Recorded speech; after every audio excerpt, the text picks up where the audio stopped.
Council will call the meeting to order. For the record, it is 4:36 on 2/14/23. We will open this city council work session with roll call attendance. Thank you, Mr. Mayor. Councilwoman Strader, Here. Councilman Overton, Here. Councilwoman Perot, Here. Councilman Cavanagh, Here. Councilman Borton, Here. Councilman Hoagland, Here. Mayor Simison. Here.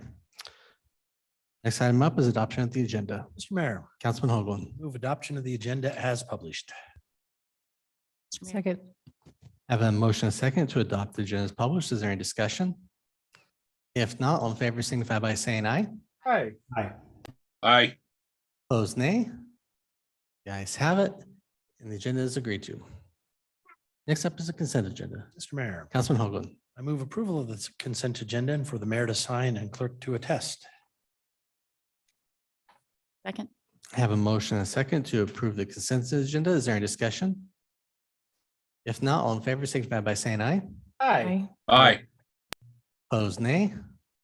The ayes have it, and the consent agenda is agreed to. There are no items moved from the consent agenda, so we will move on to department commission reports. First item up is item 10, a public hearing for proposed 2023 Lakeview Golf Course fee schedule of the Meridian Parks and Recreation Department. We will open the public hearing with staff comments from Jake.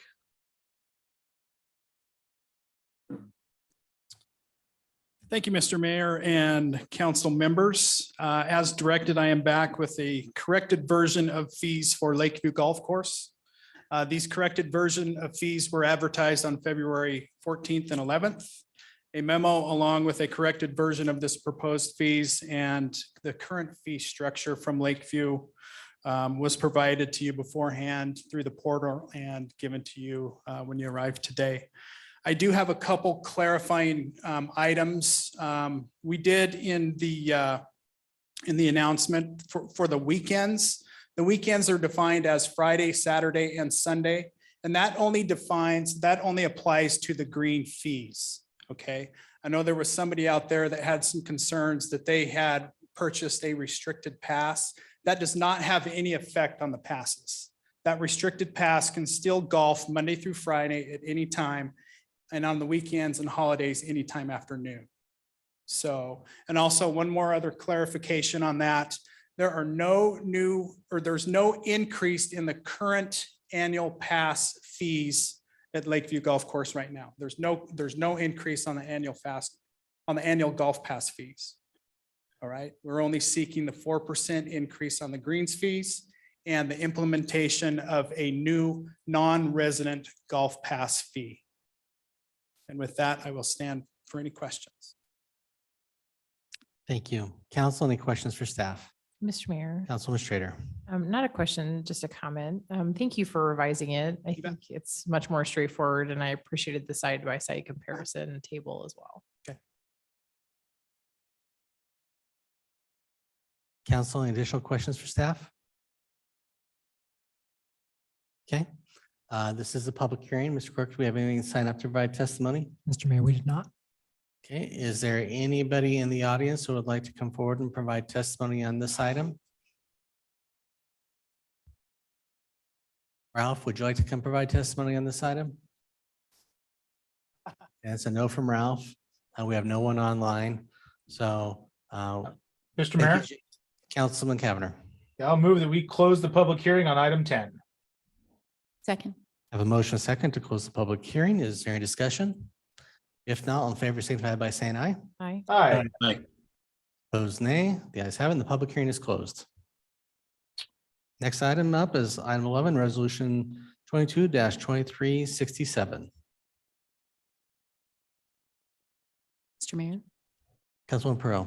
I move that we approve resolution 22-2367, adopting the 2023 Lakeview Golf Course fee schedules for the Meridian Parks and Recreation Department and authorizing the Meridian Parks and Recreation Department to collect such fees, providing an effective date. Second. I have a motion, a second to approve resolution 22-2367. Is there any discussion? If not, clerk call the roll. Thank you, Mr. Mayor. Strader, Aye. Overton, Aye. Perot, Aye. Cavanagh, Aye. Borton, Aye. Hoagland. Aye. All ayes, motion carries, and the item is agreed to. Thank you. gentlemen, for all being here this evening.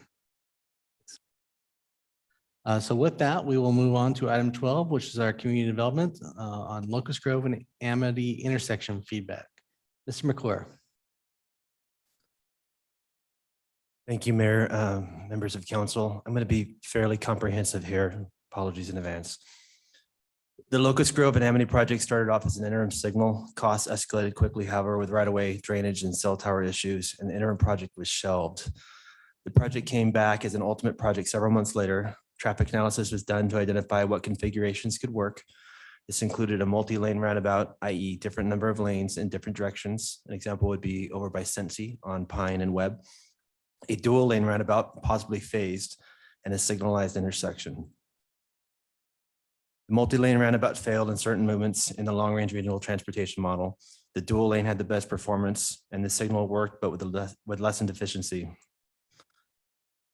This is a bit of a sideways comment, but I think it's important. While an essential tool for regional modeling, I will note that the transportation model is often wrong when using it to examine specific and more nuanced intersection improvements and movements.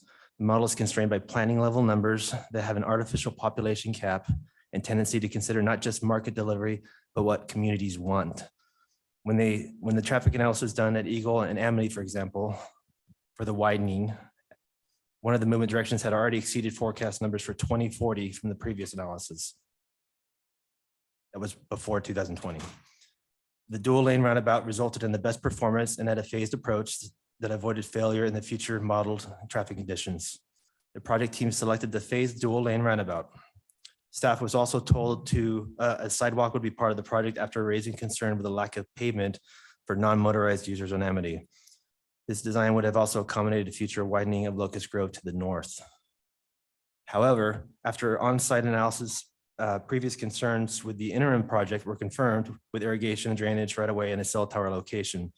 The project went on pause to figure out the physical constraints. New project managers, plural, also came on board, and staff fell out of communication loop during this time. When we were brought back several months later, we were informed that the multi-lane roundabout was redecided primarily due to cost. This configuration has failing segments in the transportation model and which is often underrepresented.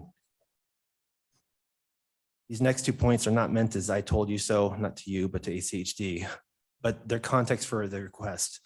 The cell tower limiting project design options was opposed by the city, in part due to its impact on future intersection improvements.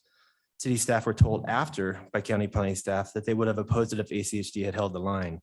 Initially, ACHD had said no, but pivoted and said the intersection work would be with the tower as proposed could work.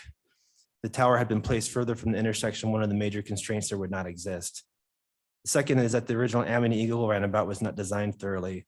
It was supposed to be expandable to dual lane from single, but because in part approach angles and speeds were not fully considered, the entire existing intersection had to be torn up and shifted so that speed and safety could be managed.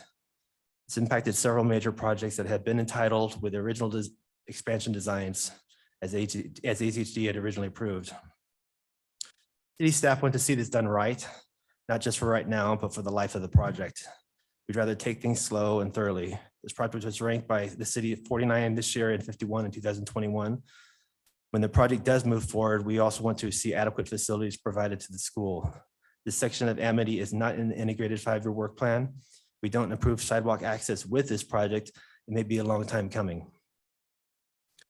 We have new subdivisions in very close proximity to the project and many existing to the north. Staff also wants to see Locust Grove adequately planned for. There's a great deal of growth happening in CUNA to the south. And the single largest commuter census block destination for CUNA workforce is not in Boise, but in Meridian.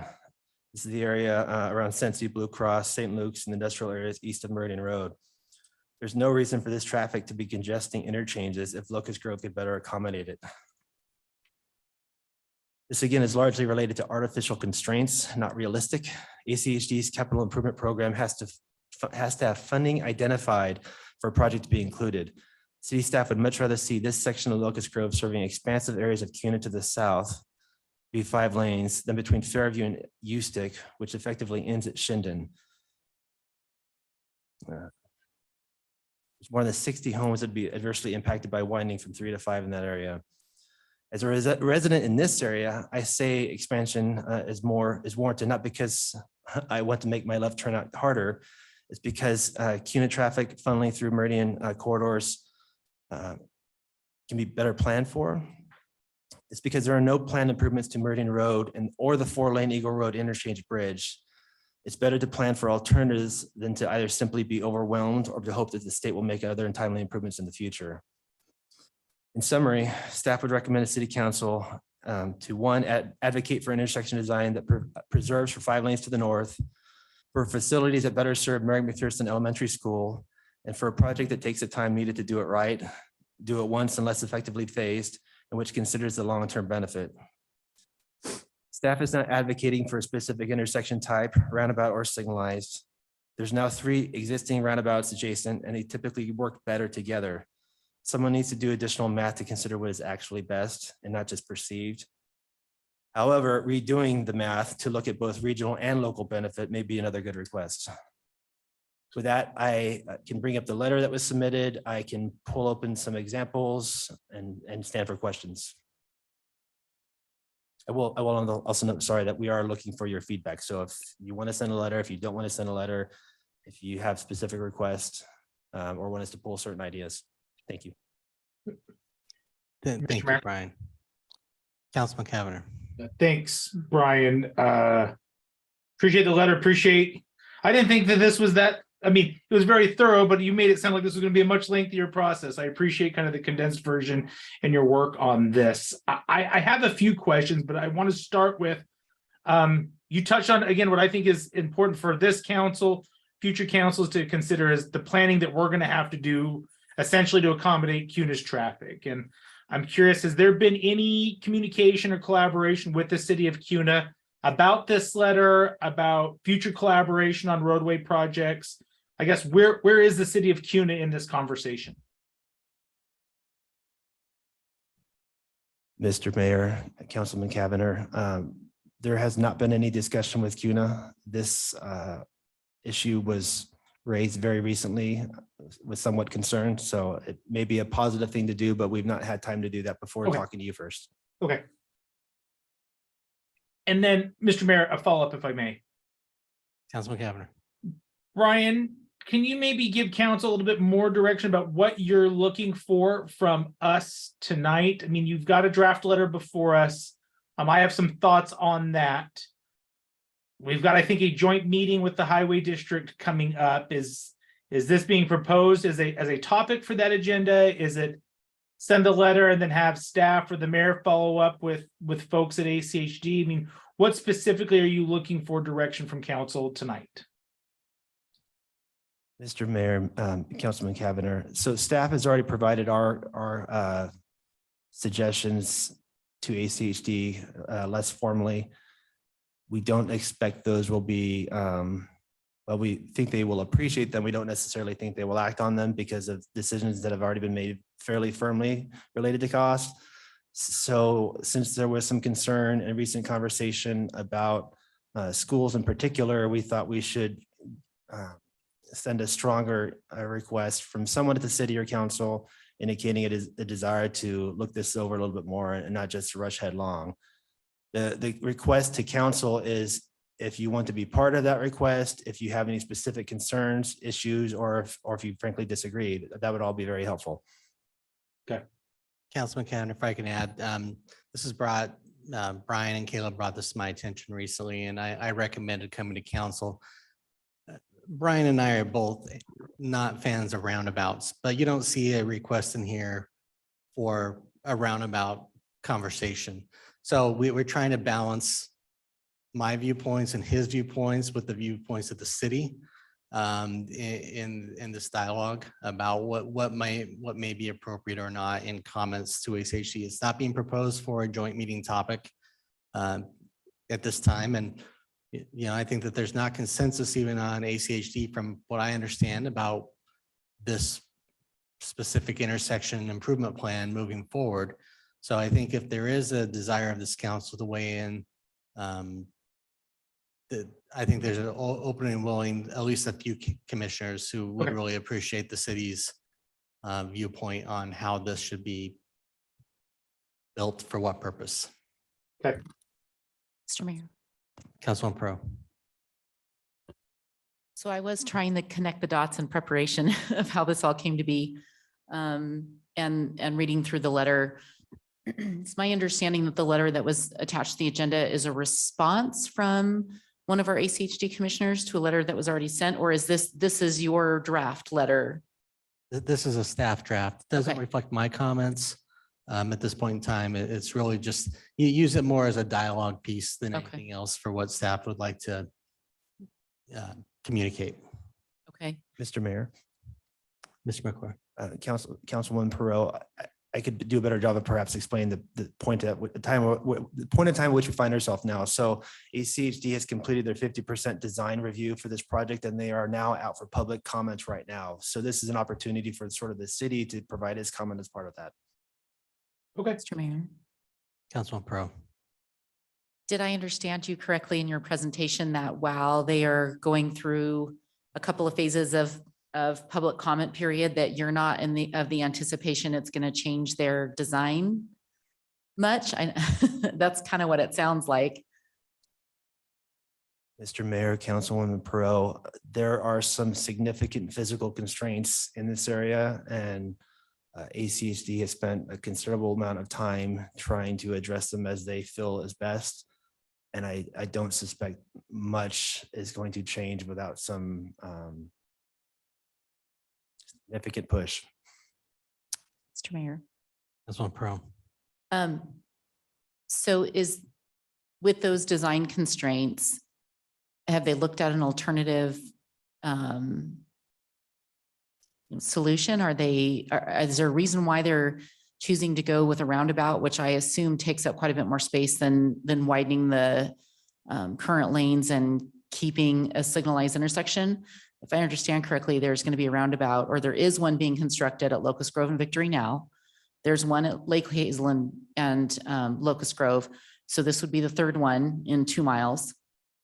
Can you give us some background on the conversation they've had about keeping it signalized? Mr. Mayor, Councilman Perot, yeah. So when this project was re-kicked off, so initially they were looking at doing an interim signalized intersection until they did the full construction. That quickly became apparent that an interim signal was going to be excessively expensive, and they should, if anything, do ultimate. So they put that on pause. We expected that to be on pause for years, but actually very quickly advanced for some reason. They started off by doing an intersection traffic analysis. That analysis looked at 3, I believe, key configurations. One was a multi-lane roundabout. One was a dual lane roundabout. So 2 lanes in all directions versus 2 lanes in only some directions. And then an intersection. I think it was 6x4 lanes. The multi-lane roundabout performed the worst. The dual lane roundabout performed the best, the longest, and the intersection did not have any failings, but did not have the efficiency that the dual lane roundabout had, as 6 Mile Engineering did their analysis. Mr. Mayor. Councilman Schrader. I just want to make sure I understand. So it sounds like, because there's a lot in the letter. So I would suggest like maybe recapping the request from us with some bullet points at the end. But it sounds like our requests are, we want them to hit pause and consider a redesign. Sounds like we believe that the pedestrian connectivity to Mary McPherson is inadequate. And it sounds like we want them to update the master street map. Am I missing anything else, Brian? Mr. Mayor, Councilwoman Strader, that summary is accurate. Thank you. Mr. Mayor. Councilman Schrader. Okay, so my opinion would be, makes sense to send the letter. I don't think there's any downside from sending the letter. If it's effective or not, we don't know yet until we try. I think the piece about the cell tower, I'm not sure how that fits into this letter. I didn't see that referenced in the letter. It sounds like that's the main design constraint. Is that true?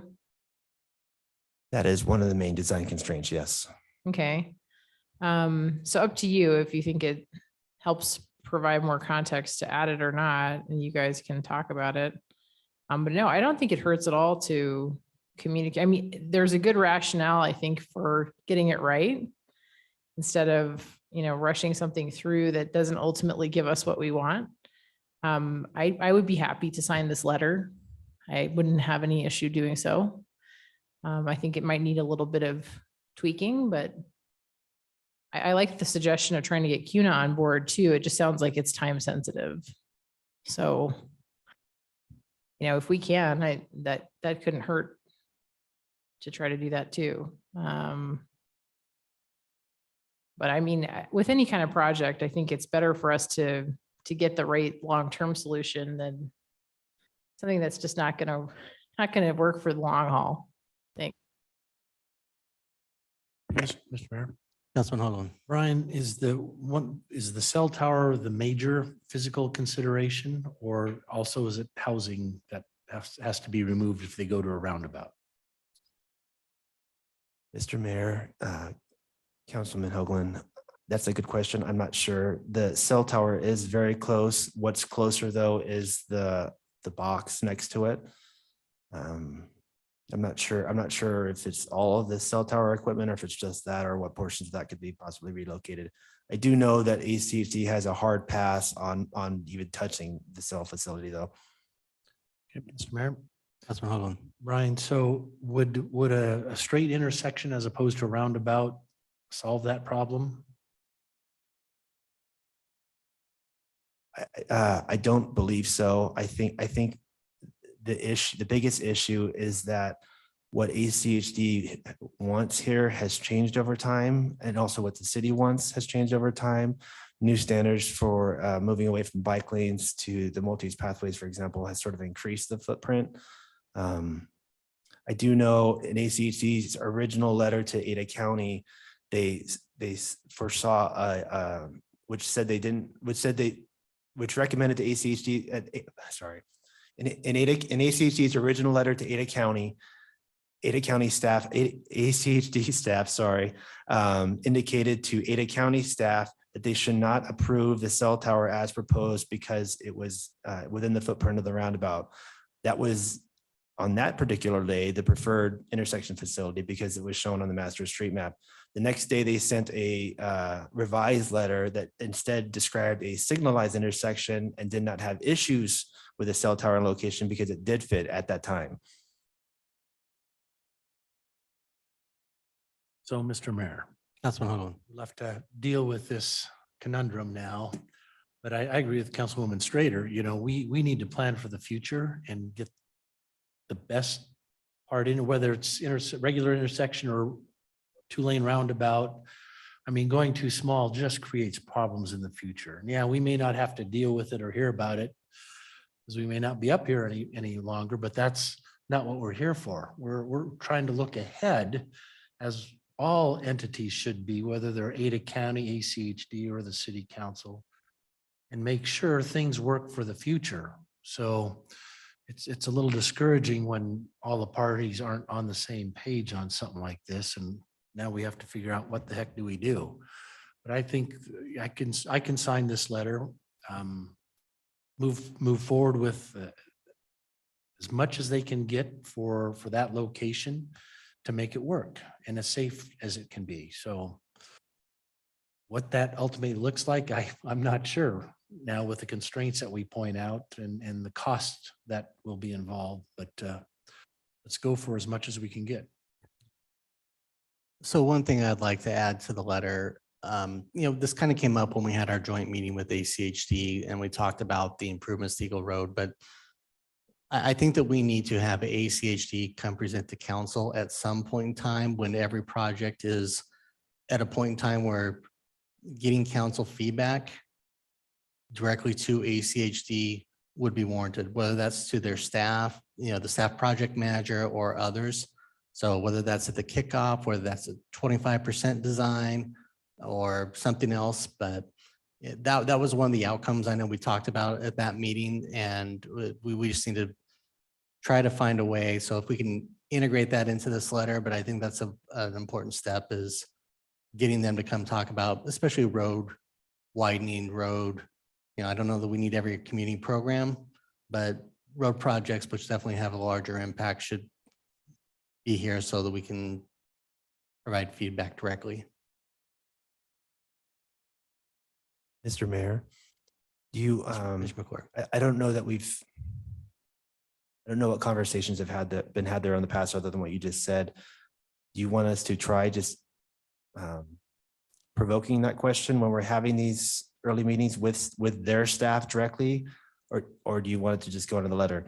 I think it'll go in the letter. It may even be a topic that comes up at the joint meeting on the side of some sort. Won't be a formal action item, but it can be a request.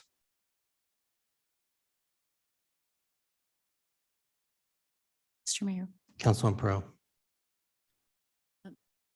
Thank you very much, Brian, for giving us the background. I always want to know exactly what it is I'm agreeing to, of course, when I sign. The only other recommendation I would make is obviously some tweaking, some more clarification, is to add an exhibit that shows exactly what you're describing. Because I think in the letter, you mentioned that there's concern about not having an additional southbound lane on the north side of the intersection. Is that right? And that, so I would include an exhibit that shows exactly what it is the concern is that you think should be modified. And are you or is staff wanting to make a statement or an opinion on which of the three that ACHD is taking under consideration, or have they already made that decision? They're moving forward with the dual lane, and they're just asking for comments on the dual lane.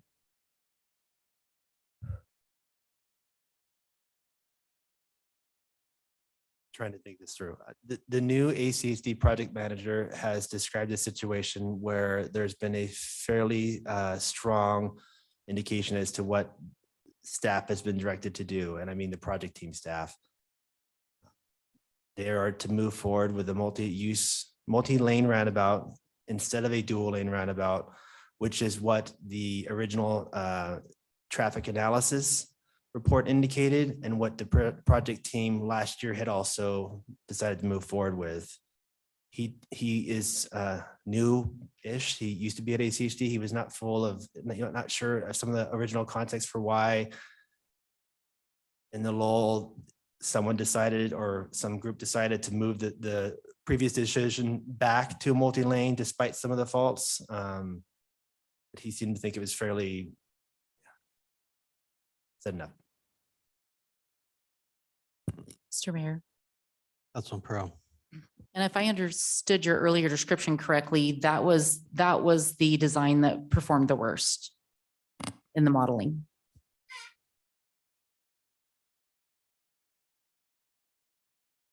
Mr. Mayor, Councilwoman Pro, yes, and I don't want to misconstrue that too much. So not all of the movements failed in the multi-lane roundabout. One or several of them did. My point is on previous traffic analysis projects that were compared to projected future growth were significantly wrong, as in they undercounted a lot of trips that were likely to be there and were there much earlier than the original horizon year. So other intersections have been very wrong in the sense that traffic came a lot sooner than planned.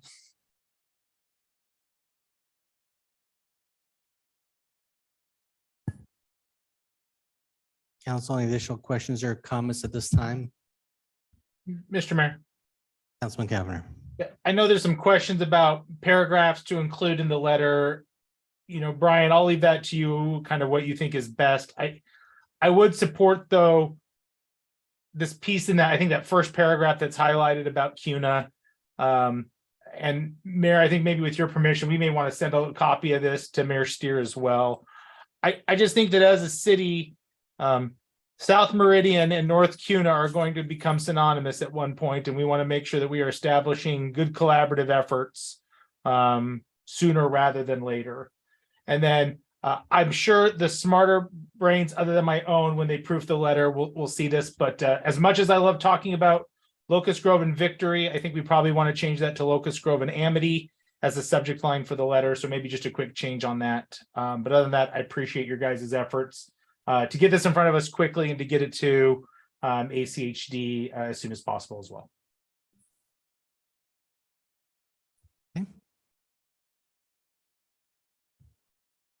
All right, then Brian, you got your direction and take that back and we can work with Dave and others and reach out to Kiana. We'll follow up offline. Thank you, Mayor. Thank you, council. Okay. All right.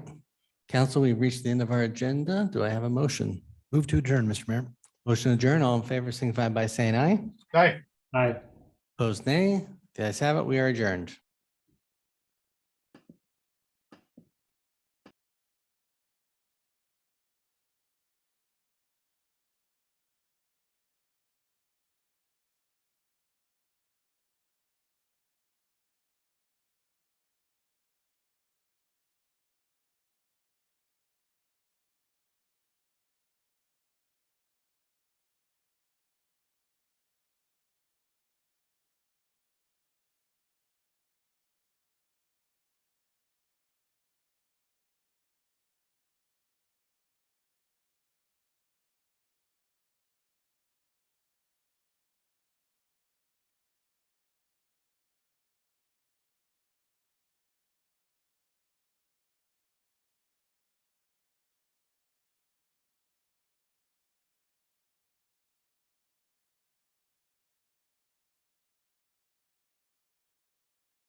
Councilman Cavanagh, are you there?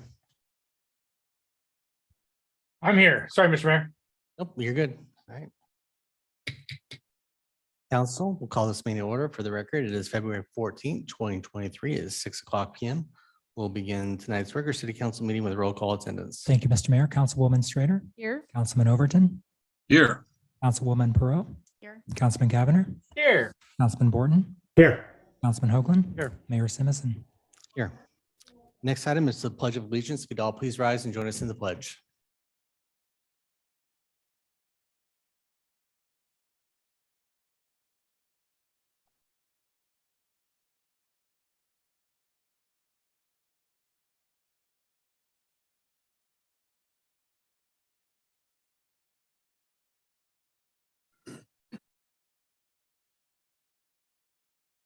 We didn't have anyone sign up for the community invocation, correct, Mr. Clerk?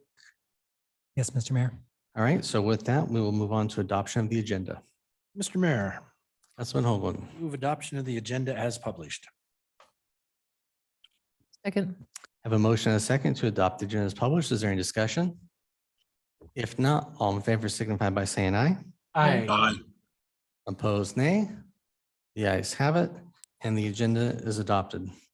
First item up is a proclamation for Family, Career, and Community Leaders of America, or FCCLA Week proclamation. Dr. Bubba, if you and your team would like to join me at the podium.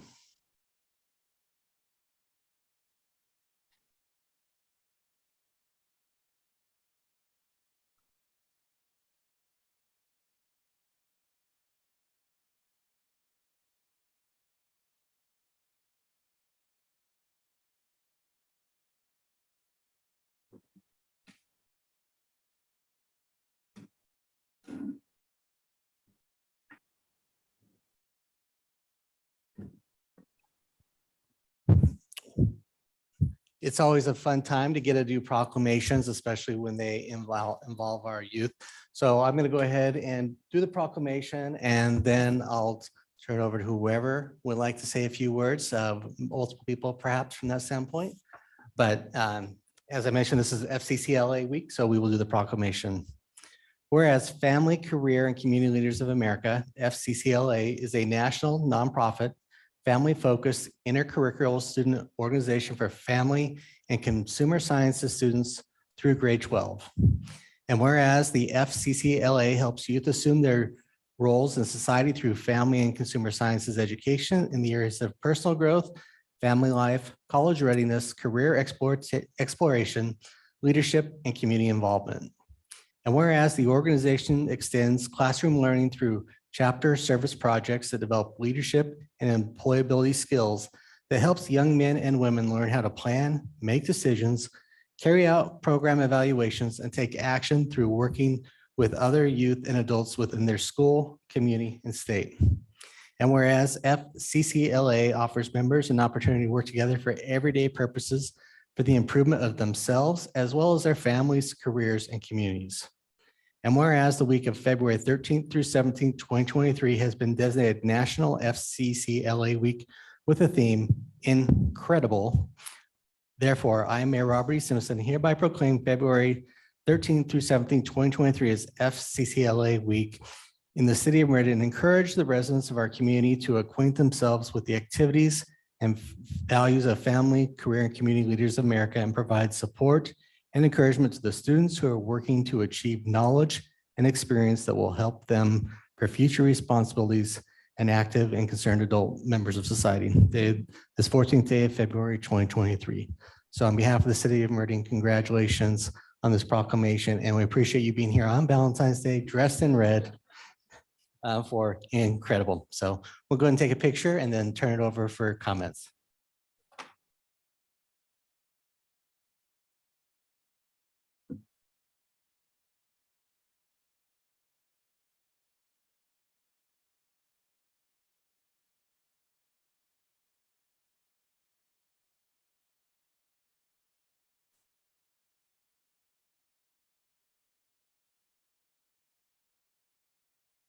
So we asked to get this proclamation signed as a way to promote the community to help and encourage growth in our FCCLA chapter. We really just wanted to reach out and encourage sponsorships and knowledge of what we are and what we do. I was asked to be here just to kind of oversee them as our project, and I'm really grateful to have this opportunity. And I just wanted to thank all of you guys for including us in your agenda and your decisions tonight.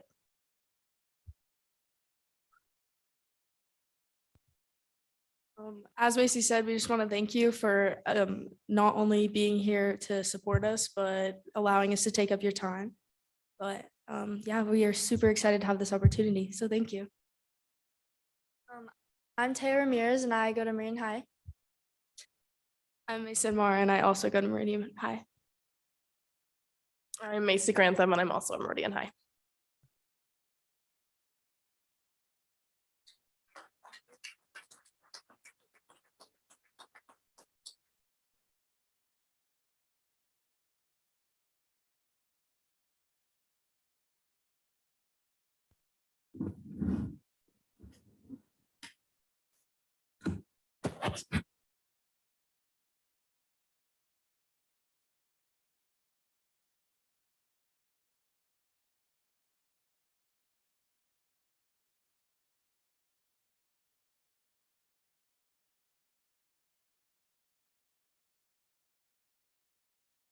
Thank you.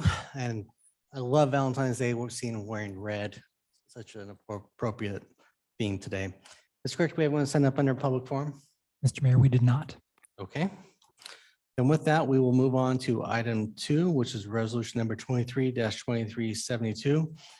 A resolution of the mayor and city council of the city of Meridian appointing Jared Smith to seat 5 and Enrique Rivera to seat 7 of the Meridian Planning and Zoning Commission and providing an effective date. So council, after a lot of work, a lot of interviews, a lot of time invested by myself, our Planning and Zoning Commission chair, staff.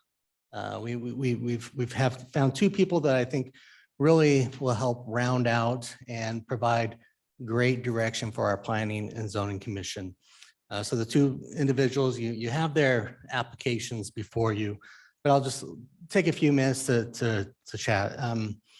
You know, I've had the pleasure of meeting Enrique over the last 3 years.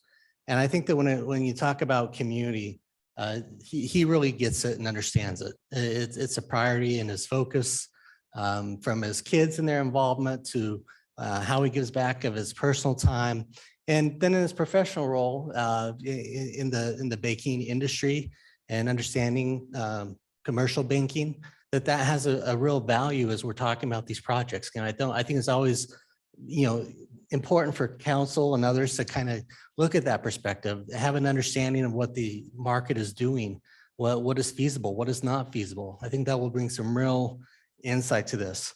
But he brings a great perspective that I'm really excited to have on the Planning and Zoning Commission. The second one is Jared Smith. Jared is, you know, he's been active and engaged on our Transportation Commission. In fact, Mr. Hood, when he saw the applications, you know, he gave me his feedback and he said, I think he would be a great addition. You know, he's proven himself on the Transportation Commission to ask very thoughtful questions and learn. And I think that having that Transportation Commission experience will actually be very valuable on planning and zoning, because those are issues that are often between schools and roads. Those are 2 of the biggest issues that we hear regularly. And so having that perspective and that background and that dedication, I think it will be another important added benefit. And at least in our conversations at this point in time, you know, because Mr. Hood said he would hate to lose him off the Transportation Commission. As of right now, he is not leaving the Transportation Commission. He's going to see if he can, what the workload is in this juncture. So we're not, I guess it's kind of like when your kid gets married, you know, you're not losing a child, you're gaining another part of the family. And I think that that's what we're doing here. We're keeping that connection, but we're growing that. But he's a lot like me in his view of policy. You know, that public policy viewpoint, fair and equitable treatment under laws, under codes, under policies, has an important way to help guide appropriate growth and development and to treat people fairly. So It's with great pleasure that I bring these forward to people for your consideration, and they are here in the audience. Hopefully you won't ask them questions beforehand, but afterwards, I'm sure they'd be happy to make any comments if you'd like. So with that, I'll turn this over to you.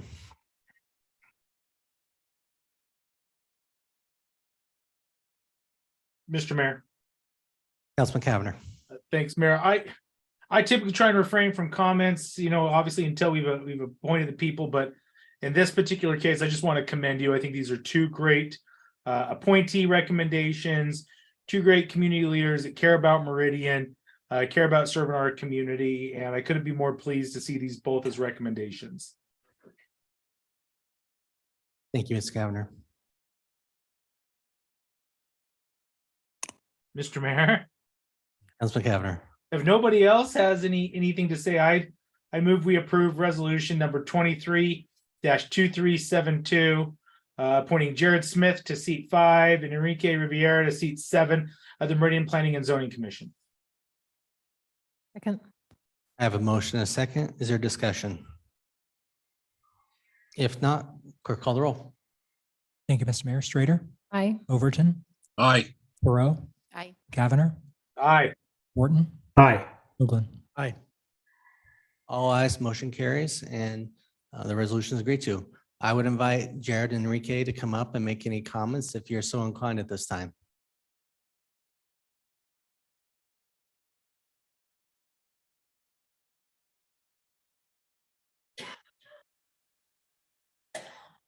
Right. Well, thank you, Enrique Rivera. It's council, mayor, appreciate this opportunity. It's an honor to serve this community and to serve the city of Meridian through the PNC Commission. So I look forward to the opportunity and to serving my community and growing Meridian. Thank you so much for your time. Thank you, Enrique. Thank you, Mr. Mayor. Thank you. Sorry. Thank you, council members. Sorry, I have to lean down a little bit. I'm just humbled and honored for the opportunity to be appointed to this position. I've thoroughly enjoyed my time on the Transportation Commission, getting to hear from the community and help solve the issues that people come to us with, and getting to learn tons from my fellow commissioners and from Miranda and staff. So I'm very humbled and very honored for this opportunity. I'd also like to thank the staff who oversees the transportation or the Planning and Zoning Committee, Planning and Zoning Commission, for their welcoming nature and how much time they've dedicated to getting us up to speed. It's a different ballpark, especially coming from transportation as an advisory role to something that has some actual authority in planning and zoning. So it's been very helpful from legal staff to the planning staff. Very thankful to the city staff around that. And also, and she's going to not be the biggest fan, I'd like to thank my beautiful wife, Minna, who's sitting here behind us for her support. And I'm sure not at all glares that I'm receiving for calling her out. But yeah, thank you so much. I'm really, really great. Thank you. I'm sure this is just how she thought Valentine's night was going to go. So thank you both. Look forward to seeing your work. Okay, with that, we will move on to action items for this evening. First item up is item 3, a public hearing for Dutch Bros U-Stick and Eagle H 2022-0077. We will open this public hearing with staff comments. Good evening, Mayor and City Council. The applicant is here to present their project for Dutch Brothers U-Stick and Eagle. The applications that were submitted with this were a development agreement modification and a conditional use permit that was approved by commission. The site consists of 1.2 acres of land, zone CG, located at the southwest corner of the intersection of North Eagle Road and East U-Stick. History is there is an existing DA that governs the future development of the site. The concept plan included in the DA depicts 4 commercial buildings on the site with associated parking. The building approved at the southwest corner of the site includes a drive-through. The comprehensive plan flume designation is mixed-use regional, and the summary of the request is the applicant requests approval of a modification to the existing development agreement to update the existing concept plan. The proposed drive-through is associated with 1,154 square feet of restaurant. Commission approval of the CUP is contingent upon council approval of a modification to the existing DA to update the conceptual development plan for the site to allow for the proposed development. The proposed amendment to the DA will result in a reduction in commercial square footage due to the smaller footprint of the proposed use. Access is proposed via an existing driveway connection to the shared driveway from East Ustick along the west boundary of the site, and a recorded cross-access easement via North Center Point Way, North Cajun Lane, and East Seville Lane. The access to Center Point Way to the west is indirect until such time the property to the west develops, and direct access via Ustick Road is prohibited. The proposed use is required to comply with the specific use standards for drive-through establishments listed in the UDC and referenced in the staff report. A restaurant is a principally permitted use in the CG zoning districts. Additional parking is required for restaurant uses at one space per 250 square feet of gross floor area. Based on the 1,152 square feet, a minimum of 5 parking spaces are required and a total of 14 are proposed, exceeding the UDC standards. Conceptual building elevations were submitted for the proposed structure as shown. Building materials consist of fibrous cement siding, CMU Willamette Greystone, metal roofing, canopy soffit, and natural northwestern spruce and glazing. The final design is required to comply with design standards in the Architectural Standards Manual. Commission did recommend approval of the CUP at the January 5th, 2023 hearing. In favor at the commission hearing was Nick Wecker for Barghausen Consulting Engineers. In opposition was none. Commenting was Nick Wecker. Written testimony, there's none. Key issues were none. Key issues of discussion by commission for the project were none. Commission changes to staff recommendation was none. Outstanding issues for city council was none. But I just also wanted to point out as a note that directly to the south of this, there was a project approved for Center Point Apartments. And I also wanted to point out another item, the overall site plan on the east side is a little bit different than what's in the site plan for Dutch Brothers by itself. There's a patio and that directly connects to the 10-foot pathway. And there's also a 10-foot connection to the north sidewalk as well. And that concludes my presentation, and I stand for any questions you may have. Thank you, Stacy. Council, any questions for staff?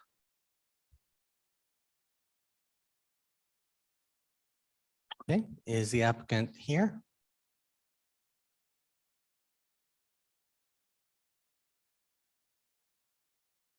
Good evening. Can you say your name and address for the record, please? My name's Nick Wecker, and I'm with Barghausen Consult Engineers. My address is 5951 West Riva Capri Street in Meridian. And I'm a senior planner with Barghausen, and I'm here representing Dutch Bros. We are the civil engineering consultant for Dutch Bros, and working on this entitlement application. We have looks like I have control here. We have a presentation packet that I can share. Okay.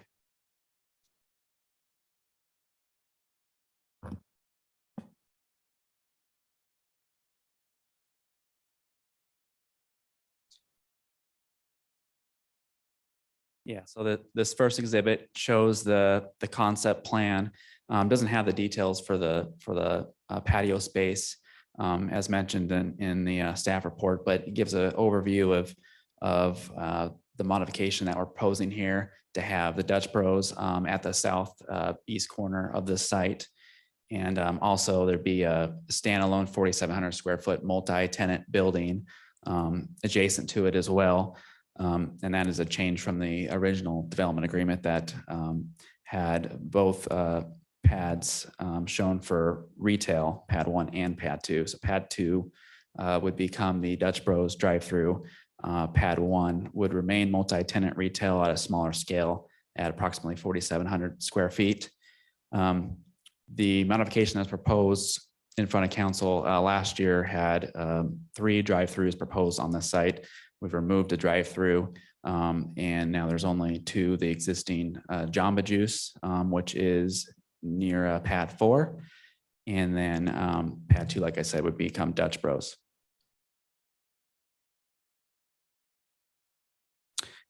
This shows the adjacent apartment complex that was referenced in the staff report as a recent CUP approved project.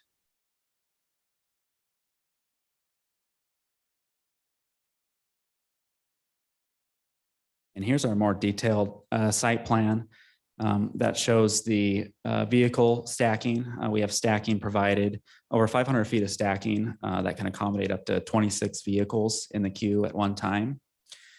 We have the patio space that will have tables and benches.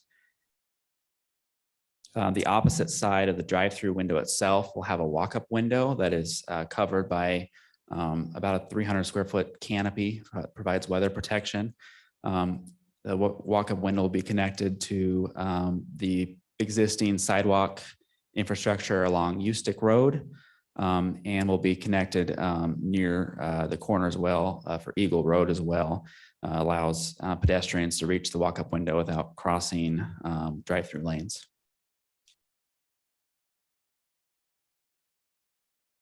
For comparison purposes, we put together an exhibit kind of so that council can see visually the scope of our drive-through lane compared to a lot of the existing Dutch Bros locations in the city of Meridian. The old concept for Dutch Bros had 1 drive-through window on each side, so there'd be 2 separate drive-through lanes. And as you can see from these exhibits, the locations on Overland, Fairview, and Linder have under 225 linear feet of queuing total in comparison to our site that will have over 500 feet of queuing space. This exhibit here breaks down a table of the differences. The next closest existing Dutch Bros, aside from the new one on Shinden, the older model provides only vehicle stacking for 11. The proposed site will accommodate up to 26 vehicles in the queue without any spillover. The other unique aspect of this new model for Dutch Bros as well is the bypass lane that is incorporated. The existing older locations within the city do not have bypass lanes, and so all vehicles must reach the window to receive order at the existing locations. This new location will have a bypass lane that allows vehicles to receive their coffee drink order and exit via the bypass lane without getting to the window necessarily. And what that allows us to do is be able to get more vehicles in and out of the drive-through and minimize the potential for any spillover outside the drive-through lanes. And of course, there'll still be runners, employees outside the Dutch Bros building as part of their operation that takes orders while the vehicle is in line, similar to like the new location. If you've been near Costco at 10 Mile and Shinden, it'll be a similar operation with the runner system. And yeah, I thank you for your consideration tonight, and I'm happy to answer any questions anyone has. Thank you. Council, any questions for the applicant? Mr. Mayor, Councilman Schrader. a couple comments and maybe a question. Mr. Wecker, thank you.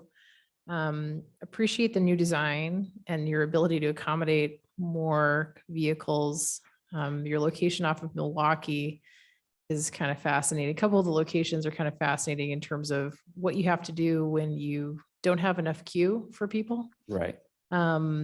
Is this the design going forward for all your locations?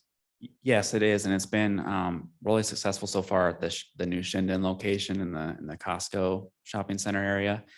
And it's really it's a similar model. I think this one interacts with the right of way a little bit better for pedestrian walk up. But in terms of queuing capacity, it's right up there with that one, and it's more than more than double any other location in Meridian. Thank you. Mr. Mayor. Councilman Pro. So I have some specific questions about the Dutch Brothers project, and then some general questions about the site plan. Sure. Can you bring up the slide actually where you're showing the site plan for that the entire area? Not necessarily with the apartments, but Yeah, this one here. yeah. Sure. Look, can you bring up the one that's now currently proposed? Yeah. Be There we go. This one Thank here. you so much. So is there going to be a pedestrian connection between the parking lot on the east to the sidewalk there on Eagle Road? On the east side, In this pad here. no, east side of the development. Oh, Yeah, is there going to be a walkway on that east side at all? it shows a little bit better on the detailed site plan here. And our portion of our patio space here is what's connected to that east side. And so via the patio space, it's connected. It's an actual delineated pathway on the north side to Ustick. Mr. Mayor. Councilman Pro. So if you're in the parking lot, how do you walk to that? How do you get access to that without going through the driving area to get to the sidewalk? Good point. Yeah. So there's 14 parking spaces. If you were to park in one of these spaces and go to the walk-up window, you would cross this striped pathway here to the patio space and go around to the walk-up window. Mr. Mayor, I just have one more question. Councilman Pro. So with the building that's building A, that's 4,700 square foot building that hasn't yet been developed, it sounds like that could be a multi-tenant building, and you could potentially have even like 4, possibly 5 tenants in there. Yeah. And depending on what goes in there will depend on the parking ratio. So if you have a restaurant in there, you would have a higher parking requirement than a non-restaurant use. So if most of your parking is going to come from that building and not from Dutch Brothers. Is that accurate? That's correct. Dutch Bros is mainly a drive-through oriented use. So if I was parking on the east side of that parking lot and I needed to walk over to that building on the west side, what's going to be the safest way for me to get there without getting, I mean, that drive aisle there is going to be, if the entrance to the Dutch Brothers drive-through is on the east side, right? They're going to enter on the east and exit on the west. Is that correct? Yeah. So they'll enter here and exit right here. Opposite. Yeah. What's that? Sorry, can you run that by me again? I was of the understanding that they're going to enter on the east side and exit on the west side. No, they're entering on the west side right here where my cursor is. Okay. And then the drive-through window is right here. And so they'll actually exit right here where my cursor is. So then you're going to have a lot of individuals driving through that drive aisle. Yes, where you're, Correct. that whole drive aisle. Yep. So if someone was parking on the south side of this section, how would they safely get to building A? There's still primary parking in front of building A, I understand. So like vehicles that are entering the Dutch Bros drive-through will utilize this aisle as well, but they'll have to watch for vehicle traffic before crossing like they would, any typical shopping center. But there is adequate parking provided in front of pad A where that someone wouldn't necessarily have to park over here and go all the way to building A. Because we've actually exceeded the parking requirements based on 4,700 square feet of retail. And so if there's multi-tenants within there, it'd still be the same parking requirement because the building's only 4,700 square feet. If we had to modify that, then we'd have to do another development modification to increase that area. So the parking requirements remain the same, but there's adequate parking in front of pad A to serve that building. Mr. Mayor. Councilman Pro. So the parking ratios change if it is a restaurant use versus not. It's one space per 250 square feet versus one space for 500 square feet. So if you are going to put any kind of restaurant use in building A, your ratio will change. Yeah, but we'll still be subject to the parking that is provided. So if we were to add a use that would demanded more parking than this center could provide, wouldn't it be allowed by the planning department to have that type of use in this building? Because we're subject to only having this number of stalls. So we'd have to do some kind of, like if this wasn't developed for whatever reason, we had to do another development modification to show that parking would be adequate for like if a restaurant or a more heavy generated use would be in pad A, then we'd have to modify the development agreement again. But based on our contemplation for retail, it is adequate to serve pad A. But we are subject to only this number, fixed number of parking spaces. And therefore the planning department wouldn't allow like a use permit for a use that requires more parking than is provided. Apologize, Mr. Mayor. I have Councilwoman Pro. additional questions. So maybe I'm not clearly explaining my concern. If you don't anticipate needing this many parking spaces on the south side of this this section, why are they there? I guess I'm not. My concern is pedestrian safety walking through. If you're accessing building A and you park on the east side of this development, and apparently we need this many parking spaces because that's what's being proposed, how is that person going to safely go across that parking lot to access building A? There's no sidewalk whatsoever. But it's also serving all of these pads together. So somebody parking here may be going to building D. Primary parking for building A is still going to be on the west side. And it's really no different than like the Costco shopping center where there wouldn't be a dedicated walkway along this parking row to get somebody from A to B. So we provided the number of, crossings per code, but there isn't a requirement per code that I'm aware of that would have us provide a crossing all the way from one side of the center to the other. But we still believe that there's still adequate parking, primary parking to park in front of pad A, that somebody going to pad A is likely not going to park over here and then walk all the way across. There's nothing stopping them, obviously, and there's no dedicated walkway, but it's not contemplated or required per code to provide that. So they would be walking across along this aisle. Mr. Mayor. Councilwoman Pro. I'm aware that there's not a code requirement. I think you have to have a certain number of stalls or a certain amount of space required. I'm not asking whether it's a code requirement. I'm assuming that you're going to anticipate having that if this was fully parked, I mean, the spaces are there. So the parking spaces are intended to be used, correct?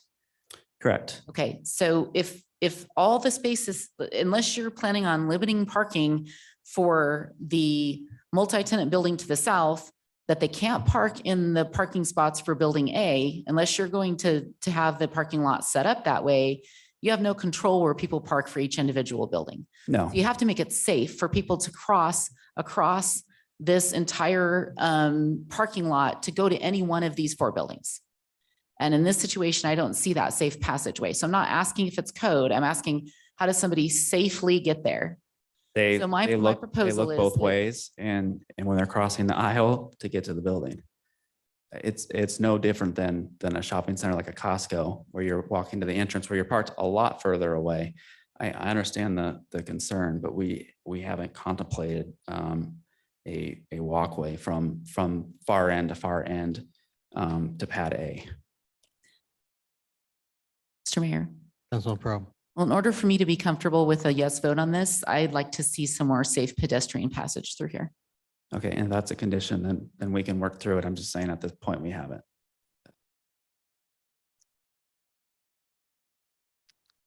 Council, any additional questions for the applicant? Mr. Mayor, Councilman Cavanagh. Mr. Recker, I think I can see where Councilmember Pro is coming from. I guess my question is somewhat similar, but it's just maybe walking us through. Your organization did a great job of doing their due diligence about providing ample space to stack cars. And certainly when Dutch Brothers first came to Meridian, we weren't aware how popular these locations are. And so I commend you for doing your due diligence about getting cars in. I think that part of my concern, I think where Councilmember Pro is coming from is just the safety as cars are leaving. And so some of this may already be decided because of the Dalton Royal, but I'm trying to figure out as cars leave where they should go and where they would go. And I would assume that the intention is that they exit and maybe they fall maybe right where your cursor is and they exit out. That brings 1, 2, I think 3 conflict points as they're exiting. Maybe ideal is they go up a little bit higher, kind of by I guess where that number 16 is, and exit out. Yeah. And I apologize, I'm kind of rambling a little bit. I'm trying to more think out loud as I'm talking to you, but those 2 islands by the number 16 seem to have made a little more sense with the previous site plan, but to me don't necessarily make as much sense with this current layout. Did your organization, wrestle with any of this? Help me understand why this is the best configuration to move, what's going to be a lot of cars, kind of the longest distance for this particular parcel to get back out onto Ustick Road. It provides some flexibility. I think what we had previously showed in our initial submittal that didn't make it to council was parking all the way across, but staff had commented that they would like to see less parking provided on this site.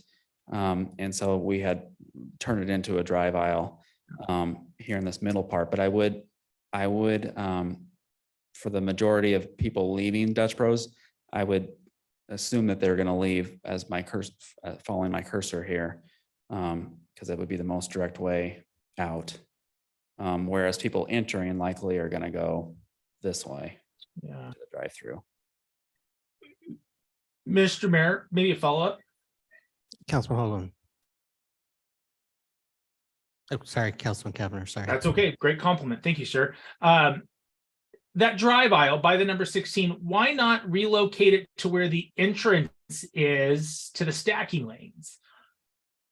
That seems to benefit the Dalton Royal. Clearly, if I'm exiting the Jamba Juice, I don't need to access that drive aisle to go anywhere unless I'm going to Dutch Brothers.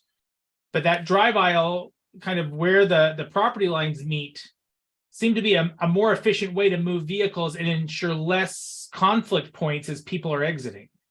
Yeah, just for clarification, are you talking roughly here? Yeah. Yeah, and I think the issue with that was building E and tenants not wanting to have that in that location, because then there would potentially be vehicles in front of their ADA stalls and their primary parking in front of their building. And so that was a noted concern from them. So that's why it doesn't follow that general flow to not encourage vehicles to go this way. Yeah. Mr. Mayor. Councilman Cavanagh. Yeah, Mr. Agar, just I think some feedback. I appreciate where the applicant or the owner of building E is coming from their business. I tend to, I guess for me, place traffic efficiency and therefore traffic safety above maybe their proposed needs. I'm not quite sold that that is the right drive aisle location for this particular project.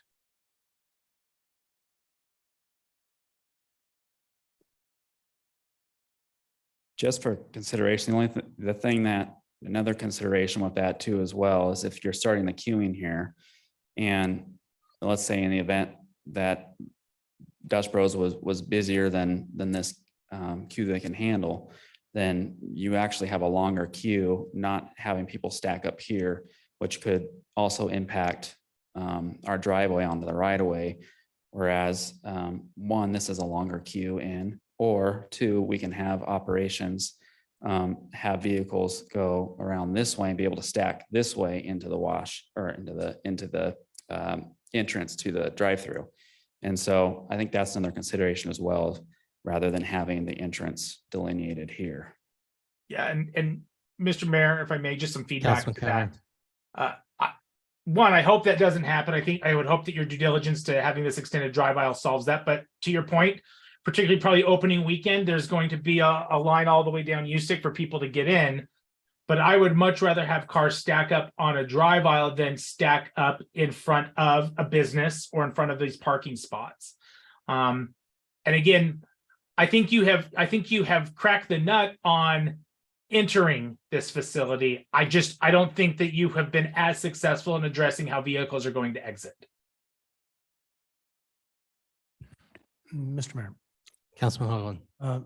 Mr. Rucker, let's talk about the exit there between Jamba Juice and the American Family Care Center. If you can show a bigger picture, if they, instead of going back to Bourbon to go out to Ustick, they want to go farther south as that develops so they can get onto Eagle Road. Yeah, coming out, nope, they're going to come right between the Royal Dalton and the American Family Care, whatever that is, the care center. Yeah. Yep. So there's that parking lot between the two buildings, and it looks like they can exit. That is going to be planned to be continuing south right there. Now, if you head down, yep, there we go. Now, what will that go to in the future? I think, Leo, is that still contemplated for cross access? Yeah, it was previously, but with the apartment CUP, that is no longer contemplated for cross access. And so you can see a little bit of landscape strip on that previous version that would not have, cross access between both developments. Okay. So the only way then, Mr. Rucker and Mr. Mayor, is to go back out to Bourbon and then head south and then come Correct. around to, if you want to exit to Eagle Road Yes. and head south. Okay.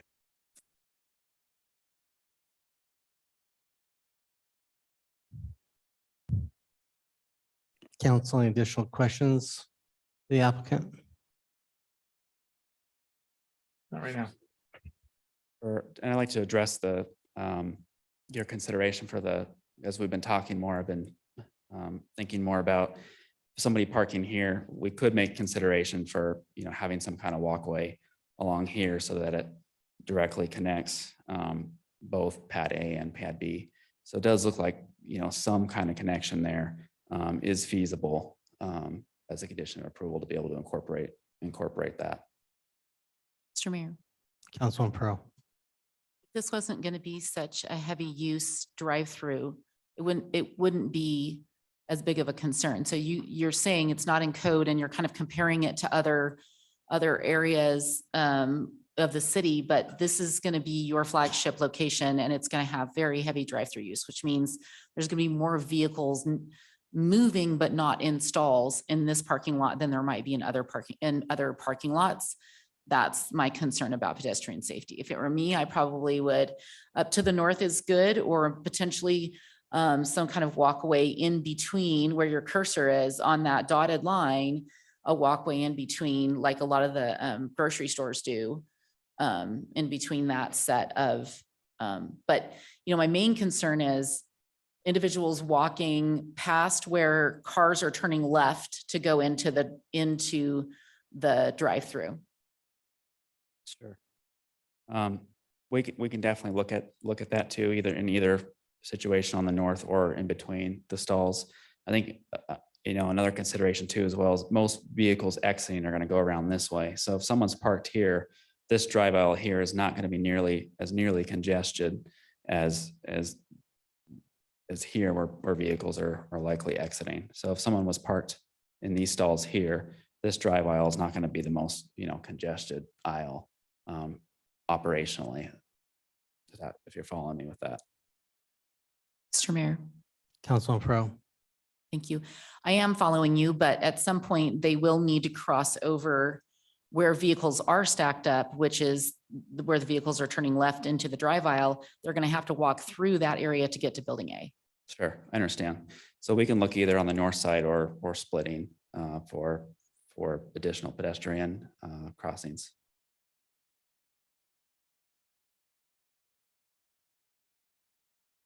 Okay. Mr. Clerk, do we have anybody sign up to provide testimony on this item? Mr. Mayor, we did, and I'm not sure it's on the correct list. Tony Brownlee, were you here for this? Okay, thank you. Is there anybody that would like to provide testimony on this item, either in person or online? You can use your raise your hand feature. You do have someone online. You can sit down. All right, thank you. Yep.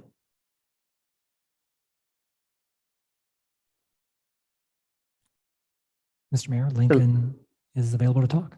Oh, Lincoln, my video.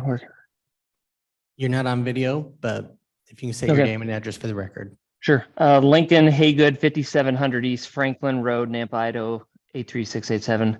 I'm the commercial real estate agent that's representing Dutch Brothers.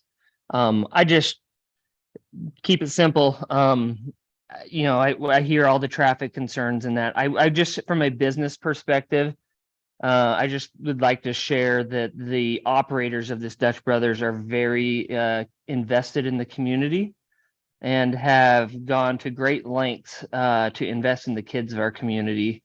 And I just wanted to share that there have been a lot of really positive experiences from many organizations from their interactions with this organization. So I just wanted to share that.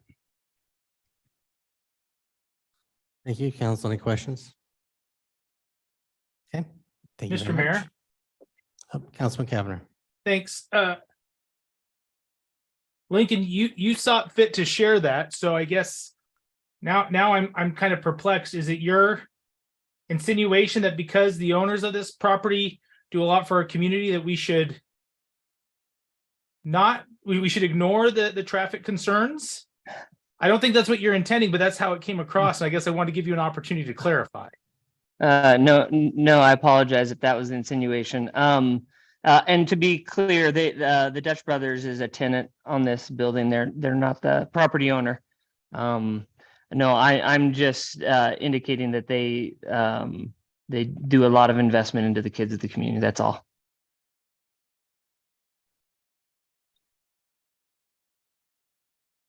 Okay. Council, any additional questions for this visual? Okay. Is there anybody else that would like to provide testimony on this item?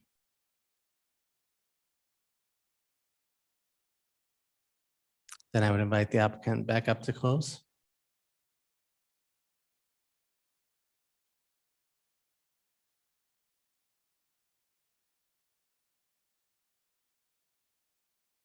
Yes, I want to thank you for your time and consideration. And this is a location that Dutch Bros is really excited about, and looking to add one of their new prototypes again to City of Meridian. And I just thank you for your time. Mr. Mayor, Councilman Strader. maybe don't go too far. I guess a question I would have, you could come back up, Mr. Wecker, sorry. We're done with the question part usually, but given the feedback you've heard, and there's a little bit of a concern, but I think there was a really constructive suggestion, which was, a lot of our grocery stores like Winco have kind of a small pathway in between parking stalls for people to traverse a parking lot. Or it sounds like you have an idea to the north that could work as well. In light of the feedback from a couple of council members, would you like a continuance to sort of tweak your plan and then come back as opposed to having us render a decision tonight? Or just wanted to get some feedback before we close the whole public hearing and. Yeah, well, I think that this is a concept plan that we're trying to get approved for a modification to a development agreement, where this is definitely something that can be conditioned that we work with staff to accomplish either in between this double row parking or on the north side to be able to adequately address getting customers, if they're parked over here, across the development to propose pad A while minimizing conflict and isolating them from our vehicle traffic. So I propose more that it be a conditioned since this is a concept plan. Mr. Mayor. Councilwoman Strader. Just people who know me really well know I'm a control freak. So I usually like to have more certainty around what's going to happen. But Yeah, that's good feedback. We could ask, we could debate about that, I guess. I think somebody else was trying to talk as well, but you know, if this is something we want to see, I feel like this is the decision point where we can sort of compel that condition, but I don't know how it would come back before us. Right? Like if you decide it's not feasible for some reason to do either of those things, you know, I'm not sure how that would come back. Mr. Mayor, I'm kind of looking at legal. I mean, you know, if we put in a condition that we would like to see some sort of improvement in the pedestrian connectivity, how would this come back before us if we approve it tonight? So, Mr. Mayor, members of council, councilwoman Strader, so if that's a condition as part of the CUP, if they can't meet that condition, then the CUP can't be issued. Bingo. So they would have to then come back and say, we've tried, here's why it won't work, here's the engineering, here's the traffic study, or whatever that would be, to say why it doesn't make sense to put something here when there's this or whatever. But yeah, you would have to see it again because staff couldn't approve it. They couldn't issue the CUP and the CZC to get a building permit without it. So I think you can condition that there needs to be pedestrian access that goes from the east end of the Dutch Bros property area where the parking is, that has to have a pedestrian access pathway of some type from that end to connect to D, or yeah, to the other building. The only thing, I mean, there's no way to avoid it crossing the drive-through. But that's, you know, again, it can be marked, it can be signed. I mean, it's certainly, we have them. So it's not like that isn't done. Thanks, Bill. Maybe I don't want to, I'm going to throw I don't know what it is.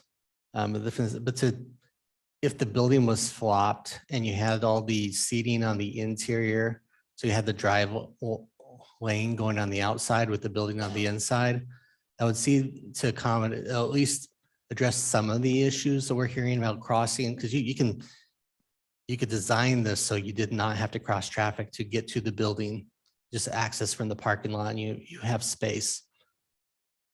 Food for thought. I don't know if there's something in our code that would prevent the stacking lanes to be on the roadside of the facility.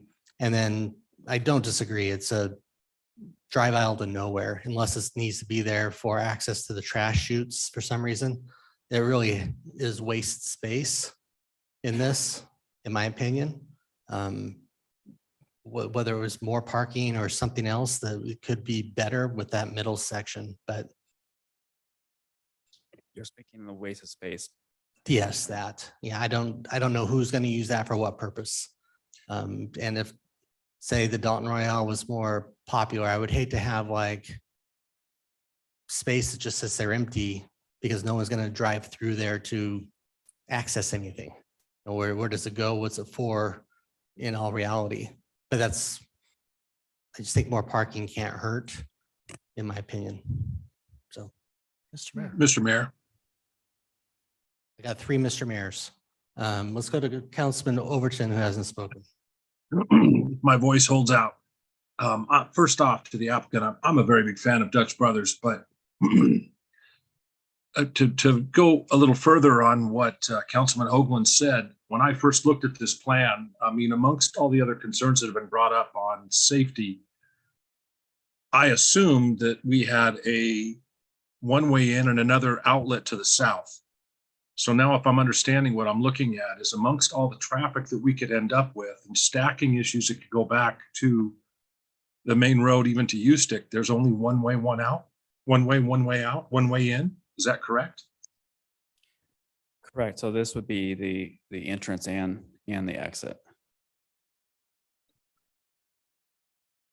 Yeah, I don't know that I think with that much traffic lining up for a very, very popular coffee shop, I'm not sure that I'm a big fan of having the proposed only way in could end up being blocked in case something happens at any one of the other buildings.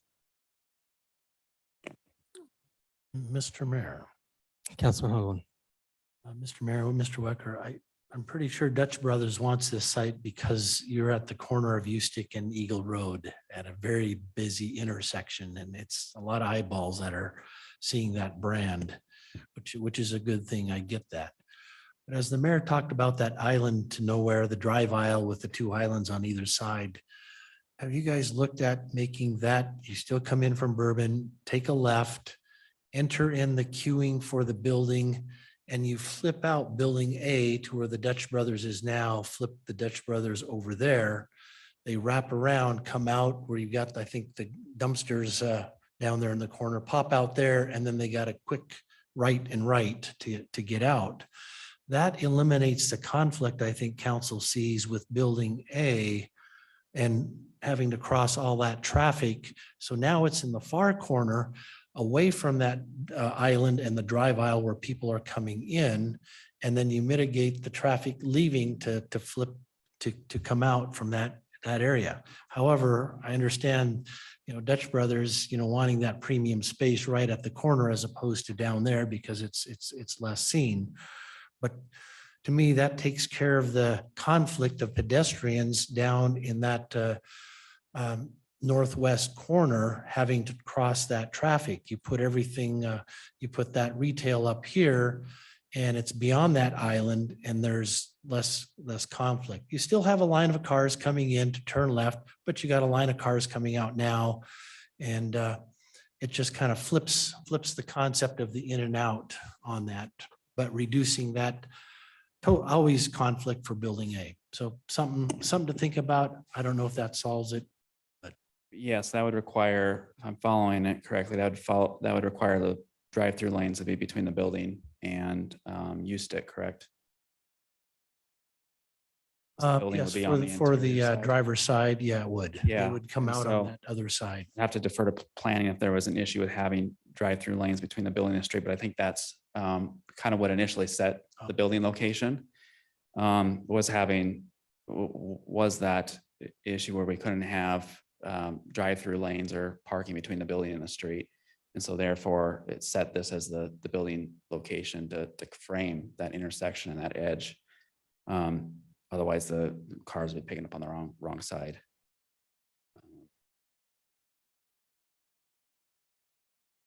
Yeah, I wonder if Mr. Mayor, Councilman Hoagland. it's a setback issue or if it truly is, because I know there's other locations. I'm thinking of your one on Linder.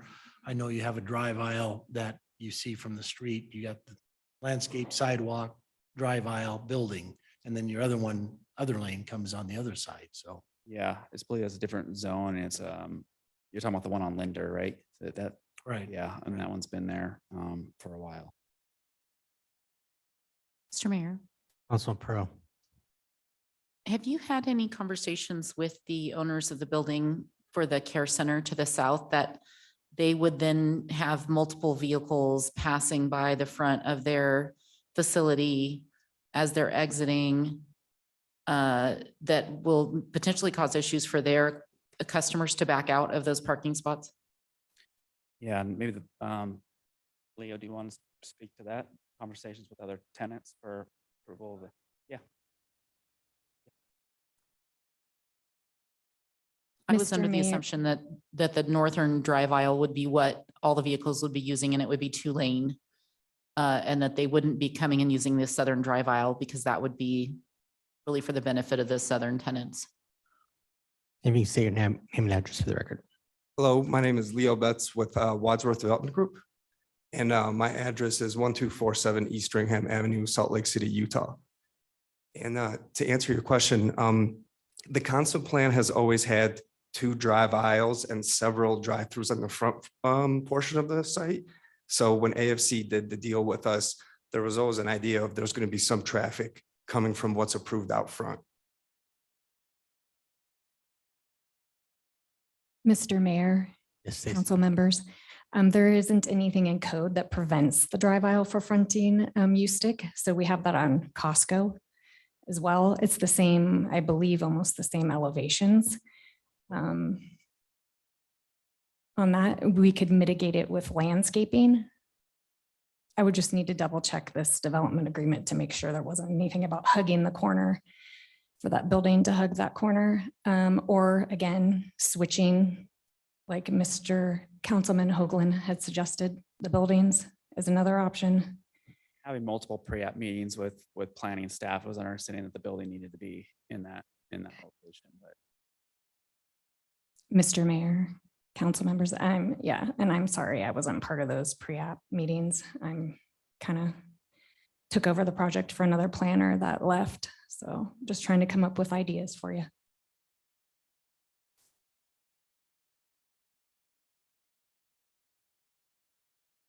But again, I am confident we can address it through pedestrian isolated sidewalks that are raised from the drive aisles that either split that double parking row, which sounds like that would be more favorable to council, or even along on the north side here, connecting the kind of the sidewalks that you see. My cursor is not moving. There it is. Here and here, where it would just come, across here. You would have a striped crossing, kind of similar to what we have here. We could delineate with different paving material. We could just stripe it. We could do both. But having a walkway here that connects directly to Pad A. So those are two options I see to be able to minimize the interaction between pedestrians and vehicles within the drive aisles. Mr. Mayor. Councilman Pro. I had thought about the same solution as Council President Hoagland had mentioned about flipping the buildings, and just was under the assumption that that wasn't what Dutch Brothers was going to be willing to do because of the visibility. So the second thought was to create the pedestrian safety.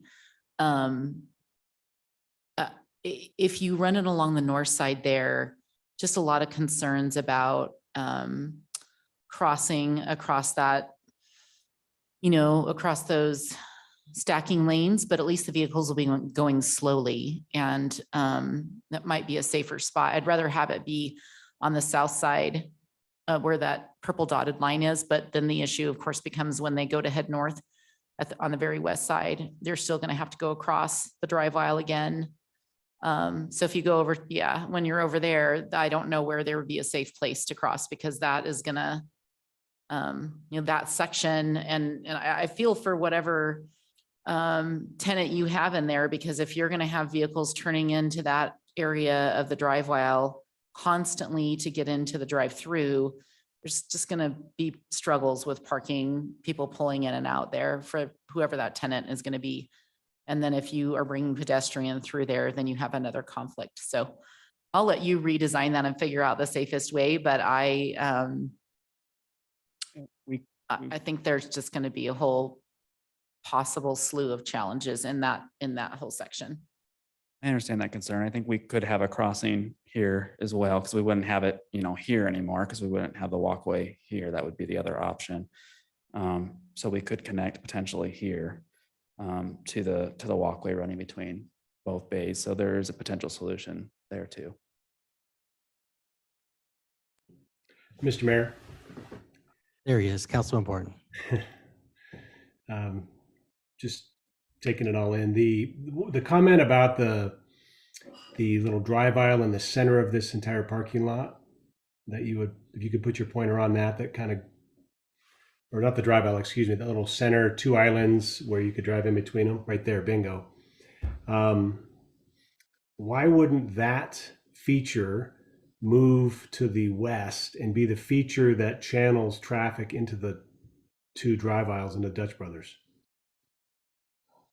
Yeah, and the concern with that was vehicles starting their queue here in front of this multi-tenant building E that already has tenants and has been approved, and that was a noted concern from them as well. Also operationally, it starts the queue closer to the driveway than Dutch Bros would ordinarily like. And so having it not be such a direct way into the entrance from here was favorable to Dutch Bros and these multi-tenants down here for building E. So that's my understanding is why it wasn't, shifted over into this area. So, Mr. Mayor, two comments on that. You got 500 feet of queuing. You're going to have both those drive aisles full, rarely if ever, I would think, based on the statistics of how your others are designed. That's what I would have assumed the reason for this design. So that kind of surprises me that Well, And if the drive aisle encourages queuing back into, or whatever we're calling that small feature, if it moves left and then queuing goes into it, if there's that many cars that are going to queue backwards, they're going to be there one way or the other. And it just seemed like even if it's rare, a safer feature than having them snake around parked cars. I'm just surprised to hear you say that you anticipate 500 feet of occupied queuing in a Dutch Brothers. I mean, I've been to every one you pointed out, and I've seen 5, 6, 7, which is a lot. yeah, there's This been is- some more sensitivity with Dutch Bros around how they handle their queues that we tend to be really conservative now with our designs. But for instance, the Dutch Bros in the Costco shopping center has been open for a little while, hasn't really had, they have around 500 feet of queuing as well. They haven't really had the same spillover incidents as like the Linder location, obviously, because just the queuing, the difference in queuing capacity. But it's been such a sensitive topic with the city of Meridian and other communities as well, because of how popular Dutch Bros is, that we tend to be conservative to make sure that we are maximizing our queuing potential and minimizing the potential for queuing onto public right of ways. Mr. Mayor. Councilman Important. So my thoughts on this, it's entitled, it's got a DA, it allows for a second drive-through on this project. And the CUP tries to address how in the world can you get any type of drive-through establishment here that checks all the boxes. This is probably as close as you can get. We could add conditions to the CUP tonight that talk about pedestrian connectivity and some of the additional features we want to require if something like this got approved. But if council isn't looking to see a drive-through on this portion, the northeast portion of this project, if this one doesn't do it, I don't think anything will do, quite frankly. And we should give direction that says a second drive-through, if it's going to exist, has to be on the west side somehow, some way. And it can never be over in this northeast corner. You can't get any more queuing than this. I mean, I think you've done a really good job trying to make this drive-through right attractive and facilitate as much traffic as possible. There's no more space. And if this doesn't do it, I don't see how anybody ever has a drive-through on this portion. The only way would be on that northwest side. That's my take on it. So I thought you'd done a really good job. Some conditions could be added, certainly to enhance some of the pedestrian safety and connectivity, but beyond that, we Appreciate it. Thank you. And we do feel the northeast side is really actually more accommodating of a drive-through just because of the distance to the right of way. Right. Where if you put, even if it's not a Dutch Bros, you put any drive-through at the northwest corner, it's also close to Bourbon Street and to Ustick as well. So that was a consideration of the owner, I know as well. Mr. Mayor. Councilman Hoagland. Nick, I know you're engineer, so I don't know if you know about the operational hours, but do you know, it would seem to me that the peak would be mornings for this sort of thing. Do you know the peak hours for usage for Dutch Brothers? Yeah, it is morning. It's 7 to 9 a.m. where we see the highest volume, but also 3 to 5 p.m. kind of comes in second, but it's not quite as high as the a.m. So, Mr. Mayor.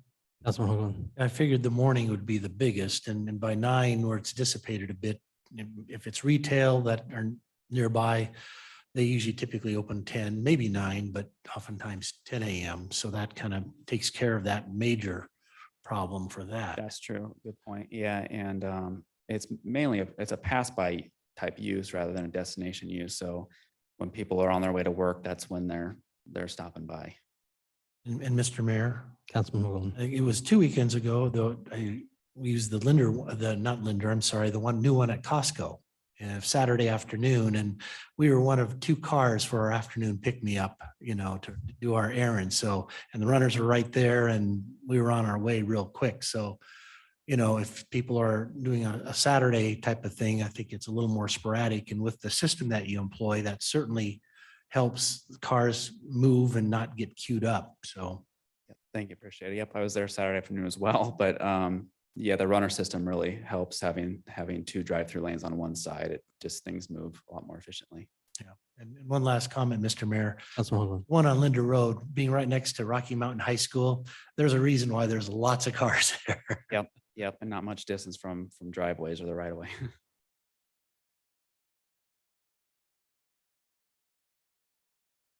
Mr. Mayor.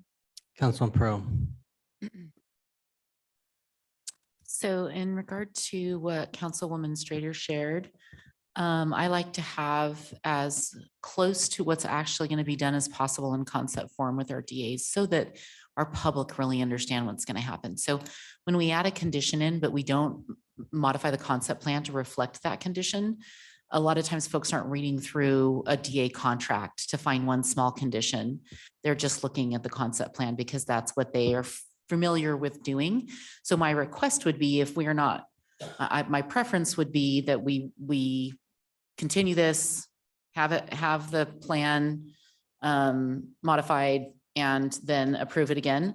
But if that's not what other council members are preferring to do, my request would be at minimum that the applicant update the concept plan before it's recorded with the DA to reflect where that pedestrian activity was. So there is a visual of it. I'd love to see it before we approve it. That's always my preference, as Councilwoman Strader mentioned. But at minimum, if we go that direction, I'd like to at least have it done so that it's something that's a public record. I agree with you in that concern for the DA. I think my possible solution to that would be conditioning on the CUP as well, because then that doesn't allow Dutch Bros to obtain a building permit until those conditions are met. So it's a lot more visible than a DA, like you mentioned. Mr. Mayor. Councilman Strader. Yeah, I think I've come around on that thought as well. It feels like we have plenty of teeth after Bill gave that input. I'd be okay with having that as a condition. They work with staff, and then I think it'll come together. Council, what's your direction? Mr. Mayor, Councilman Pro. there's no other testimony. I move that we close the public hearing for H 2022-0077. Second. A motion second to close the public hearing. Is there any discussion? If not, all in favor signify by saying aye. Aye. Opposed, nay. Guys have it. The public hearing is closed. Thank you very much. Have a good evening. Mr. Mayor, if there's no more discussion, I'm going to make a motion. Councilwoman Pro. I move that we approve the development agreement modification and conditional use permit request for H 2022-0077.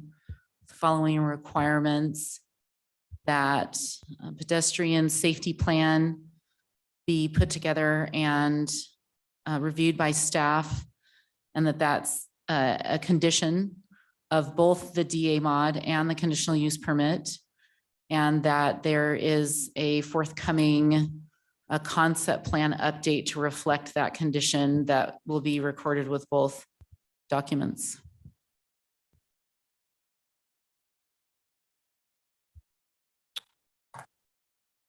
Have a second? Second for discussion. I have a second for discussion. Mr. Mayor, Councilman Strader.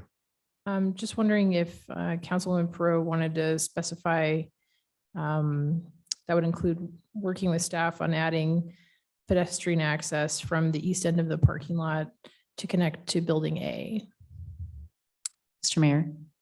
Councilwoman Pro. Thank you. Yes, that is great clarification. The first agrees. Second. Agrees too. First, second agreed. Mr. Mayor, Discussion, Councilman Hoagland. question. For that connection, were you looking on the north side or we'll call it the pink dotted line access, was there a preference there? Mr. Mayor, Councilman Pro. my preference is on the dotted line and then heading north. However, I suppose that could significantly affect the entire design. And so I think I'll leave that to the experts. But my preference is to have it run on that purple dotted line. To me, that seems like it will keep the pedestrians out of the drive aisle the most. But again, I don't know how much that'll end up really modifying the number of parking spaces that they have included. Mr. Mayor? Councilman Hoagland. Just a comment. Yeah, I agree with you on that. But yet, if you're willing to look at options, I'll be willing to look at options too. Mr. Mayor, Yes, City yes. Council, I have a clarification question. So the facts and findings come prior to a DA being recorded. Would we like them to update the concept plans with the facts and findings that come over to you to sign, or with the DA? Because typically we do the facts and findings with those types, and the plan should match. Mr. Mayor, Councilman Pro. Sonia is shaking her head yes. Given she's been with the city many years, I think the answer is probably yes. Does that mean then that I need to update my motion? Yes. Mr. Mayor, Councilman Pro. do you like me to restate the whole motion or just modify it to say that the concept plan needs to be updated prior to the recording of findings and facts? That works for me if the second agrees. Second agrees. Okay. Is there further discussion? Then I'll ask the clerk to call the roll. Thank you, Mr. Mayor. Strader, Aye. Overton, Aye. Porro, Aye. Cavanagh, Aye. Borton, Aye. Hoagland. Aye. All ayes, motion carries and the item is agreed to. Councilwoman Schrader, would you like a break now or would you like to? Okay. With that, we'll move on to the next item, item 4, which is public hearing for U-Haul Franklin CR 2022-0008. We will open this public hearing with staff comments.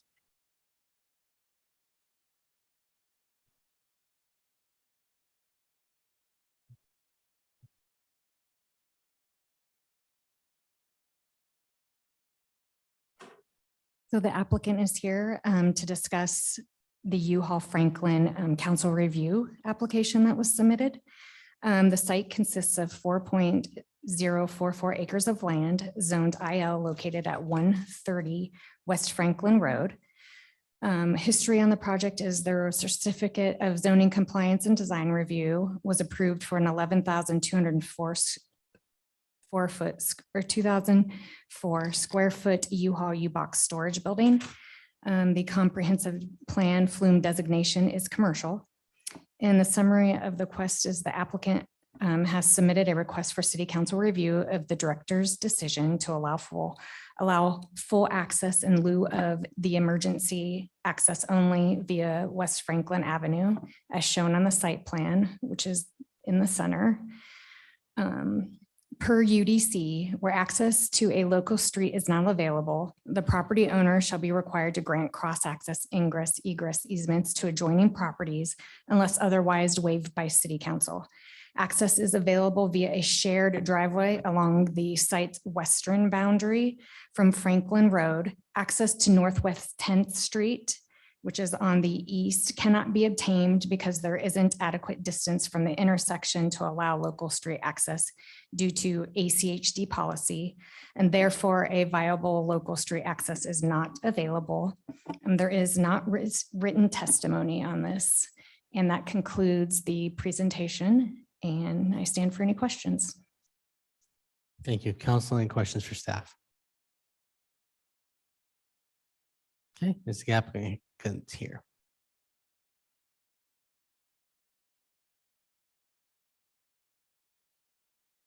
Good evening. Can you say your name and address to the record, please? Absolutely, and I believe I have a presentation. My name is Brett Galosh. I'm with Hillside Architecture.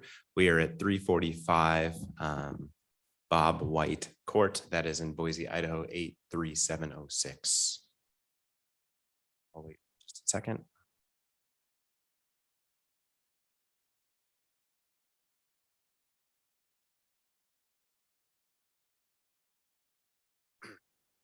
Thank you all for being here this evening on Valentine's Day.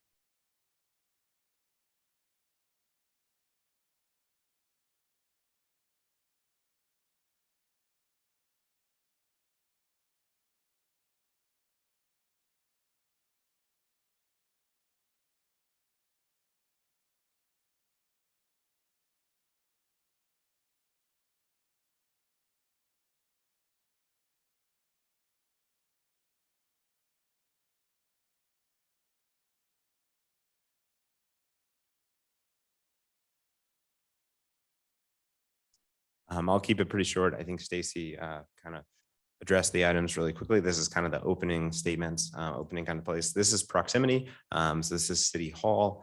This is the location on Franklin.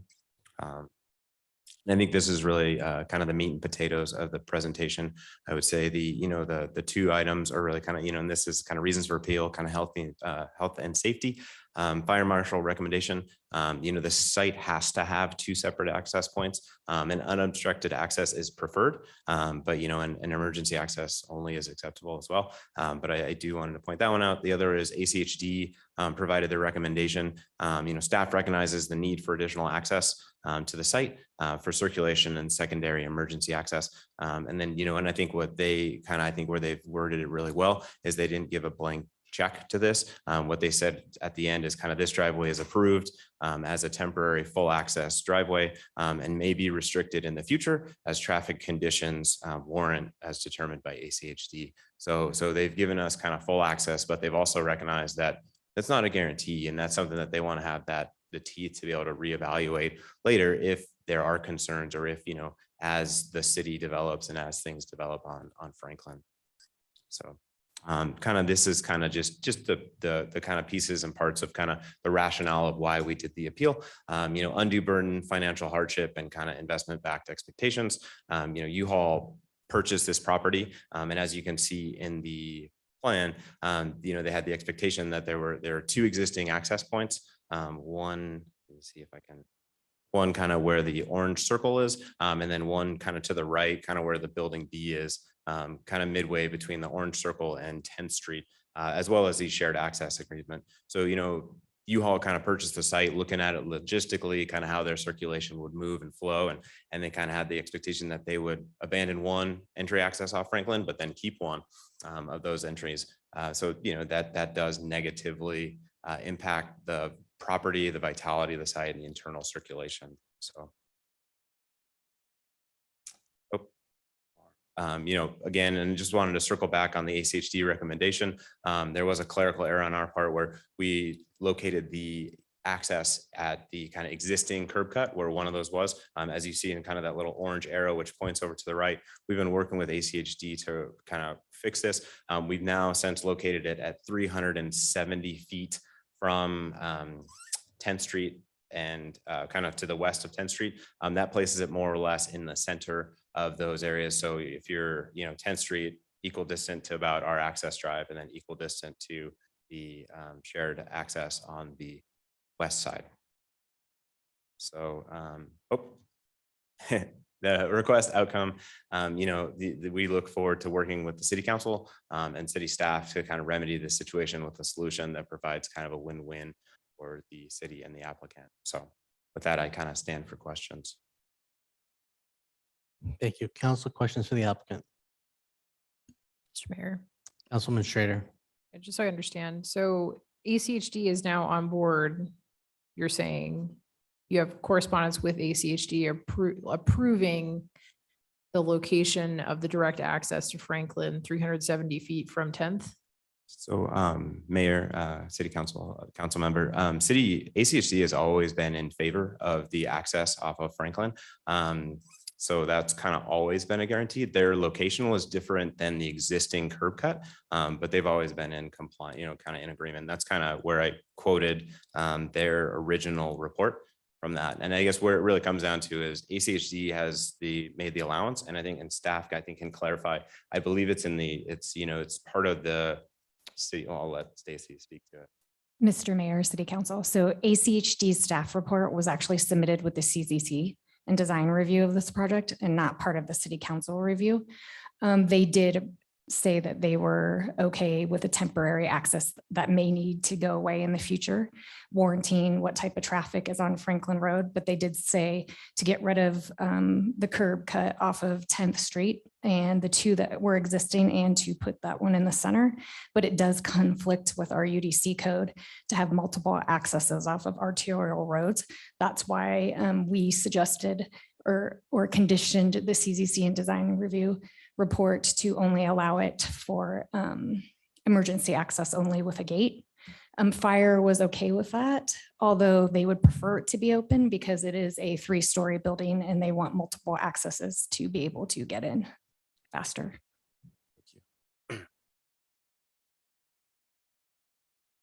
Mr. Mayor, Councilman Hoagland. I was just trying to rectify or make sure I understood ACHD's approval, because in their district policy 7205.4.7 driveway spacing on principal arterials policy, because we've had this come up before and they say, no, if you have access to a collector, that's what you have to use as opposed to an arterial. So I'm kind of, if you can clarify that, that would be helpful if there's a reason for that. Mr. Mayor, Mr. Councilman Hoagland, they're just report. So it did have that language in it, but they understood that they couldn't have a secondary access off of Northwest 10th Street. So it was provided in the center off of Franklin. They were okay with that access until such time that they deem that it's warranted to remove or not. But that language was actually in the staff report. And I know it's not part of this staff report for you to read, but it is part of the administrative level application. Mr. Mayor. Councilman Hoagland. Follow up, Stacy, then do they define what that traffic level is, or it's just at their discretion deeming it that needs to go away? Mr. Mayor, Councilman Hoagland, so yes, it's deemed at their discretion if it warrants that there's so much traffic on Franklin and that business has a lot of traffic as well, that they can deem it to go away. Mr. Mayor. Just to follow up on that, deemed to go away, meaning restricted right in, right out, or deemed to be emergency access? Emergency access, sorry, emergency access only. Councilman Pro. Mr. Mayor. We don't have anyone from fire here, do we? Oh, okay. Could we get a comment from fire on what happens if ACHD does require that to be emergency access, if fire's preference is that stay full access and it doesn't end up being that way, out of no, control of the city, what does that mean for fire?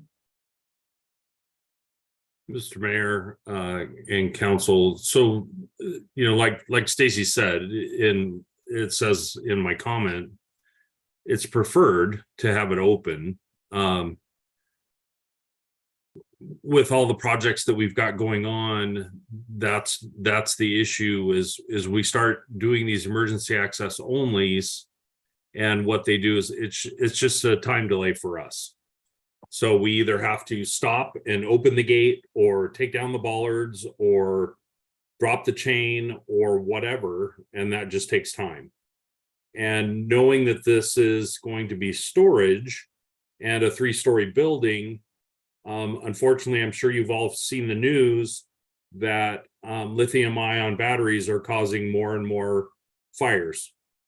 And so in my 20 years that I've been with Meridian Fire Department, we've had more than our fair share of battery fires. And as these things get stored and put away, we're going to see an increase in fires. And so my concern is that we have immediate access. And so that's why I prefer it to stay open, because we want direct immediate access. If we have to drop chains or whatever, it just takes time.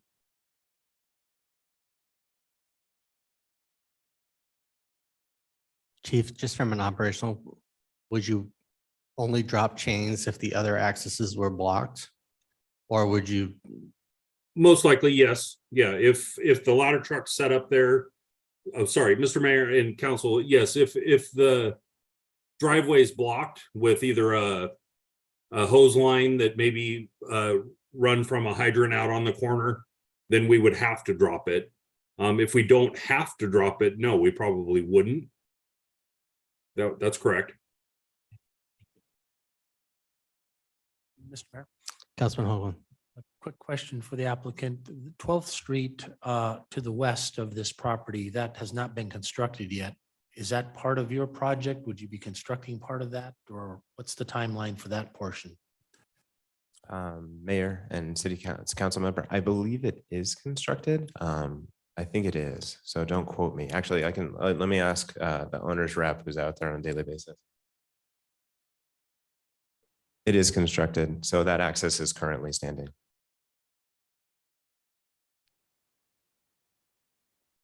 Council, any additional questions for the applicant?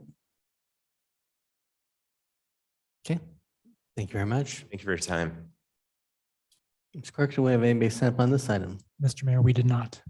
Okay, is there anybody present that would like to provide testimony on this item, either in person or online? If you're online, you can use the raise your hand function.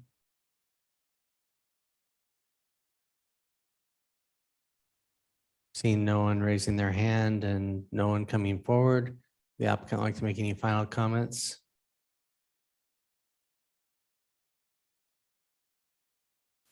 Thank you for your time and consideration. And I just want to say, for the record, Stacy Hirsch adopted this one from previous staff members. So, but she's done a fantastic job. And so thank you very much. Thank you.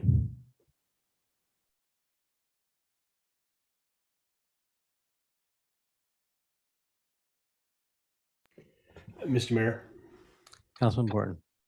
if we're providing comment, I'll be brief. I thought the planning director's reasoning made sense.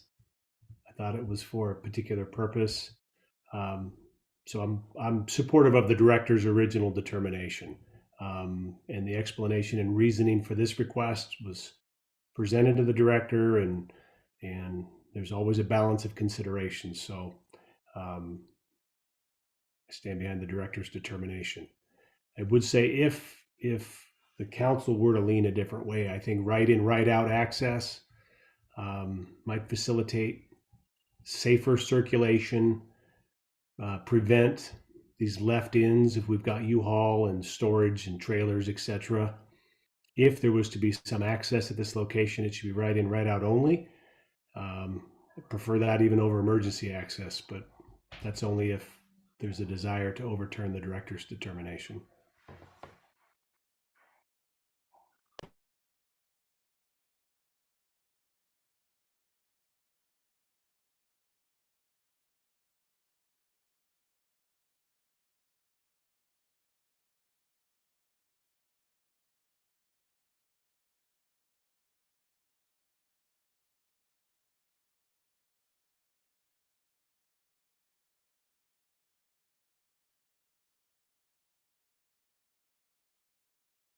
Mr. Mayor. Councilman Hoagland. Yeah, this is kind of a confusing issue just because in dealing with ACHD in the past where they've actually trained us well to move things off the arterial and to the collector with less traffic. It's safer and different things like that. And yet they went ahead and approved this.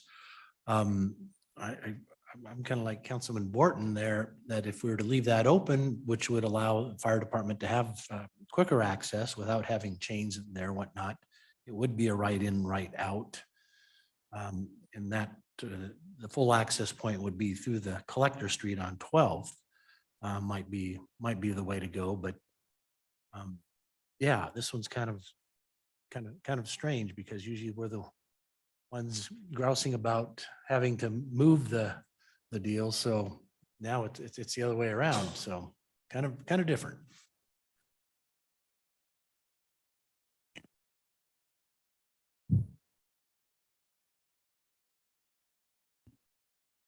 Mr. Mayor. Councilwoman Schrader. Yeah, I mean, I'm kind of with you, Council President Hoagland, on like, this is sort of the opposite philosophy of what we've always heard.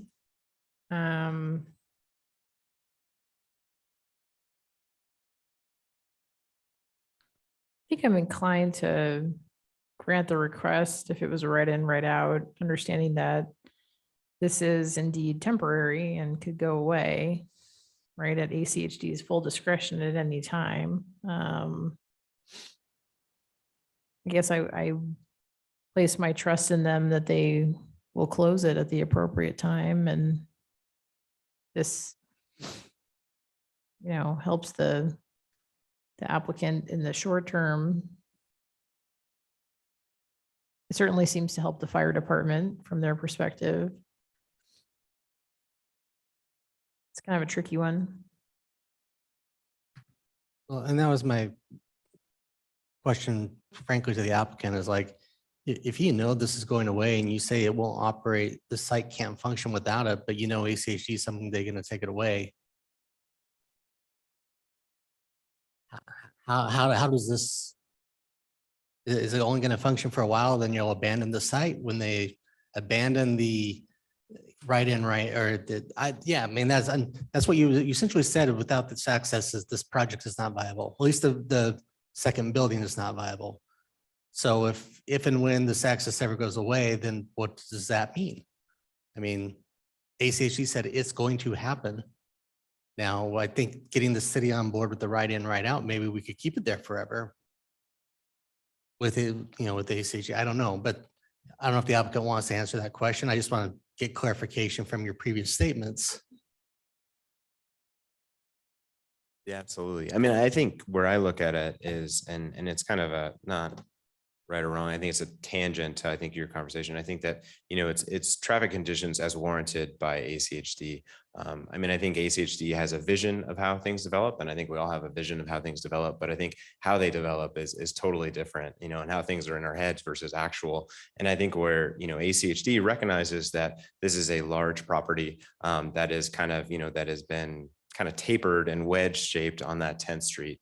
And what that does is that doesn't allow the kind of typical access from 10th. I think if you saw this as a typical rectangle, I think if the 8-mile lateral wasn't there, I think it'd be real easy. Like we would have access, we'd come up 10th Street, you take a left in, we'd come up 12th Street and you take a right. I think because of that, it is this kind of interesting, it's living in a different world because of that taper. 10th Street is actually going to be redeveloped. There's going to be kind of a curb and gutter on that side, sidewalk, curb and gutter up there per ACHD's requirements. So they recognize that this is a large site, and for it to function well, it does need that access.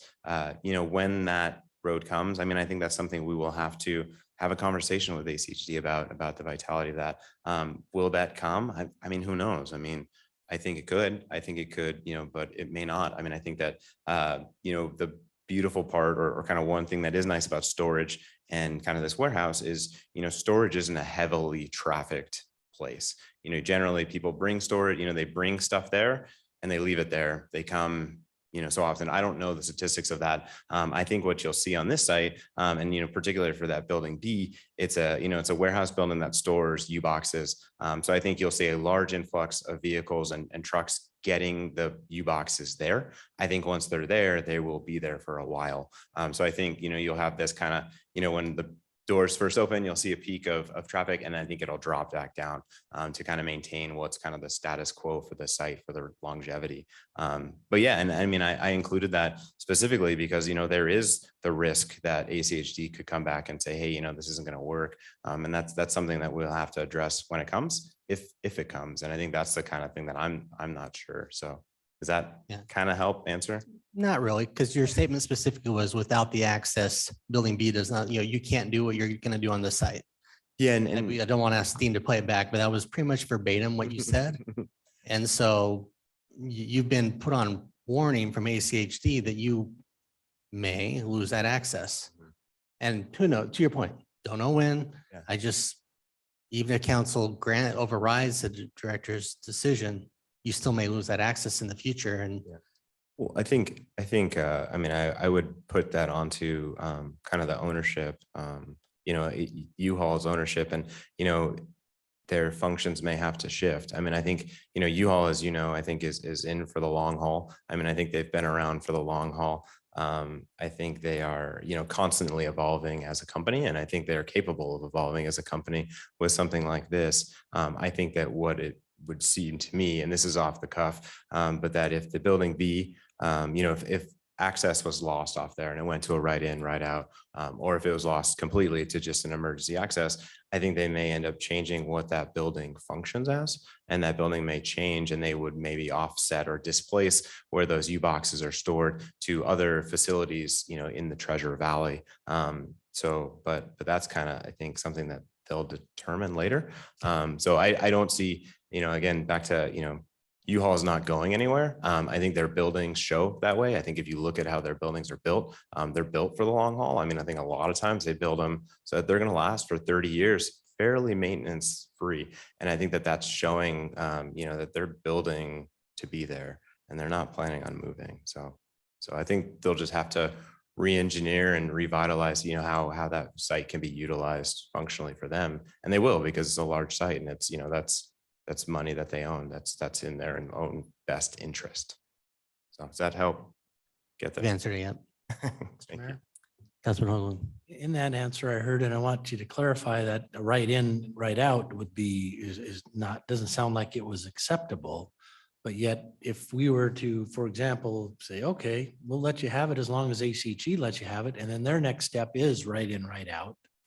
I mean, they've invested and now it goes away to some degree. It sounded like right in, right out wasn't an option that they would like to have. I mean, I would say a denial is the least likely, is the last thing we want. I would say we're, and per my last kind of closing lines, we want to find a win-win for the city and a win-win for ACHD.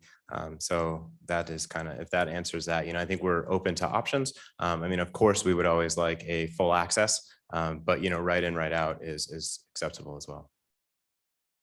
Mr. Mayor, That's one pro. I don't know if you or your client are this far down the road, but what's going to be the process or method for making the entrance on 12th the main entrance? I mean, if I'm a consumer, my assumption is that the main entrance is going to be on Franklin because that's where most main entrances are, is on an arterial.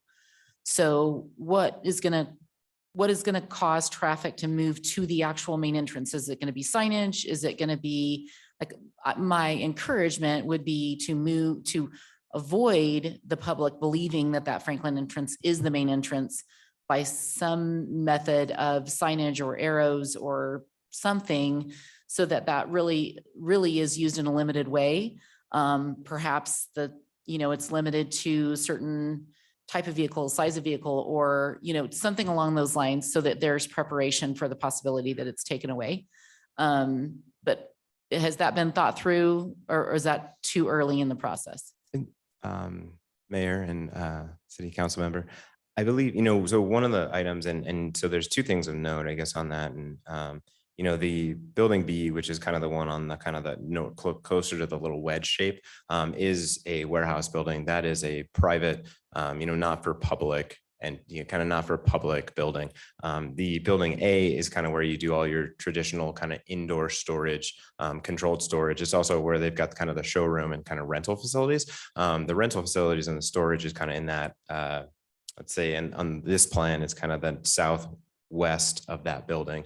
So kind of where you've got that kind of node, kind of the landscaping, the accessible parking, kind of pedestrian area. So I think, and then there's some signage and there are some things along on the building that do kind of gravitate that towards being the primary. I mean, I think in here's kind of the building looking from kind of towards the north. I think that's northwest, if you will. So that is kind of, I think the building itself has been allocated to kind of indicate that is the trademark.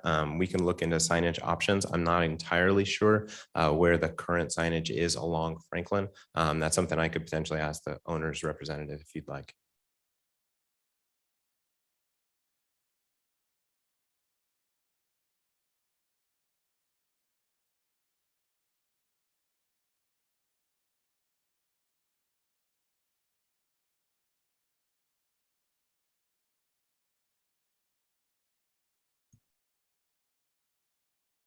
Mr. Mayor. Councilman Schrader.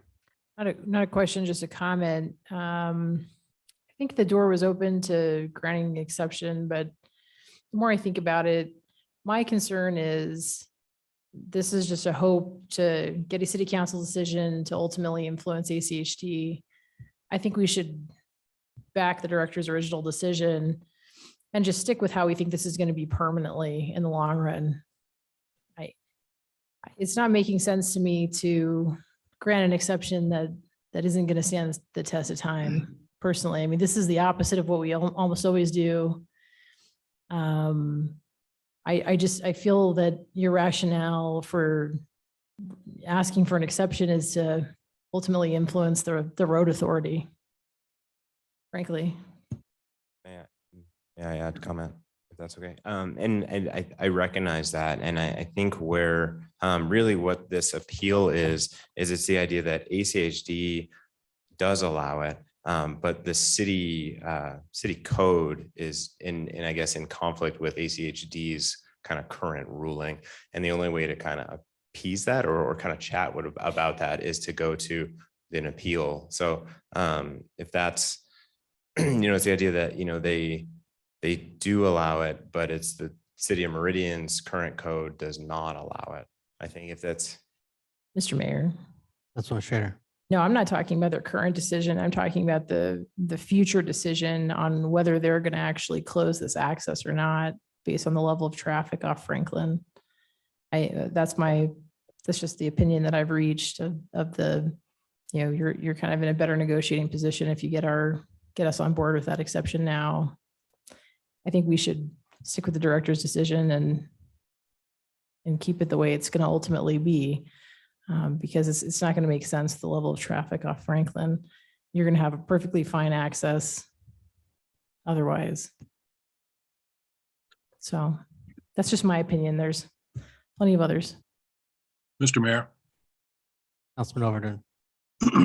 I agree with Councilman Strader, and I would stick with the director's decision that the traffic comes in and out off of 12th Street, not off the driveway onto Franklin Road.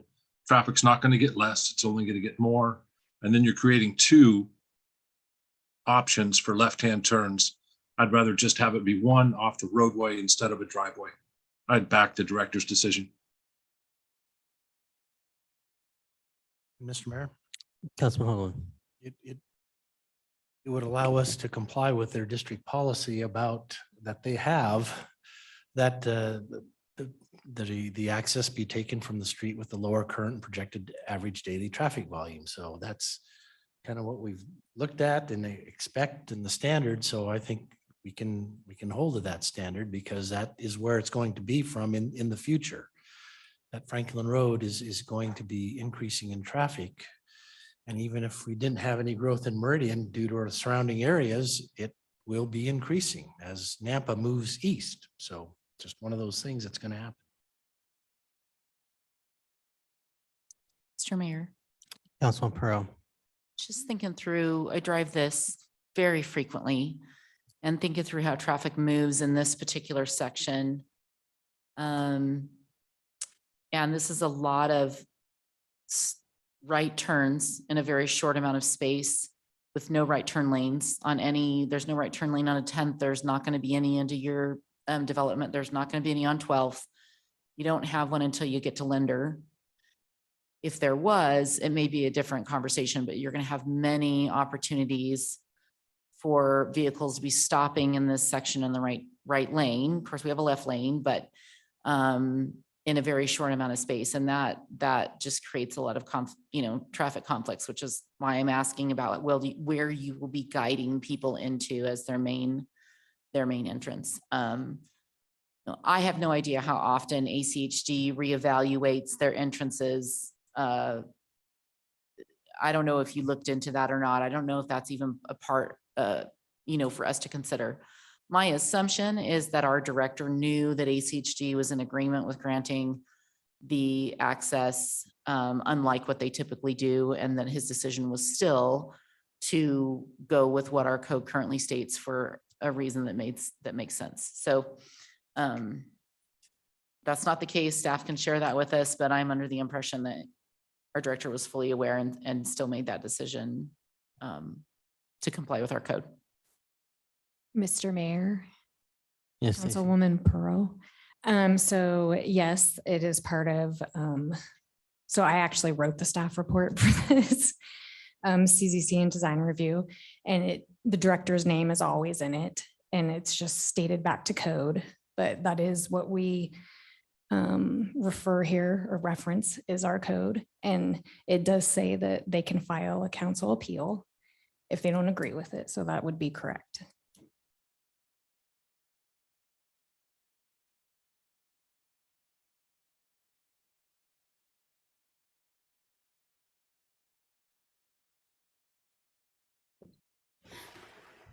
Mr. Mayor, Councilman Borden. I'll make a motion. See if we have any additional discussion. But in light of staff and the applicant's comment and the discussion of my Close the fellow public council hearing member. first. Excuse me? Close the public hearing. Oh, sorry. Yeah, I moved to close the public hearing. I apologize. Motion is second to close the public hearing. All in favor, signify by saying aye. Aye. Aye. Opposed, nay. The ayes have it. Public hearing is closed. Councilman Borden. Yeah, Mr. Mayor. So in light of the discussion and the presentation, I move that we affirm the director's decision as part of our council review, affirming the decision in the administrative application A 2022-0232. Second. I have a motion and a second. Is there discussion? If not, clerk call the roll. Thank you, Mr. Mayor. Strader, Aye. Overton, Aye. Burrow, Aye. Cavanagh. Aye. Borden, Aye. Hoagland. Aye. All ayes, motion carries, and the motion is agreed to. Okay, we're going to go ahead and take a break. We'll try to reconvene in 10 minutes at 8 o'clock.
All right, council, we will go ahead and come back.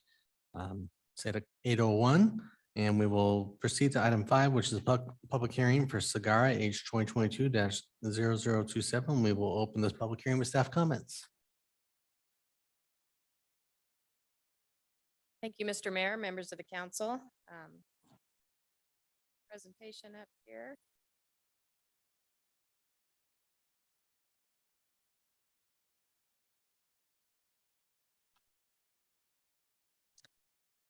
The next item before you tonight is a request for a preliminary plat and a planned unit development. This site consists of 17.49 acres of land. It's zoned R8 and CC. It's located on the south side of West Orchard Park Drive, west of North Fox Run Way and east of North Linder Road. This property was annexed in 2019 with the requirement of a development agreement, which was later modified in 2021. Most of the property is designated on the future land use map as medium density residential with some mixed use community on the west end, that brown area here on the left map. A preliminary plat is proposed consisting of 114 building lots and 16 common lots, including 3 private street lots on 17.49 acres of land in the R8 and CC zoning districts to develop in 2 phases. A planned unit development is proposed for a 146 unit residential community containing a mix of single family residential detached homes. There's 32 of them. Single family residential attached homes, there's 38 of those, and 38 townhomes. And multifamily units, 38 of those at a gross density of 8.35 units per acre, consistent with the medium density residential and mixed use community designated areas and with the development agreement. A reduction to the setback requirements listed in UDC table 11-2A6 is requested with the planned unit development. Access is proposed via the extension of 2 existing local public streets, North Arliss Avenue and West Director Street, and the existing North Bergman Avenue. 1 local public street access, North Arctic Fox Way, is proposed via West Orchard Park, a collector street. Private streets are planned for internal access off the public streets and will be requested with the final plat application. A revised common open space exhibit was submitted as shown that depicts a total of 3.43 acres of qualified open space, which exceeds the minimum standard by 0.69 of an acre.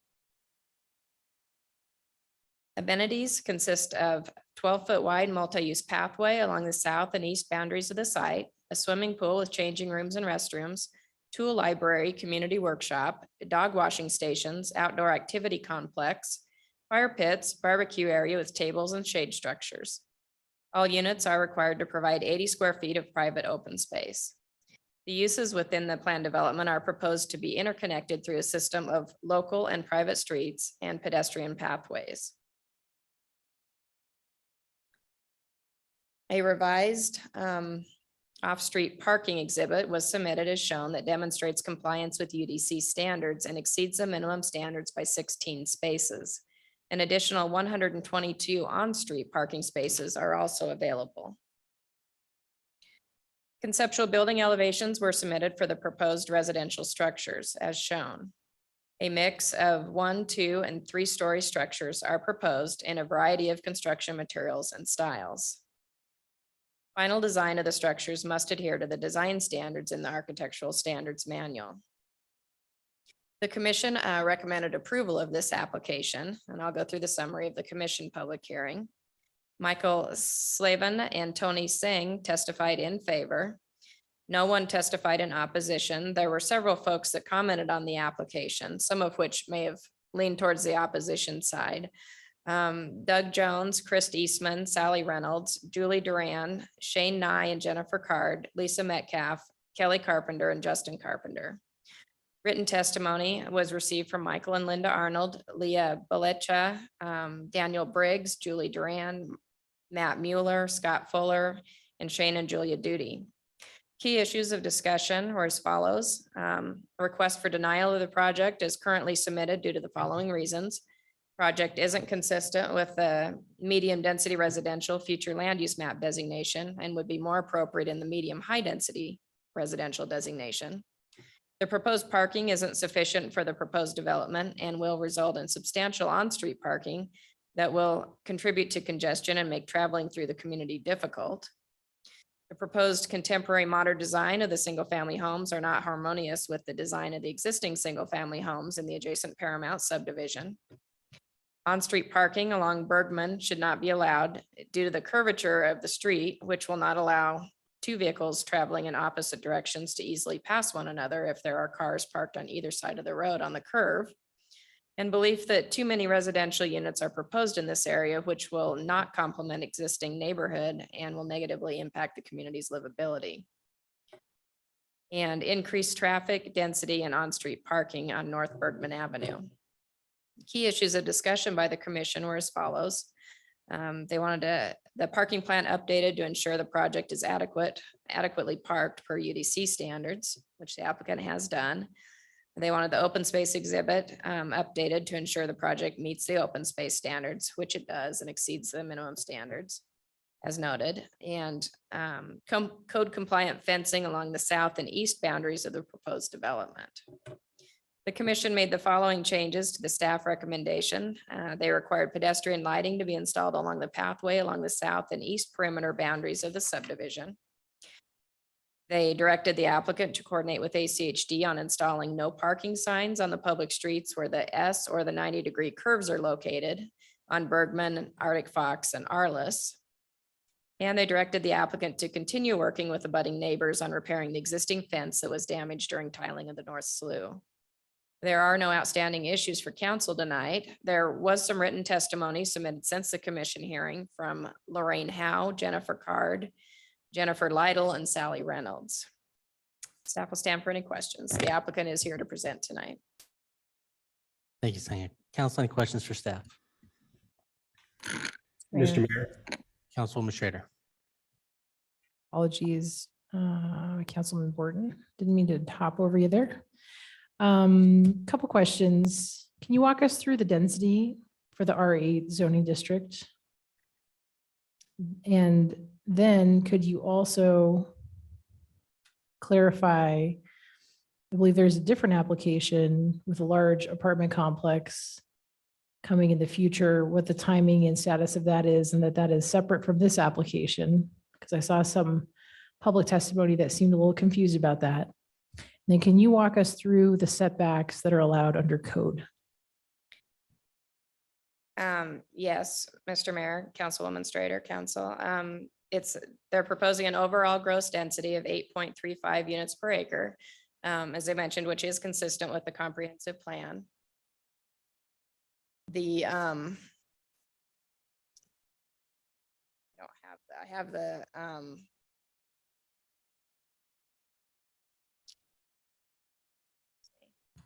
setbacks are requesting right here. That does not include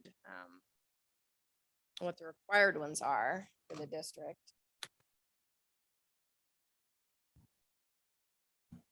Mr. Mayor.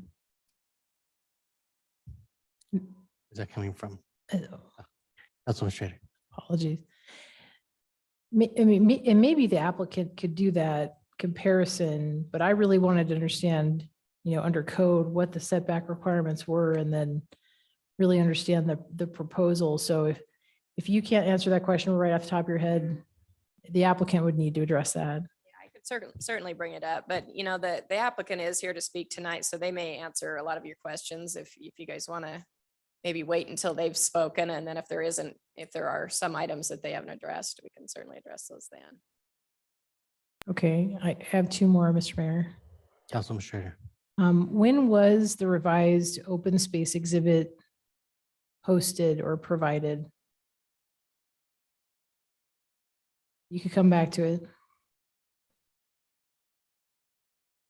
And then finally, the timing and status of any other applications for residential development in Orchard Park. Specifically, there are several letters of testimony about a very large multifamily building. I just want to establish that the timing and status of that. I'm looking for that information, Councilwoman Strader.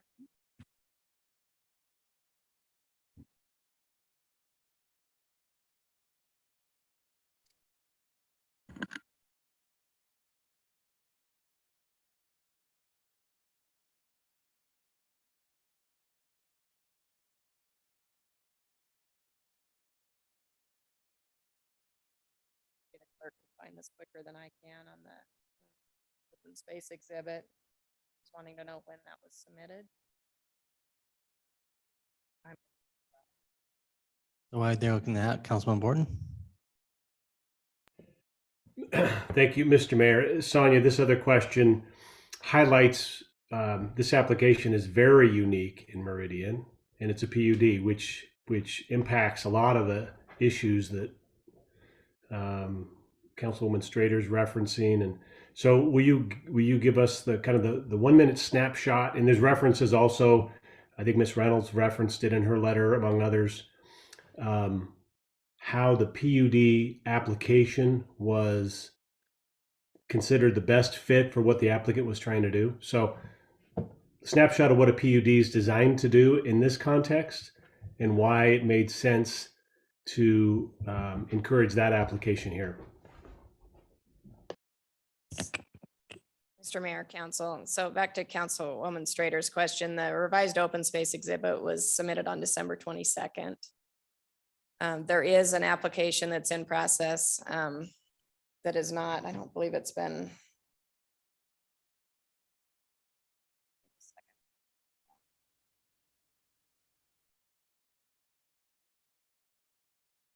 I don't believe it has not been submitted yet to the city. We have met with the applicant, but it has not been submitted yet. Oh, excuse me, it has been. The DA modification has been submitted. It has not been accepted yet or scheduled for hearing.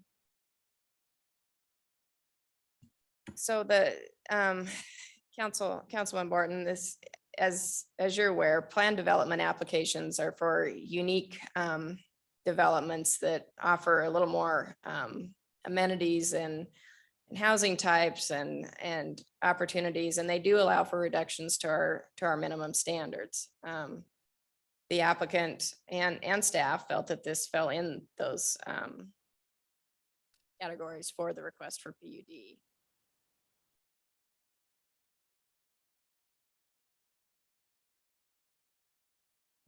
Is there any other questions that I missed of yours, Councilwoman Strader? Councilman Borton, any follow-up? No, no. Never mind. Mr. Mayor. Councilwoman Strader. Yeah, I think what would be helpful, and it's okay if it comes later in the hearing, but I think what's important is to establish, because it's a PUD, specifically what standards have been modified in terms of, both setbacks, establishing if there's been any kind of density bonuses or anything through using the PUD process. I just want to get really clear, because I think to Councilman Borton's point, it's, I think, a point of confusion. And I just want to be really clear on exactly what those exceptions are. Mr. Mayor, Council, all of this information is contained in the staff report. It's pretty lengthy, and all that information is addressed in the staff report if you've read it. Mr. Mayor.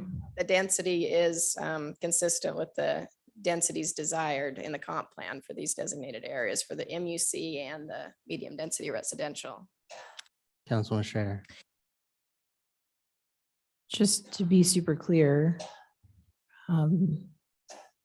so I've read the staff report, but I think it's important to outline, and for me, what I would prefer to see, I think, is like a side-by-side comparison of each aspect and how it's different. So if it's, here are the normal setbacks under code, because we have a PUD application, here are the setbacks, for example. I just think for ease of review, for communication with the public, I think it's important to lay that out in a way that's more clear. I noted for future reference. Okay. I apologize, that was not done, but there are links in the staff report right by the proposed setbacks for reference, but yes, nothing side by side.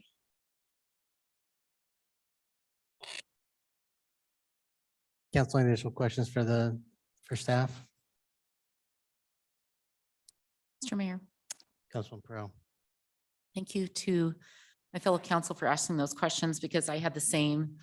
So just a couple of quick questions for Sonia. One, in the staff report, there were numerous statements that the applicant needed to provide certain pieces of updates or information before this hearing. I think there was at least 4 or 5. Did they do that on every one of those counts?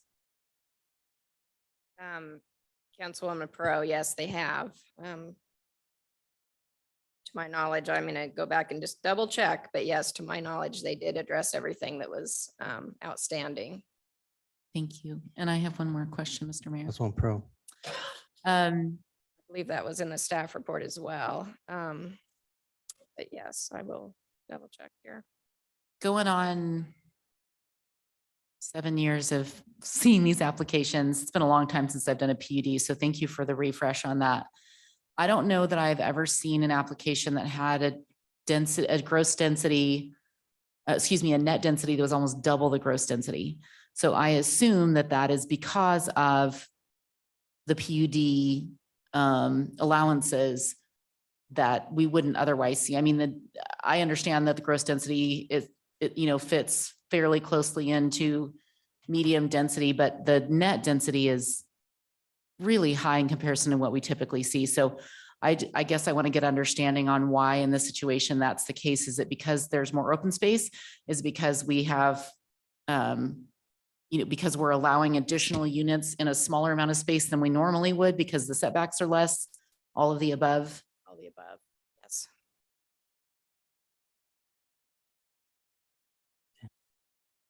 All right. Yeah, and to answer your question, Councilwoman Perot, if you look at section 8, A in the staff report, that listed those outstanding items, that staff's response is there, they are stricken, and the response is included how they comply with those recommendations. So that has been addressed. Any further questions for staff? And I'll ask the applicant to please come forward.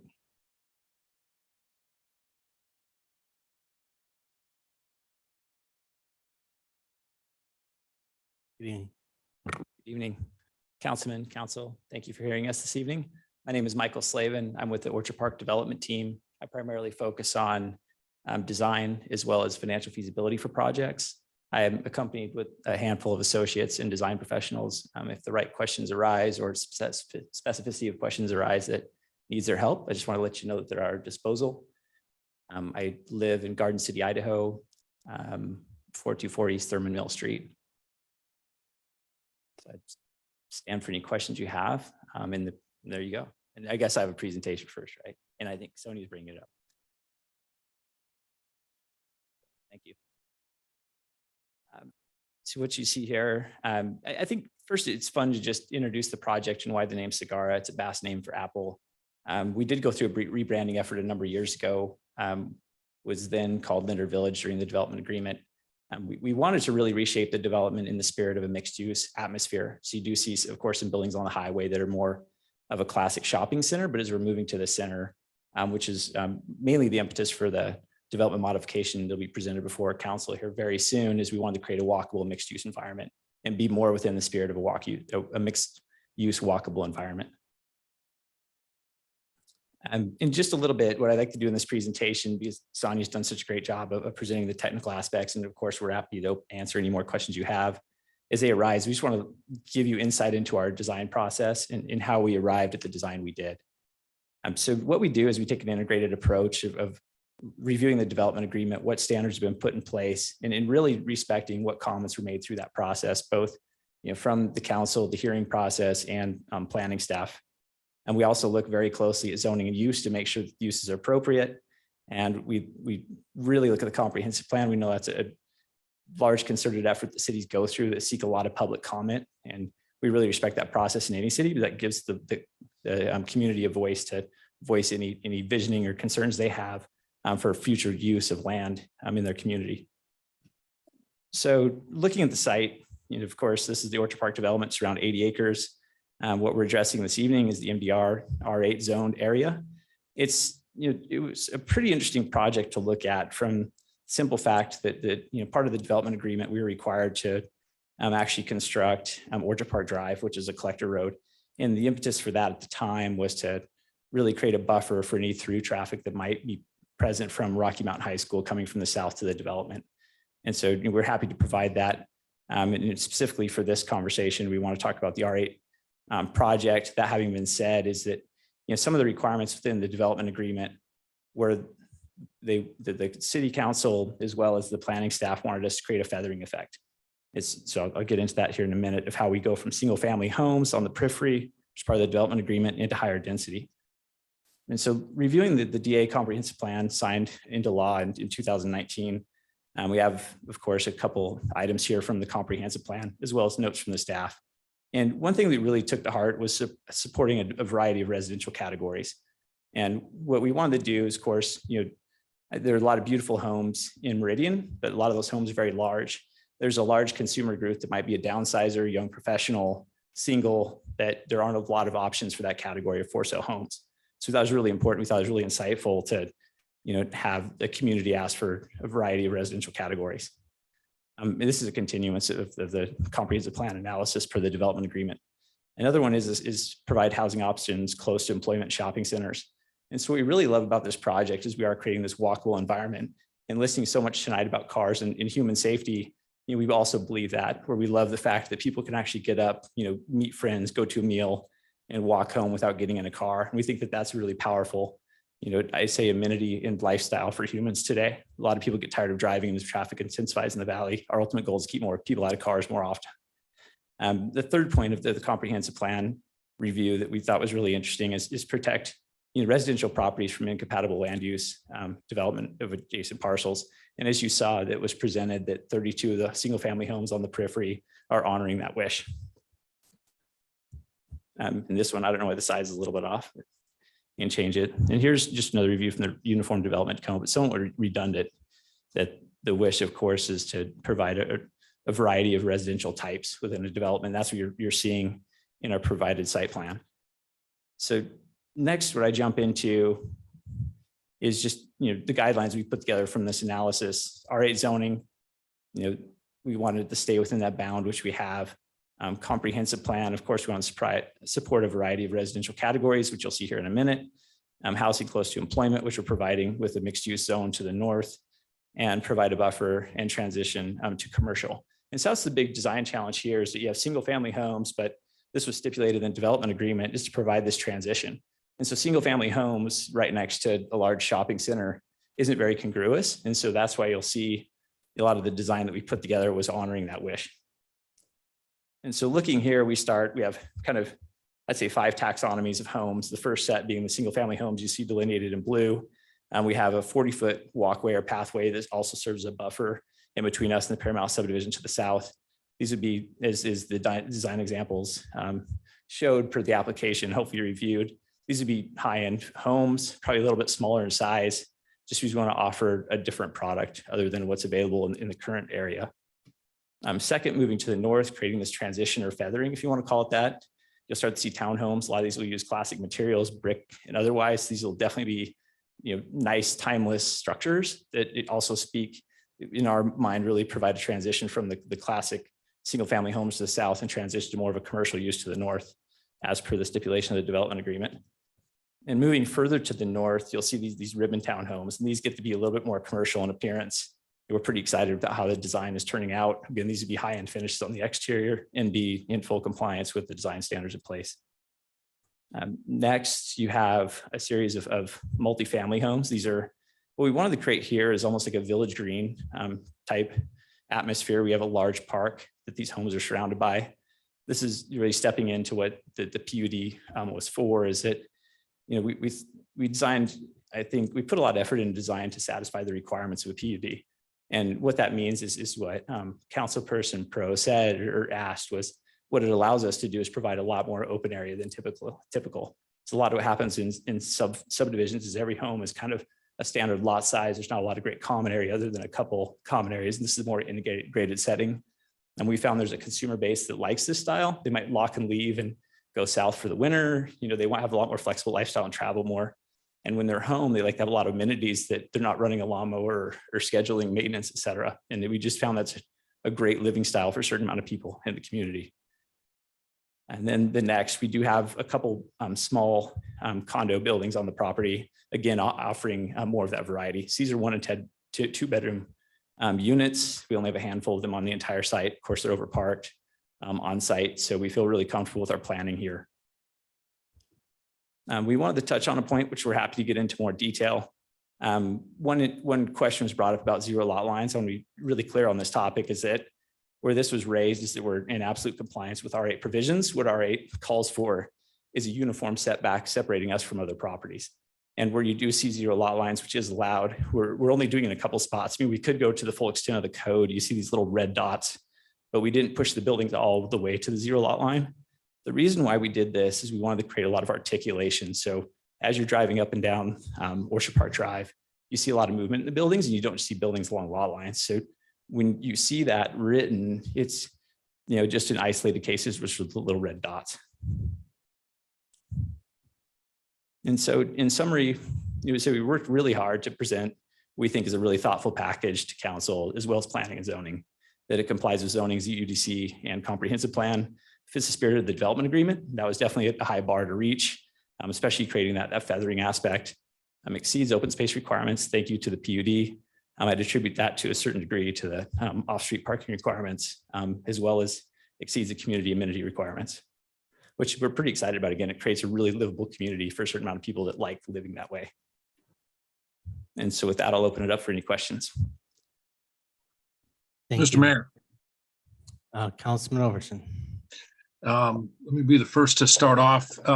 Michael, I don't know if this question will be for you or for another member that you brought with you, but in reviewing all of the citizens' concerns and how they were addressed in the two different P&Z meetings, I kept noticing that when you were talking about the parking and all of the parking slots that you provided in this development, and Sonia, I don't know if you can pull that up. The major complaint had to do with the narrowness of Bergman Avenue and how there were quite a few parking stalls allowed on the S curves going through there, and it was very, very narrow. And when I look at that and I realize that we're talking about a road that can connect some of our youngest and newest drivers from Rocky Mountain High School to Winco and the library, and you're going to have drivers driving through not just in the morning, but at noon and after school.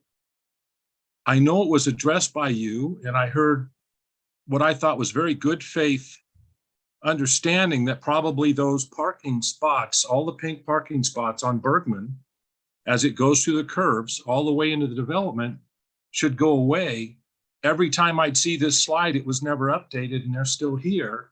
And I'm having a heck of a time trying to decide how I would approve something when you say that, you know, you don't need to have those, but they're still here. And can you explain to me why the map hasn't been updated and those parking spots on Bergman Avenue have not been taken off of your parking map? Councilman Overton, thank you for bringing that up. There was a lot of discussion about this in two hearings. And so this is where the dissonance exists in between Meridian and ACHD. ACHD controls the roadways. So, you know, you as the city don't have any say over it, unfortunately, and we as the developer don't. And it's a separate process to go through ACHD.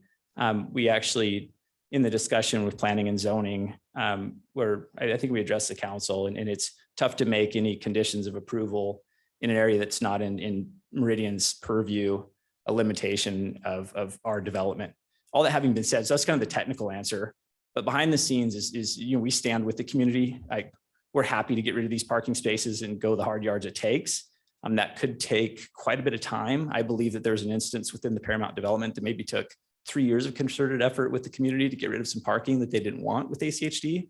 So we're happy to stand there in solidarity, but it's one of those things that ACHD moves at their own pace. We all know that. It's a bit frustration, definitely of ours, and I'm sure of the planning staff as well, as we're trying to get projects through, but it's absolutely out of our locus of control. Mr. Mayor, follow up. Councilman Overton. I understand, Michael, but do you not agree that a form of showing solidarity with the homeowners from Paramount would be to just simply eliminate those from the map? So it doesn't look like us as sitting city council members are patently agreeing that those are good parking places when I'm telling you right now, I disagree with those. I think that's a really good turning area for even traffic calming, but a terrible location for parking. I think they said it was a 33 feet wide section of street that you could not get two cars in between two other cars parked.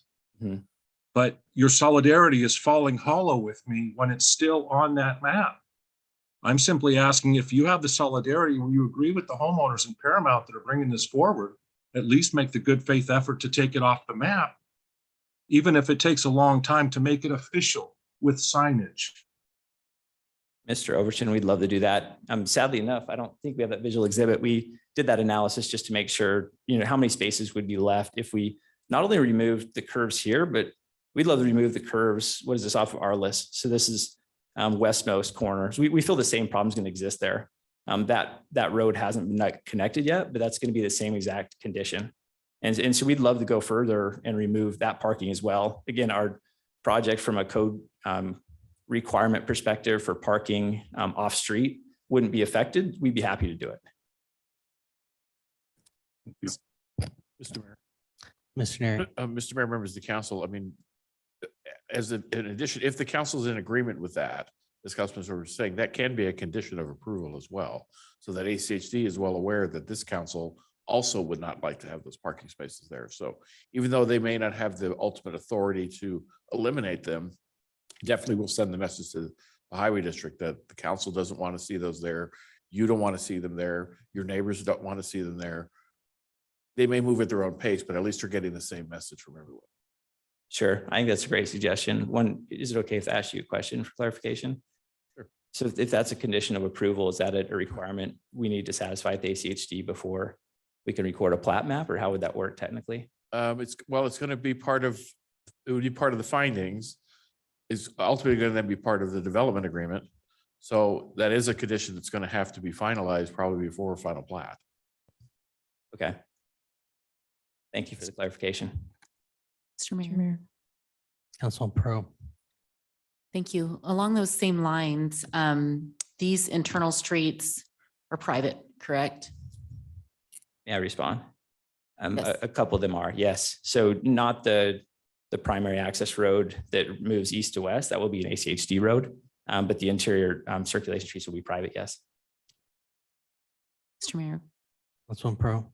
So the primary streets that have the on-street parking, all of those are going to be a width of 33 feet with parking on either side. So essentially they're going to be how wide for the drive lanes?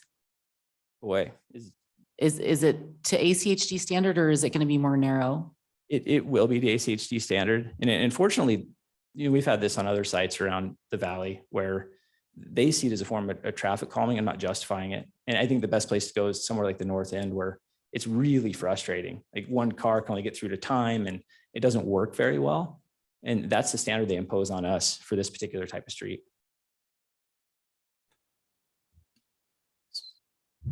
Mr. Mayor. Councilman Pro. So I have some questions about the parking with the setbacks. We regularly see issues when there is a 10-foot driveway or a 5-foot driveway. We mostly see them in alley loads, but this is not, but this is going to create the same situation we see, which is that those spaces are often used by residents to park in, or they want to use them to park in because they have storage in their garages. So whether we like it or whether we don't, that's the reality of it. I'm curious as to how this actually meets parking standards for the townhomes, for example. I think the 3-bedroom townhomes have a parking requirement of 4 spots. So if you have 2 spots inside the building and you don't have a 20-foot driveway, where are the other vehicles parking? On street parking? That's a great question. Maybe you don't have the luxury that the numbers are really small on this table. You'll see that we've broken it down by actual townhome and how many bed counts are inside of the townhomes. So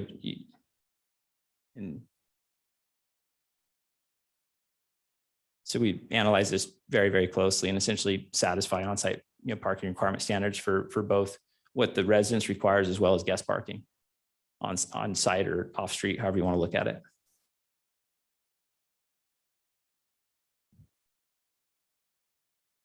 Mr. Mayor. Councilman Strainer. If other council members have other questions, I have a series of questions. So if you guys are okay, unless somebody has a quick question, if it's okay with you, Mr. Mayor. I think it's all questions will be answered. before we Move on. know So they it doesn't matter eventually how we will. do it. I appreciate that. Thanks for being patient. Okay, so I have the R8 standards in our code open up in front of me. So the minimum property size in square feet is 4,000 square feet. Mhm. So I want to go through each one of these standards, or if you can just tell me which standards do you deviate from? Sure. I wouldn't, I don't have the luxury of the code in front of me. I know. We I'm sat down sorry. with our design professionals and we made sure that we complied with all the requirements. In summation, excuse me, that's why it wasn't the reason why we employed a PUD, but certainly we could go back and do these lots in a more singular fashion, take away a lot more open space, reduce the parking that we're exceeding, and end up with a different site plan. But in light of the fact of the development agreement and then the standards that were put in place to create a natural transition in a variety of housing types, we felt that this is the most appropriate application. And so we need those standards. That's the PUD addresses those standards. I'm not sure you do. That's what I'm confused about. And so what I really wanted to understand were the setbacks. Because I think, and frankly, and the other thing I should warn you, what I want to do is I want to go through all the elevations that you guys submitted. I have them on my computer, Mhm. some of them, if that's helpful, but I'm looking at a couple of these elevations. One of them I think maybe have been in your presentation, if you can find it. It almost looks like warehouses. Do you know what I'm talking about? You can find that slide. Might You have have your been- presentation I open. think Sonia had the elevations. I just stuck to the bubble diagrams.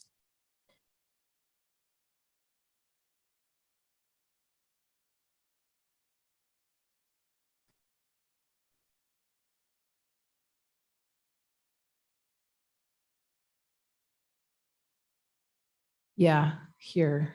So this is where I'm really wanting to get clear. A couple things. So just some feedback. I mean, this is incredibly inconsistent with the Paramount neighborhood as it exists today. Mhm. It's completely different. What are, like, for example, if I'm looking at these, if I'm the picture here in front of us on the left, if I'm looking at this picture, what is the setback? Does this meet the setback for the R8 zone? Because it's really close. These are conceptual renderings with all due respect. So you're not going to get down to actual dimensions. These are ideas, right? And Yeah. that's what's required for this particular portion of the application. And through the design, I don't want to be condescending, but through the design process, design review, that's when we address those issues. These are purely conceptual. Yeah, so I just want to give you some feedback. So like an example I would point to, we recently approved a development off of Ustick and McDermott, I believe, that had some deviations from our standard dimensions and even from our setbacks. And there were good reasons at that site that were geographic in nature that had to do with a lateral, with like some serious site constraints. And that was kind of the bar we set for deviating from some of our standards. But I would point to like that particular development is a good example of like attached townhomes in terms of style and kind of how things would blend with the neighborhood. I'm looking at, and I normally don't get into design stuff. That's not something that I normally care that much about, but I'm looking at something like this. This is totally inconsistent. I mean, even the library, is kind of like a modern farmhouse vibe. But I'm like looking at these renderings and there are even hardly any windows facing the street. I mean, it's just a totally different type of design. And I'm just trying to understand, like, were these design choices driven by trying to get an exception to our setbacks? And that's kind of what's going on, or help me understand why stylistically, like this was the choice. Yeah, that's a great question. And thank you for your comments. And to assure you, we won't build exactly what you see here. These are just examples of what we're looking at for design inspiration. And I'm happy you're raising the points you are. Is it, we will be building something different, I assure you. I mean, they'll be similar in nature, right? And one of the challenges we had again is that, in the development agreement, it was somewhat of, I say, staff comment to provide a natural transition. So what we're working really hard to do is have these single family homes that transition into more of a commercial look and so on and so forth till we get into the mixed use development. And so we're trying to strike that balance to make everybody happy. But at the end of the day, for us, it's interesting to present a different product because different humans have different tastes and we get excited to offer something different. Mr. Mayor. Time is yours. Yeah, so I understand that, but part of our comprehensive plan really speaks to, trying to make sure there's adequate transition, but trying to have kind of consistency with surrounding neighborhoods. And I agree with the principle that you're trying to follow, which is you're starting with single family, then you're getting denser as you get closer to the commercial. That's beautiful. I don't have any issue with that. But I think where I'm getting a lot of heartburn personally, besides I thought Councilman Overton's excellent points about safety and Bergman Ave and all that stuff, is I'm looking at some of these elevations and I mean, I'm not on board with them, frankly. This wasn't the only example. I mean, I went through every single one and there were just, it just was completely a departure from the existing neighborhood. And it's kind of hard to hear, trust me, this isn't what we're going to do. I'm a little worried. I feel like there are some concerns and it's better to, come back with something that's flushed out, that's going to mesh with the neighborhood. You've worked with the neighborhood really well. It sounds like you've had a couple meetings. I just think it's important to flesh out that something more harmonious with the surrounding neighborhood. So that's one point I would make. The townhome elevations, same issue. And then as well, I'm concerned, I've got, maybe you could go back to the slide where you had the little plus signs of where you're at a net zero lot line. Sure. Yeah. Is that, I know it's on my presentation. I think there's one on yours, is there? Yours is much bigger, but I think it might be there. But while Sonia's looking for that, we're definitely open to design. If there's a way to, implement that, we're more than open. And I caveat that with, we definitely we take the financial risk on building something that's sellable. And so, at the end of the day, we'd love to strike a balance. Sure, Mr. Mayor. Yeah, I think that, sure, that makes sense. All I can tell you are examples of projects where I've seen townhomes and density that looked like it would be very successful with this type of a surrounding neighborhood. Like that's one example I can think of off the top of my head, but I'm not going to design it for you. So yeah, if we could, we're in the right presentation. I think we're getting there. Go ahead. Oops, sorry, I drive now. Thank you, Sonia, very much. My apologies. At least I think I drive. Am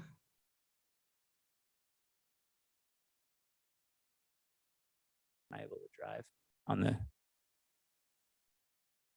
there we go. Thank you so much. At least the mouse was working for a second. And thank you. Let me grab that again. Bear with me for a moment, please.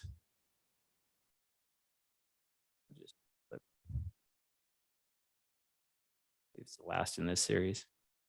Yep, here we go. Yeah.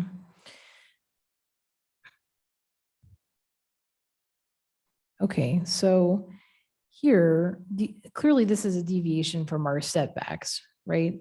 From our standards. Yeah. And so explain to me why it's not. Yeah, what you'll see here, great question, is that we have a periphery buffer that's required under a PUD zoning. So we can only be within so many feet of neighboring properties. And what you're seeing here, we just wanted to point out the fact is that it's allowed to do zero lot line, but on the yes. Right. That's where the disconnect is I'm really trying to establish, if you didn't do a PUD, what would the standard be? And what exceptions are we making to traditional R8 standards because we're giving you an opportunity to use a PUD process? So I'm going to keep kind of asking that question Yeah. of you and Sonia, unfortunately for everyone. But that's what I need to understand, because to me, it feels like, okay, I understand granting exceptions for an urban feel, but I need to understand what the exact rationale is and what those exceptions are. Like, what specifically do you need an exception from traditional R8 zoning that you couldn't do here if you didn't use a PUD? That's what I'm trying to understand. Sure, they would all be very traditional homes, which we don't feel is in compliance with the comprehensive plan to provide a variety of homes. And I think you made an excellent point about another project, about a challenging site. And so what happened was when the collector road was imposed upon us, which we agree with and we were happily built, was that it created a pretty awkward lot, especially when you deal with triangles. You know, it's really tough to deal with those. And one option to us, which I don't think was appropriate, was hardship. And I think in the case you mentioned, when you have a precarious site, it's pretty narrow on one side, as you can see, and then it has a triangle on the other side. Is that PUD seemed like the best application. So we looked closely at PUD requirements and satisfied those requirements. Yeah, I mean, just to give you some context for the example that I gave you, in that example, after purchasing their property, there was a state highway that separated their property in addition to a lateral. So the kind of conditions I'm talking about were really dramatic. Okay, well, maybe this is as far as we can push this, but anyway, it's a little bit of a point of frustration for me that I can't see somewhere on one piece of paper. Here's what, even for example, the setbacks, the total square footage, all those things. I would love it if I had every, dimension of those things and why you exactly need it. Because I think I've seen others pretty successfully be able to work within it. And we can give exceptions, but there needs to be, I think, more rationale.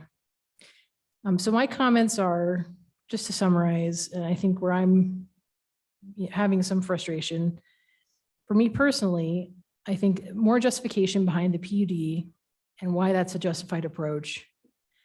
The elevations need work, in my opinion, to blend with the surrounding neighborhood, and a lot more granularity, I think, on why not traditional R8 zoning, and what, and part of it, by the way, I think when you have those elevations, I think it explains itself, right?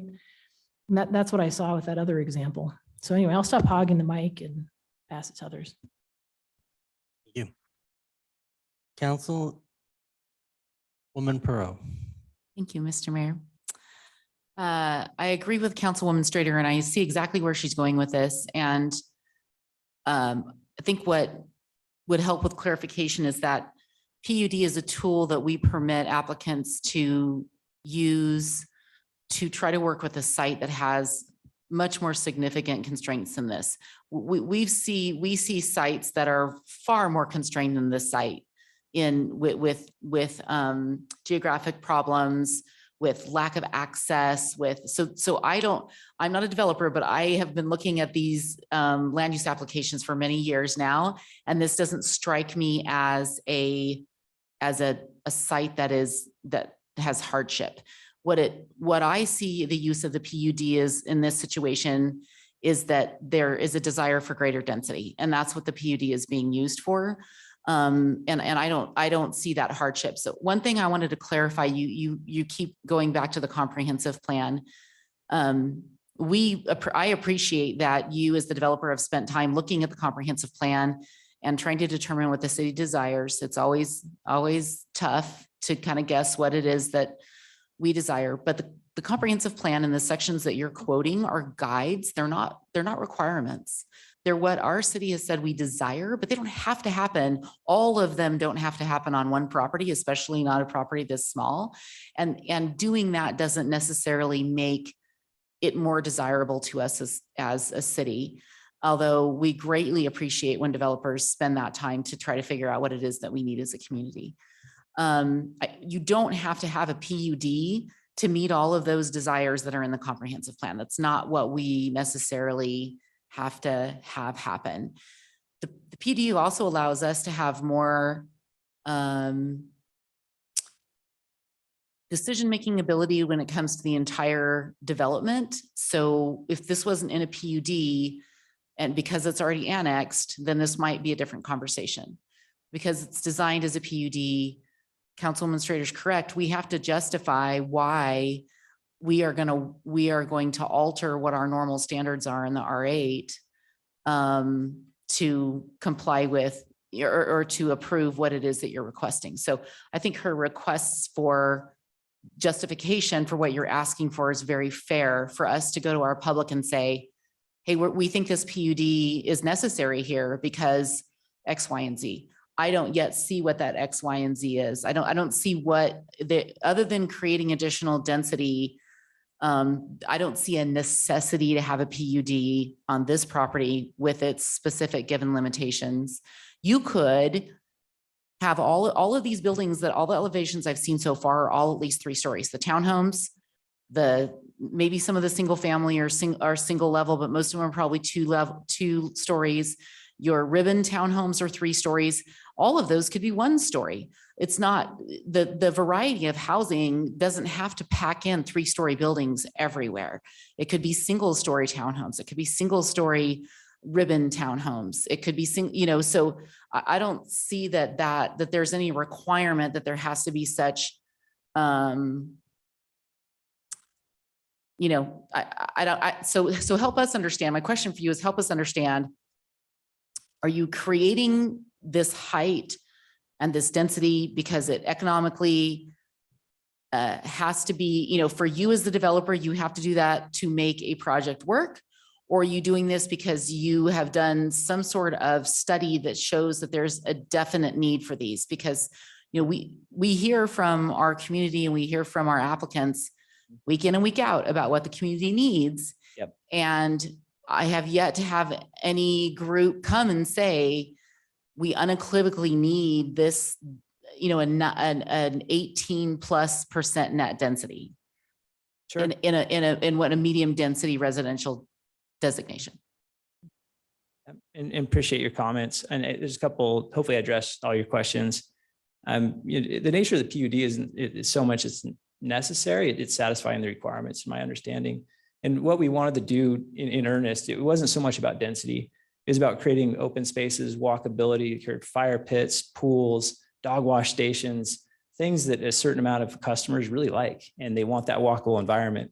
And it's very different than a lot of what exists in Meridian. So we're excited to offer a different living style.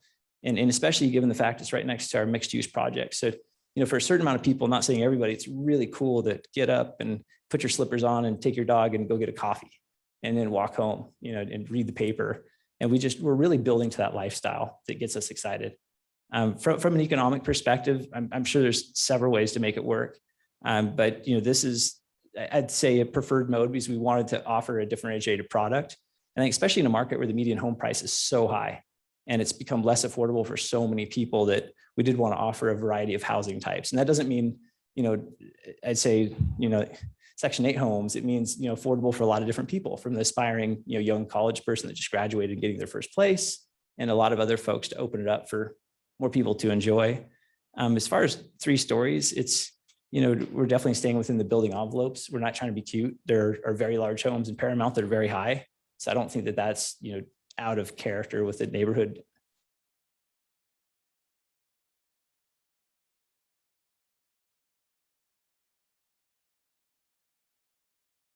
Council, any additional questions for the applicant?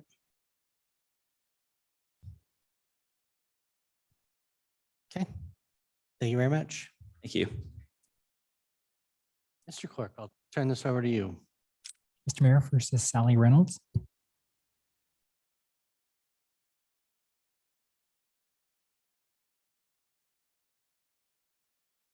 Sally, Sonia's bringing up your presentation.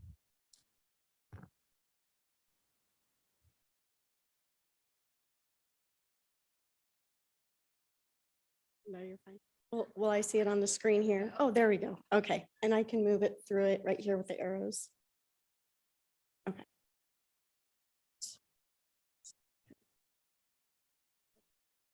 Can you go into presentation mode? My first. Oh, it's yours. Thank you. All right. Good evening, Mr. Mayor, members of City Council. My name is Sally Reynolds. I reside at 1166 West Bacall Street in Meridian. I'm going to kind of do away with the remarks that I had, and I'm just going to go through some bullet points. So first of all, I would like to thank the developer. He's been very good at communicating with the public and getting input from the public. I do like the feathering of density. I think that's very thoughtful planning. They have agreed to put lighting, along that easement, and that's by P and Z. So I would encourage that that stays as a condition, and they've happily agreed to do that. This is the Bergman parking that Councilmember Overton was addressing, and there is an ACHD meeting tomorrow at 12 noon, and I have already contacted a commissioner concerning this parking, and I will be at that meeting to address that then, and we can see where that goes from there. But this is how narrow the street is, just for reference. Finally, this is the fence.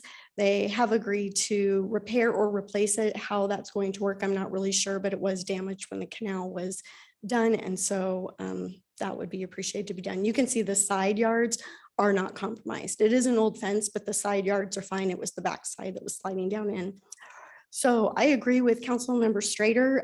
A comparison of the R8 dimensional standards versus what the city code would be asking for in a PUD would be great to see. I'm not sure where in, besides just those 0.6 setbacks, where the other setbacks are.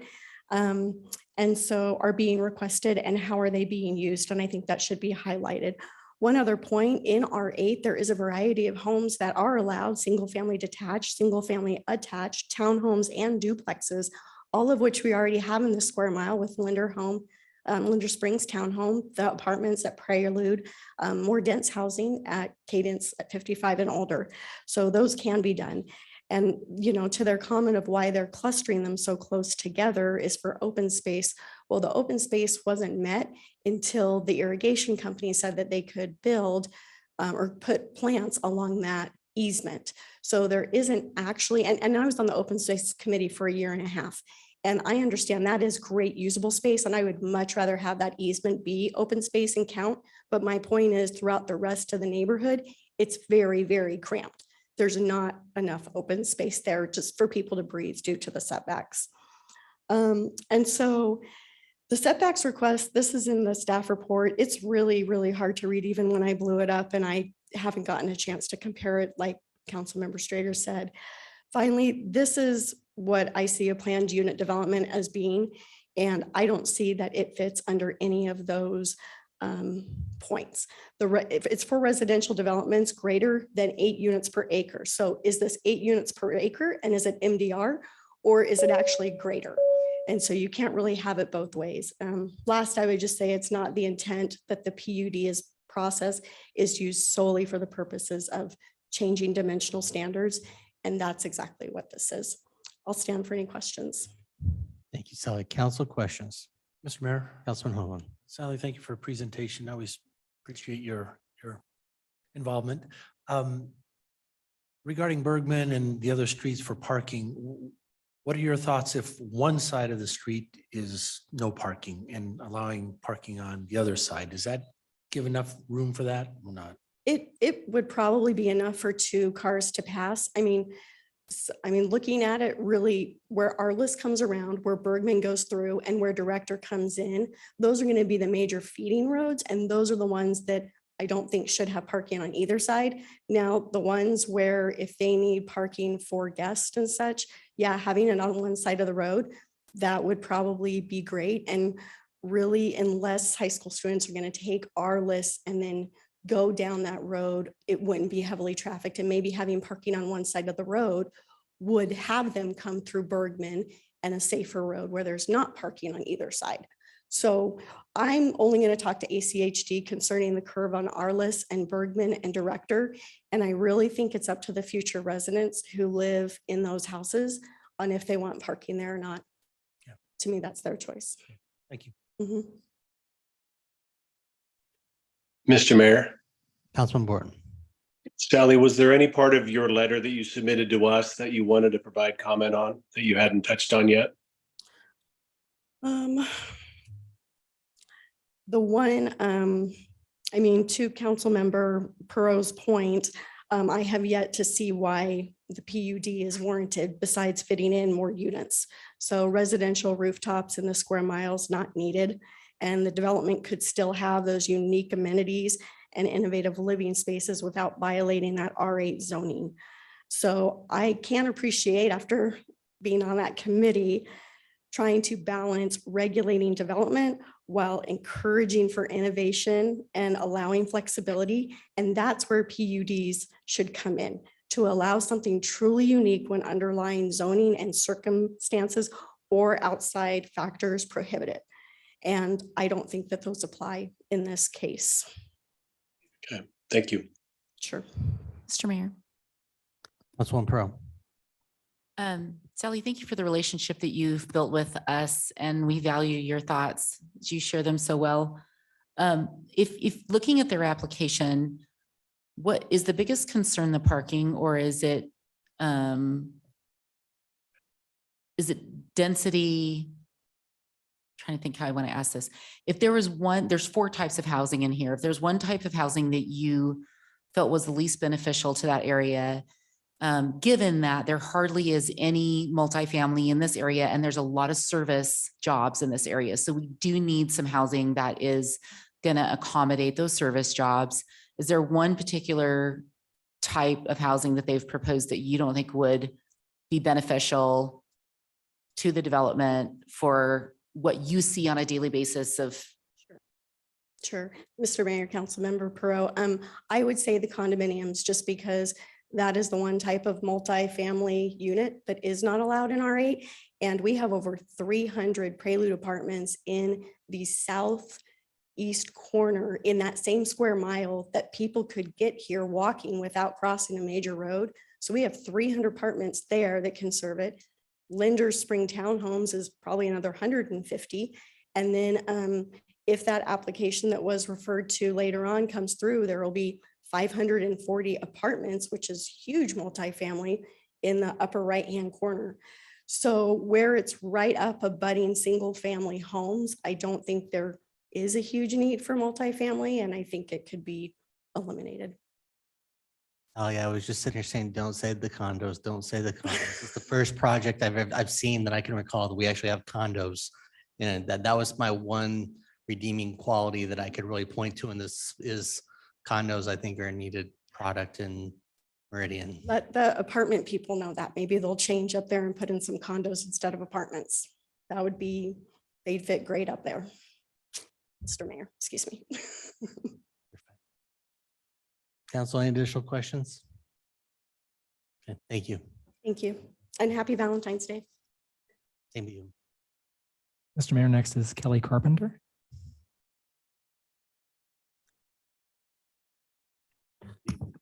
Good evening, Mr. Mayor and Council people. Forgive me, a little nervous. My name is Kelly Carpenter. My address is 5991 North Arliss Avenue in Meridian. Thank you so much for your time this evening. And thank you so much for all of your comments and questions on this development, because those are all the things that I am personally feeling. 2 main things I would like to ask for or bring to your attention is that I believe that the density of this development does need to be reduced. And then also the height of the units in the building should also be reduced as well. As the developer, Michael, did state, it is a very narrow piece of land. I live directly up against the fence where the park will be. And it's literally a stone's throw before the condo buildings begin. I just don't think that it is cohesive to the neighborhood. I believe the heights, they're just way too tall. The developer keeps talking about a 2-story building when in actuality it's a 3-story building because it's a 2-story with a garage on the bottom. But I do agree with the feathering. I do agree that the work-live balance is a really cool concept. I just think that we need less of them. You know, if they could eliminate 1 row of the condos and have the townhomes, I think that's fantastic. Single family homes, absolutely. But with that many people, it's going to put a strain on our schools, a strain on our roads. I can't tell you how many times a day I hear tires screeching and sirens going because there's that many people on Linder and Chinden. Let's see.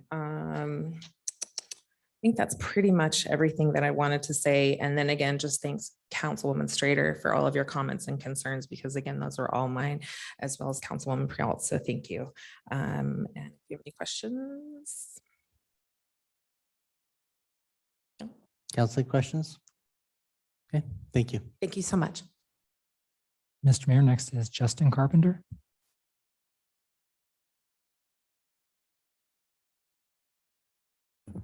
Hello, Mayor, City Council members. Justin Carpenter, 5991 North Arliss Meridian. Thank you for your time today. You know, I'm glad we're on this slide right here. You know, it's just, I think it was Councilwoman Strader talked about this transition of elevation. It's just too extreme. They're trying to pack too much into this property. It sounds like you guys see it too, which, you know, reassures me that you guys are seeing what we're seeing. It's just too much density, especially with the 5-story apartment building that's on deck to come after this. You know, we just have concerns. I think the developer kind of spoke volumes there, because when he was talked about the density, he talked about pulling out the green space to maintain all his units. You know, if this is truly that walkable, livable environment, why would you give up one of your greatest assets? The second thing I want to point out is I think it's being underestimated, the walkability that's coming from Paramount. All of us in Paramount are anxious for this development to come through. We want the restaurants, we want the pubs, we want the surf machine, you know, the library. You know, we're very anxious. We're a very walkable community, and there's going to be a lot of that's going to come to this development as it gets built out. So it's not like we need to rely on these consumers of these residential units to support those businesses. And that's all I have. Mr. Mayor, Councilwoman Pro. I'm kind of chuckling because I was in the hearings when this came through, and Paramount was not in favor of the Linder, the Linder Park development. So I'm glad to hear Well, that we've they're, also seen it come a long way from the original design. yeah, I'm glad to hear that. Yeah, I'm happy to hear that.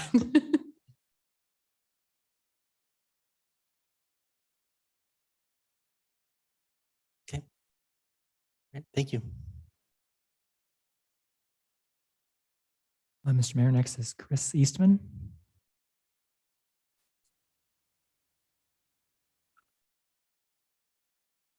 To this mic. Mr. Mayor and council members, happy Valentine's Day. I actually would rather be home eating my sawadi Thai. One of our favorite Meridian restaurants is waiting for me at home when I get done.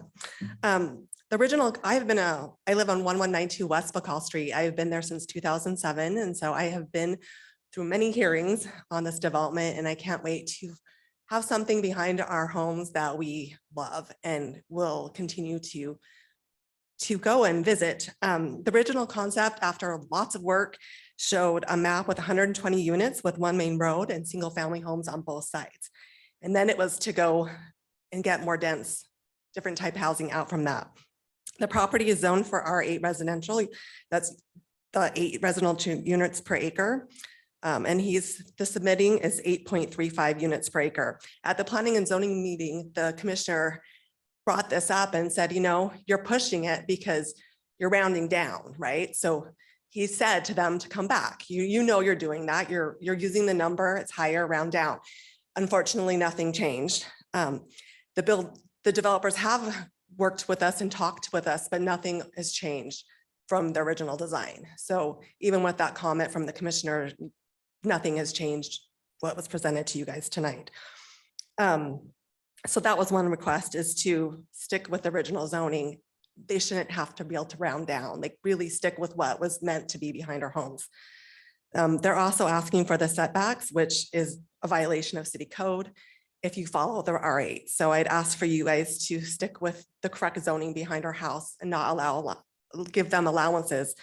Paramount is a wonderful place to live. That is where I've raised my kids. It's where I plan on staying, and I want it to continue to be a very walkable place. Unfortunately, that road that you guys keep talking about, I keep forgetting the name now, Bergman, when it was snowy, I was going to work and I saw a teenager crash on the side, hit the fire hydrant. I saw multiple teenagers coming right after them about to hit me, and the teenager pulled over. They come through our neighborhood. They also come through onto Linder Road to get to Rocky.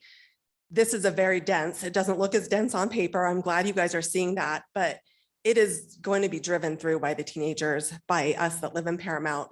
And I really would hope that you would respect keeping it safe and making sure that the parking is not allowed on main roads and that they have enough parking for each unit to be safe. And thank you for your time. Thank you. Council, any questions? Thank you. Mr. Mayor, Shane Nye.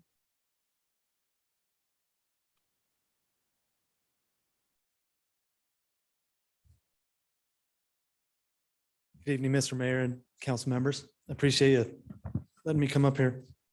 My name is Shane Nye. I live at 858 West Bacall Street. I do appreciate the concept of this design. Again, the feathering that's mentioned, but it seems like a lot of the concerns, and I'm just kind of echoing some of these same things over again, come from the stretching of some of these limits. At the last meeting I was at, the council members noted that there was not much say they had with the roads and the parking, but sometimes the stretching of these limits, the density, the setbacks, things like that to allow more housing is what's creating the problem or worsening the problem. And you do have a say over that.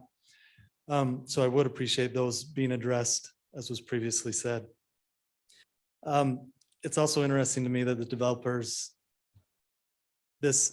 make this property so diverse, they can kind of answer any question depending on which part they're talking about. For example, at the last meeting, they were talking about $1 million homes, but at this meeting, they're talking about affordability for any type of person. You know, and I agree, there's some lower income level homes that feather out, but they kind of play both sides of the coins very often on this issue. Again, I agree with the concept. I agree with some of the ideas behind it, but just stretching the limits, forcing the density, I think is what's creating some of the problems and the heartburns. And so I'd appreciate those being addressed as was previously spoken of. Thank you. Thank you. Council, any questions? Mr. Mayor, there are several other names they didn't mark they wanted to speak, but of course they may wish to. Is there anybody else that'd like to come forward and provide testimony on this item? Go ahead and come on up. And if you're online, wish to testify, please use the raise your hand feature. Hi, I'm Tony Brownlee. I was on the first list. I live at 797 Barrymore, built my house there in 2005. And I've been through several changes to that property behind there. One thing that the developer said that it's not in your control and it's not in his control to change the width of that street. It's absolutely in your control. You can deny their project or they can change it. So I think it was being disingenuous. One thing that my neighbors didn't bring up was that there are no 3-story houses anywhere in Paramount, not one. He said that there's not. There's not any 2 stories with a garage underneath it either. However way you look at that, they're not there. I think that the density there is way too high. I think that the street is too narrow. Councilman Hoagland, you said, do you think that if they could park on one side, if it was my daughter that was along that street? No, absolutely not. Not on days like today with adults driving, much less kids driving. I got a call from my better half to say, well, I made it. I saw a whole bunch of accidents on the way. And that was after she got out of our subdivision. I can't imagine on a road like that. And again, I just think that the density is much too high, that the buildings don't fit the character of Paramount. The buildings that we have there, what I built in 2005, what all my other neighbors built. I appreciate their designs, but I think that the sole reason that they're asking for the PUD designation is to pump up the density. I think y'all are calling it as it is. And until they can show something different, I think that's what it is. Thank you. Council questions? Thank you. Thank you. Is there anybody else that'd like to provide testimony on this item? And I invite the developer to come up and close. The applicant, I should say the applicant, I apologize. Mayor Sermison, members of the council, my name is Tony Sang, 6518 North Fairborn Avenue, part of the development team for Sagara. Sonia, if you can please bring up Michael's presentation. I'm going to use some slides from there and a lot of things unpack here. Obviously, there's a lot of issues, a lot of questions, and hopefully I had Ross over there, our engineer, to be able to ask some questions. So I can hopefully answer some of your open questions. I think Councilperson Strader, great questions. And that's really what I was trying to work hard on.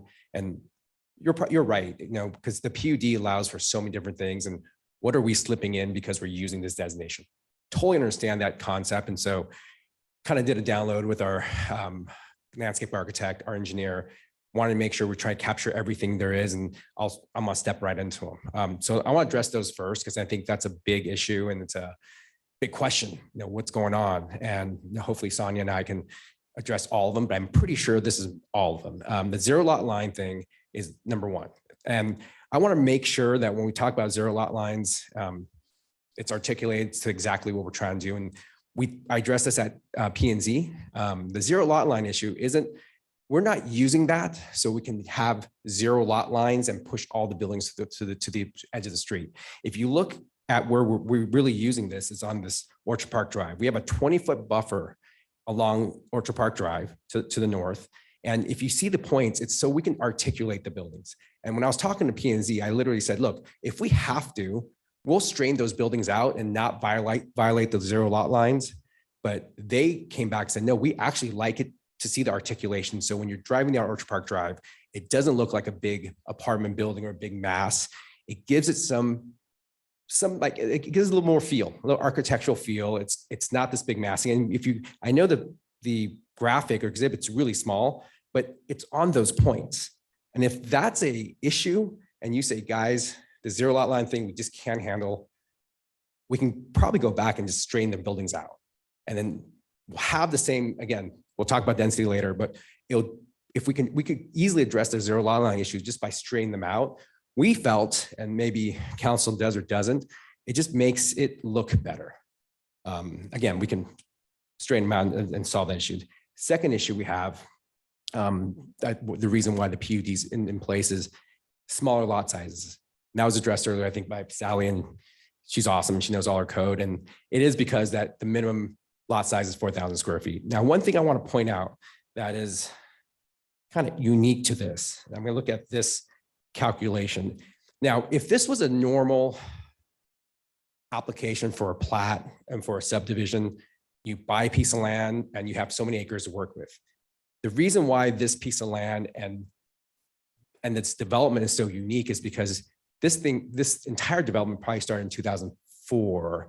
A lot of things started happening in 2007, but a lot of stuff with Winco. Obviously, the neighbors, I wasn't around for that version of the development. It was before I joined the development team, but I know that the neighborhood didn't like Winco, and rightfully so at the time. I think it's turned out to be an okay addition to the park, and there's a lot of neighbors that use it. But because of that, there's a 2+ acre park that is adjacent to the Sagara subdivision that we have not used as part of our open space calculations or our density. If you look at let's see, I can give you a graphic, but it's adjacent to directly east of the Sagara community, right behind the couple at Arliss's house. So that 2 acres, which again, if you look here, we did not use for any reason. And yes, technically it can't be used, is part of that community. It's going to be, we have a survey that we sent to the community. We had 78 respondents because originally Sally and I talked about what the park should be. Her and I thought a dog park, yay. I will have a dog, she has a dog. We did a survey, we had 78 respondents. We were very wrong. Really, nobody wants a dog park. It came in last. Number 1 represents, I really don't want it. Number 5 represents, I really do want it. So we had 78 respondents. And this is the breakdown. We offered a dog park, a fitness park, just plain open space, a normal neighborhood park. And my favorite, it was a pickleball court, but that technically won if you want to look at the data, but its average score was similar to the neighborhood park, but it had more people that didn't like it as much. If you see, there's 16 people that said 1 to a neighborhood park, a pickleball court, and 34 people loved the pickleball court, number 5. But if you go to the neighborhood park, there are less people in opposition to a neighborhood park. So I guess my point is, part of the discussion is the space, right? Not only are we not using that 2 acres, which, by the way, we can get an agreement with the owner of those 2 acres, which is part of the Orchard Park, to do a cross use agreement, whatever agreement we want, it's going to be part of it. We're going to treat it as part of Sagara. We're going to put some sign, we can use whatever the code allows us to use, whether it's signage, develop a great park, because it's the entrance to our community. The second piece is the road. So if you look here, and I'm sure you can't see it, but the collector road represents another, give or take, 1 acre. So again, brand new subdivision. If we went out and purchased 17 acres, we'd have 17 acres to do our calculations against. However, because of development, that the Orchard Park built that road earlier than you would do in a normal subdivision. So that acre got sucked away from us. Now, again, we're not using it. We're not using it towards our calculations for density or anything, but that's another acre of land that in a normal situation, we get to add that back into our calculations. And the last piece that's here, we call it the remnant parcel. Part of the development, I wouldn't say forced, but Brighton had us buy another piece that's about 3.7 acres that we wanted to include in our open space, but we were told, and rightfully so, Sony said, look, it's really not part of your open space. It's attached. We wanted to put a fitness track that went through it, but after discussion with Sonia, we agreed with her. It's really not part of it, but that is part of the development. That is land owned by us. That is part of Sagara. Again, these red numbers are just not being used. So I get on paper, the density looks tight because it is pretty tight.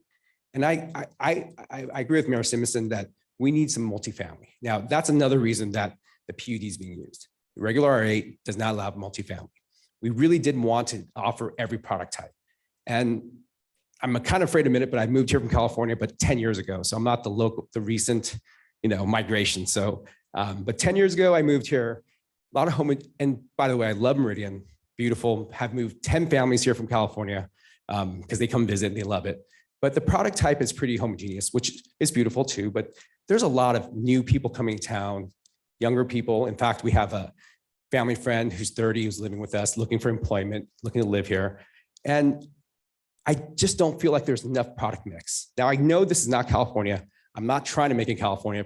Trust me, I moved here for a reason, but having multifamily, having a little more dense area, having it attached to this, really proud of Orchard Park, what we're trying to do there. A lot of walkable food, a lot of walkable spaces. I personally feel the library is beautiful, but if you're not into modern, I get it. You might think it's ugly, but I think that product mix is really, really important in Meridian. There's a lot of big houses. I mean, from California, like 3,000 square foot house in where I came from is considered pretty big. But it seems like every house here is like 2,000 to 4,000 square feet. But to address your question about the PUD, 0 lot lines, we talked about smaller lot sizes, the multifamily component, and the final component is the, so if you look at this map right here, and I'm going to highlight, if I can get the mouse to work. Where's the mouse? Oh, here we go. This townhome community right here, this private driveway here is 30 feet from home to home. So it's a 20-foot street with there's 5 feet between the street and the front of the garage.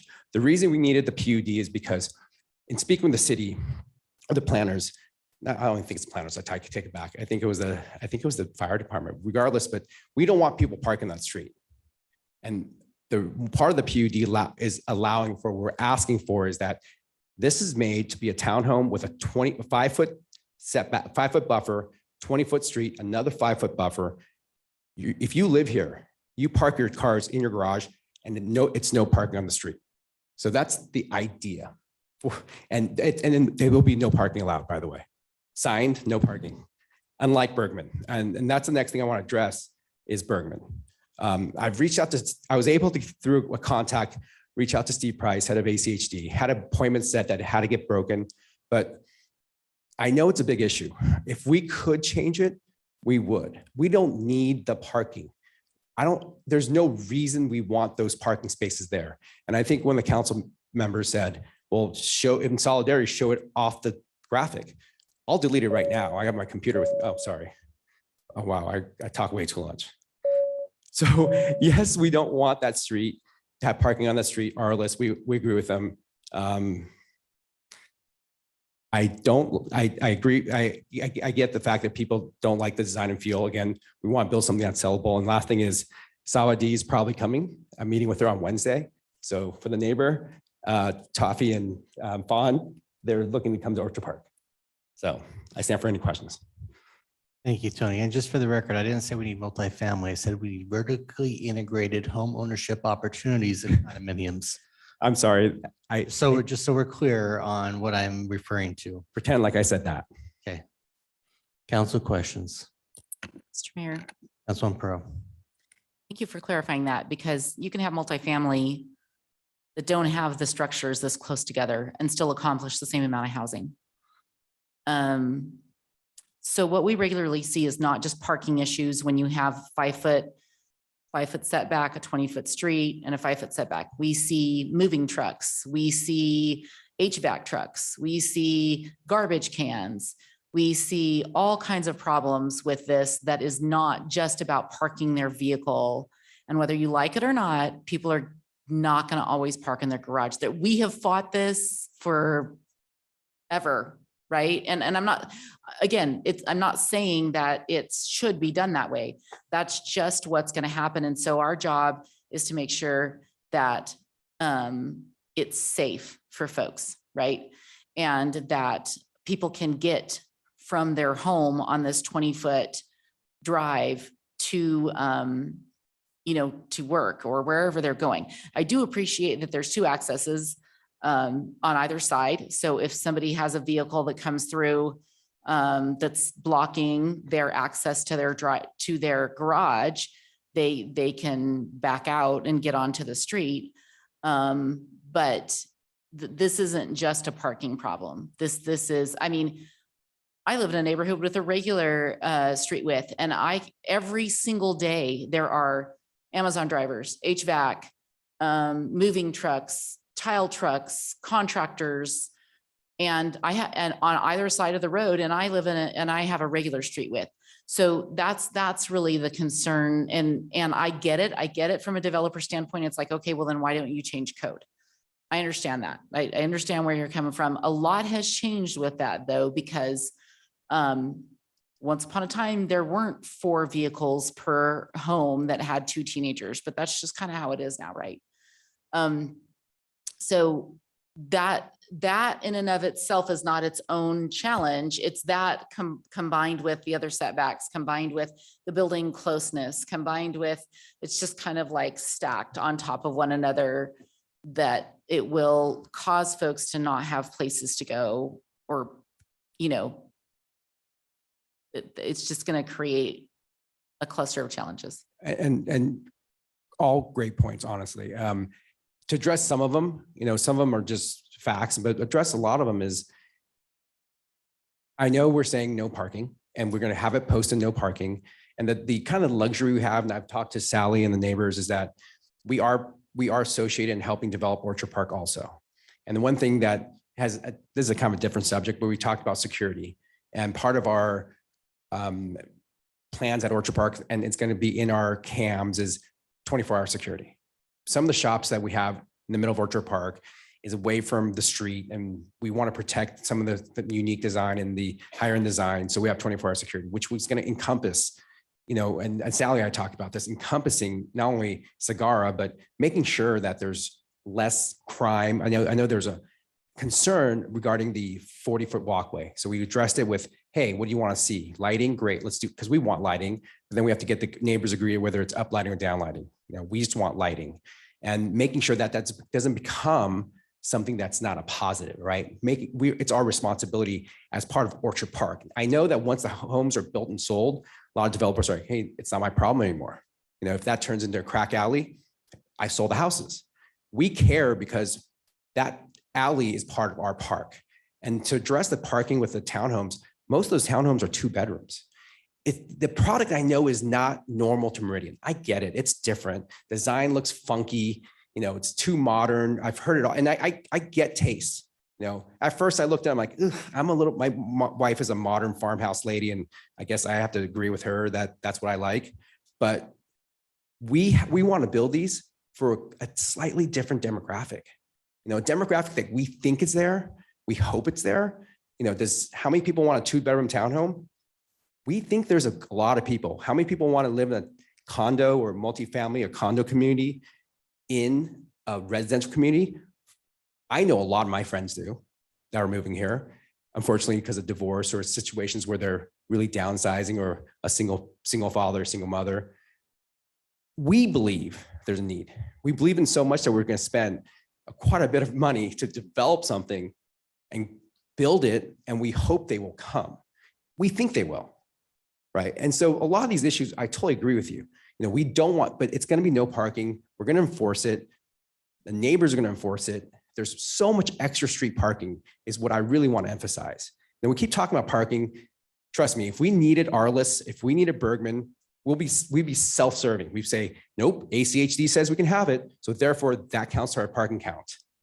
It's easy. I know it's easy for us to say we stand with the neighbors because we don't need them. And I agree, they shouldn't be there. But if you look at the exhibit for parking, we are over parked by, I think we have it. It's in Sonia's display, but Sonia, can you pull up yours? Because I don't know the number. It's a large number with the on-street parking. Sorry, I won't touch it. No, I'm sorry.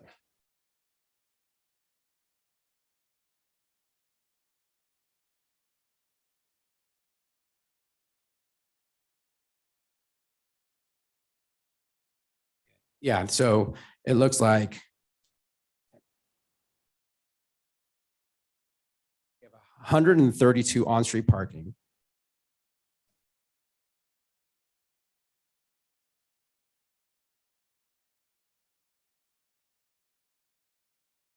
We have extra parking. Even if we take it all out, I can't read it. But again, I get parking is a big issue because we're dealing with that at the center too, right? Dealing with how much parking we have, making sure we can park it, et cetera, et cetera. So hopefully that answers most of your questions. I know that probably not satisfactory to all your questions, but it is a concern. It's not something we brushed over, you know, and I get that we're doing something pretty different. That's not normal. I mean, the library is not normal. Compare the library to any other libraries in Idaho. Some people like it. And I've been told some people don't like it. I get it. I personally like it, but I don't expect everyone to like it. And the collective is going to be very unique and the barn's going to be very unique. And we want that neighborhood to reflect that. As the property owner, which I'm not, I represent him, he could sell that land off to a quarry or to a home builder and they can build whatever they want. R8, here's your lot size. They build homes, a mishmash of types and elevations, which usually are nice. But for us, the reason we want to do it is because we want to make it cohesive. We want to make that entire neighborhood look like it was master planned. It matches, good or bad, but matches. It plays into how Orchard Park is going to be seen. And that's our motivation. Now, if this doesn't go through, I get it. The plan might be, okay, just sell it off to a master home builder, let them figure it out. They'll build what they want. But that's not, we don't want that. You know, we want to do what the neighbors want also. And by the way, working with the neighbors, they've all been really cool to me. They've been really nice. And we want to work with them. I get the density thing. And I remember asking Sally, I said, well, how many less do you want? What if I told you we're going to do 180? Then I said 140, would you have been happy? And no, I'm not trying to say anything negative, Sally, but that was a good conversation. I said, if I said 140, if I said 120, are you happy? At what point, I mean, how much are you just trying to extract from us just to get a win, right? I guess there is a number, but because of the open space and the extra space we have, I feel like the community, the way we design it is nice, but that's up to interpretation. Mr. Mayor. Councilwoman Pro. Well, I didn't ask any questions about parking numbers. Sorry. I was asking about functionality of the spaces, the streets, access, not parking numbers, not Apologies. parking spaces. It's access issues that I was referring to. And we love new concepts and ideas. That's not, we're not saying go do what is just like Meridian everywhere else. None of us have said that this evening. What we've said is we need to understand how what you're doing justifies a PUD within our code that would require you to go to higher than 8, and obviously a huge difference up to net density that is necessary in this area. We're trying to understand the necessity of the PUD in this area. We understand, and what I've heard from you is that it's not a necessity. It is something that we think is really cool to bring to the city. That's design elements. That's what we think is the lifestyle that folks want. Those are subjective, intangible things, right? We're not talking about the subjective intangible. We're talking about how this will physically be built within dimensions and within access and within functionality. So I think that's where there's this disconnect between the questions we're asking and the responses we're getting. I'm sorry. Let me finish. So at least that's for me, the disconnect I'm seeing in the questions I'm asking and what we're seeing, or what the responses that we're getting. When I look at this type of community, when we talk about walkability and open space and creating more open space by having denser units, I don't look at this and go, yeah, I'm going to go take my dog for a walk and get a coffee by Winco. Like I see doing that if you're in a Bowen Crossing. I see doing that if you're in, a Harris Ranch. I see doing that if you're in somewhere where you have this little shopping community feel because your closest store is 2 miles away. But I don't see that lifestyle in what you've portrayed and what Orchard Park is building currently. I'm not connecting the dots.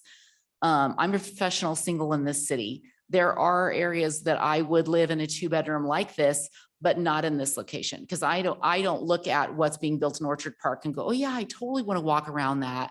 I go to that Winco frequently. I want to get in my car as fast as I can because I'm uncomfortable walking in that area. And you can show me all of the pedestrian mapping that you have. It still doesn't give me a feeling that that's where I want to go walk as a leisurely, casual part of my afternoon. I'm just being really honest with you. So if you're attempting to convince us that this is a PUD for lifestyle purposes, I haven't caught the vision yet. Sure. And that's part of the, so we've submitted a lot of the stuff to the city, and we have a 1,000-page plan that are going through the city for what's being built. So I get it. Right now, if you look at Orchard Park, you have quick retail on the outside, a lot of national chains, the Olive Gardens of the world and Jacksons of the world. And we have Winco, which is as big of a big box as it gets. What's not being addressed, and maybe you haven't had an opportunity to see it, because is an 80,000 square foot glass barn that is finalizing our construction drawings, is another walkable village that leads up to a library with another 40,000 square foot of retail that we're bringing a lot of really different restaurants, some from downtown, but out of state restaurants. And the Wilder's coming. I don't know if you guys like the Wilder, but I think they're great.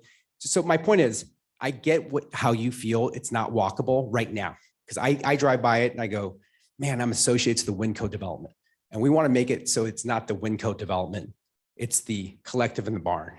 And granted, that library is 15,000 square feet. It's a pretty big structure. The barn's going to be 80,000 square feet.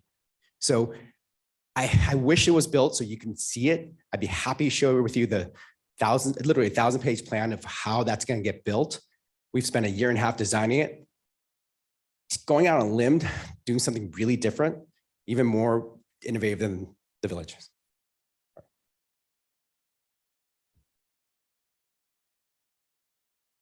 Council, any additional questions? Are there restaurants you want to find out that are coming to the area? Because we're getting a really good preview on the public record. So hopefully, I can name more. Mr. Mayor, Councilman Pearl. the last time that your team was before us, I asked for them to update the website because there was minimal information about the renderings of the barn was there and that was pretty much it. And it didn't even, it's a cool idea, but there wasn't even details about how it was gonna, like what its purpose, the purpose served. I haven't looked at the website in a while, so I don't know if that's all been updated, but there's no way for me to know that. Yeah, no, I don't blame you. And I mean, how am I supposed to know that if, he's the website guy. or how is our public supposed to know that? And I asked for that probably a year ago and I haven't seen it done. So if you're wanting us to catch a vision again, it's not here yet. Is it okay if Michael comes up to answer that question? Yeah. Mr. Members of the council, no, because that's a future pending application and it's not related to this. Oh, so the idea website. of the vision's fine. I mean, for what you've talked about, but more than that this is a future application that hasn't been in front of the council. Okay, I was going to answer the question whether we've updated the website, I think. Oh, okay. Yeah. Please keep it really minimal. Okay, sorry. The project itself. Yeah, okay. And actually, thank you. You gave me the most appropriate answer is we wanted to get successfully through the development agreement modification to go ahead and roll out the new website. We're really excited about it. We're going to make a lot of commitments to the city with new structures that are coming. And we're rolling out, exciting restaurants as we sign leases, but it's really tied to making sure we can do it. So we don't want to get out over our skis, honestly. So we're so excited. The website's awesome. I've been putting in a lot of hours outside of our normal job and can't wait to share it with you. And I think about you every time I'm working hard at nighttime and in the morning, getting that website done, drinking my coffee, saying, man, you got to get this done. I really do, because that comment wasn't lost on us. And we're not trying to hide anything. It's just, we have to work with the community and the council to get things approved before we can make promises is all. And one last note, if you would like to see it offline, happy to show it. Okay, sorry. Okay.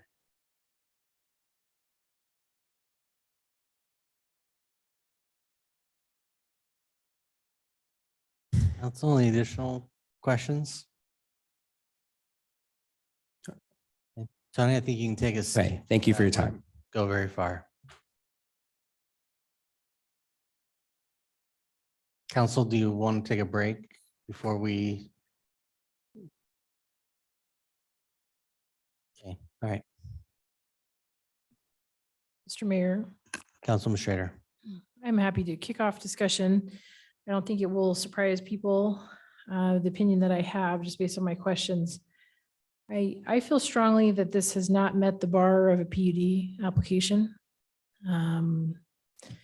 If we deny it, they're certainly welcome to come back with an R8 application. And that I think still allows for a variety of product types, including townhomes, et cetera. I think there is a lot within the R8 standard to work with, frankly. I wasn't on council when the original Orchard Park Winco development and Linder Village at the time was approved, but it was very contentious. And, I'm sensitive to the fact that this was laid out as a R8. And I think there's an expectation there that things align with the way it was approved. I don't see a lot of hardship here. I don't view the park, that's an existing condition. I don't view that as a hardship. I don't view the collector road as a hardship. These are all existing conditions. Nothing has changed out of the ordinary, in my opinion. I really appreciate the applicant walking through some of the standards. I appreciate you doing that. Talking about the lot sizes, talking about the buffer, obviously there is a reason that they requested this. I don't see it as particularly meeting the bar. The renderings and the elevations did not meet the bar for me, the very high bar we should be setting. I think there is a way to do a modern feel that would be more consistent with the neighborhood and more consistent with the library. I think the library is beautiful. I don't have any issue with the library. I do have an issue with something that looks like a windowless warehouse where we're going to store people. That freaks me out. I'm sorry. I had kind of a visceral reaction to a couple of the renderings, but I think there is a meeting point between modern and where Paramount's at that you can find. So I'm not on board with it tonight. I'd love to see you come back with an R8 and give it a crack. And if there are a couple of exceptions or things that are a little different, justifying those at that time, but trying to more meet head on the standard of R8. And if there's something particularly innovative, let's talk about it. But yeah, I mean, that's just where I'm coming out on this. If the rest of council, for whatever reason, decides to approve, I'm in strong agreement that we need to get this condition ironed out on Bergman, Arliss, and Director. As someone who drives through that road, I could tell you for a fact the curves in that road will not support parking. It's just a fact. So I think that needs to be addressed. And then, I would just say, the other thing too, again, just giving an example, but I did check, and for reference, I think it was December 13th. Could have been December 13th or the 15th, but that's when we had the application at Ustick and McDermott that was a PUD. And again, very different site conditions. But I thought that the renderings there of the townhomes and stuff were something that you could look at as just an example of something that's a little closer, but still very modern. Yeah, so I'm not on board with this application tonight. Thanks. Thank you.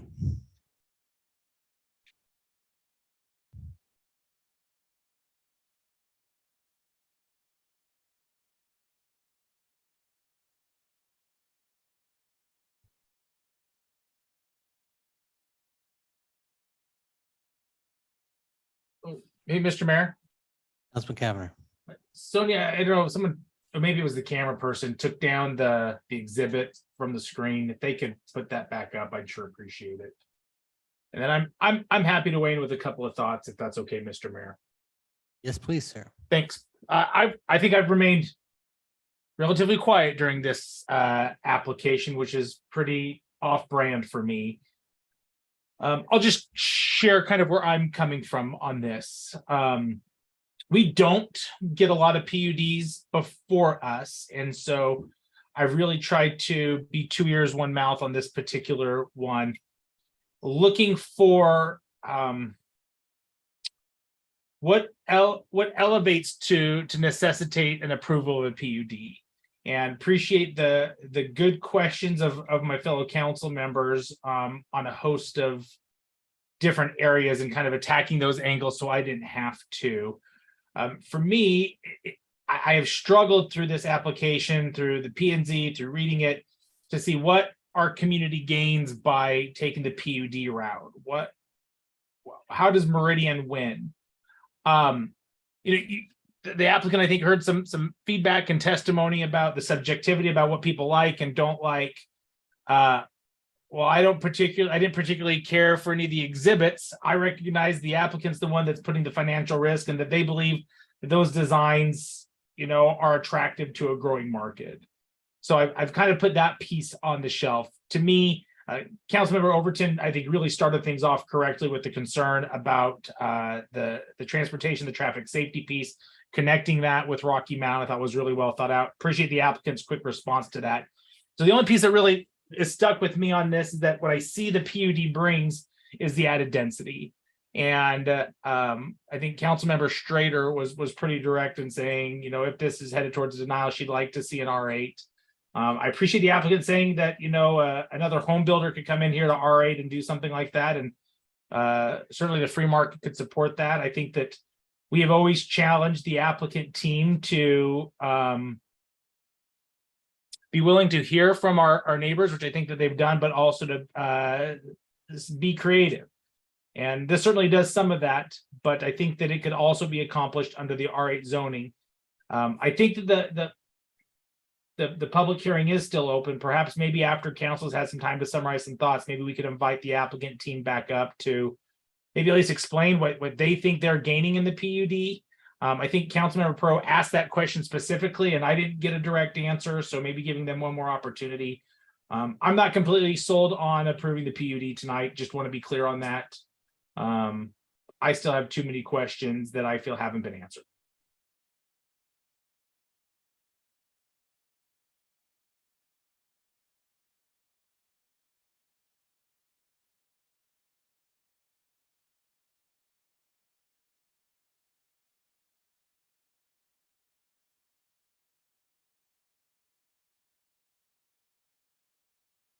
Mr. Mayor. Councilman Hoagland.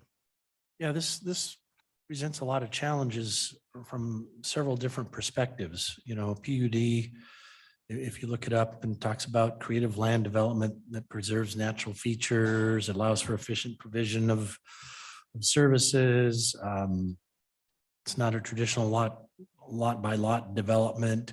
And we've had folks testify, well, this is a narrow strip of land, and developers talked about the triangle. Okay, does that make it unique enough to do a PUD? You know, maybe, maybe not.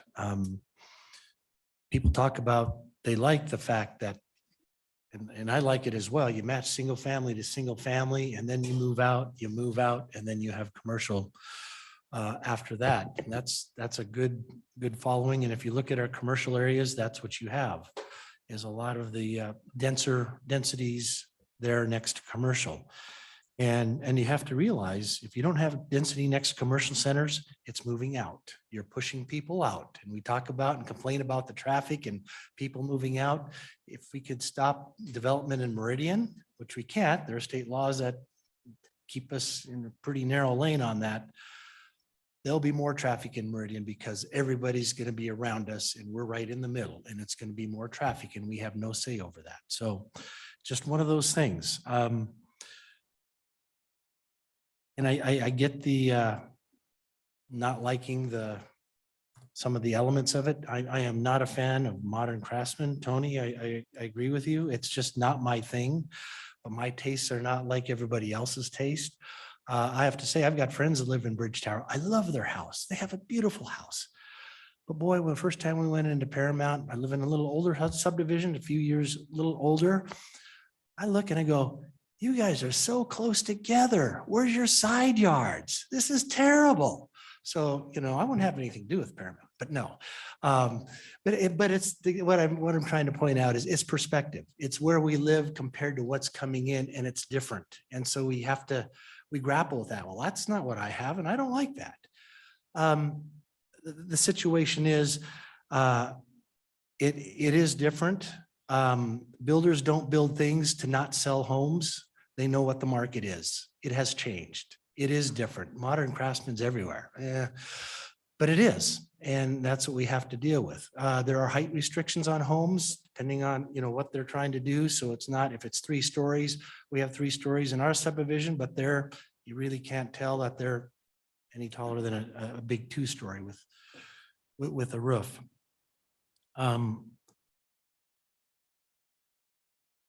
We also have to look at the variety of housing.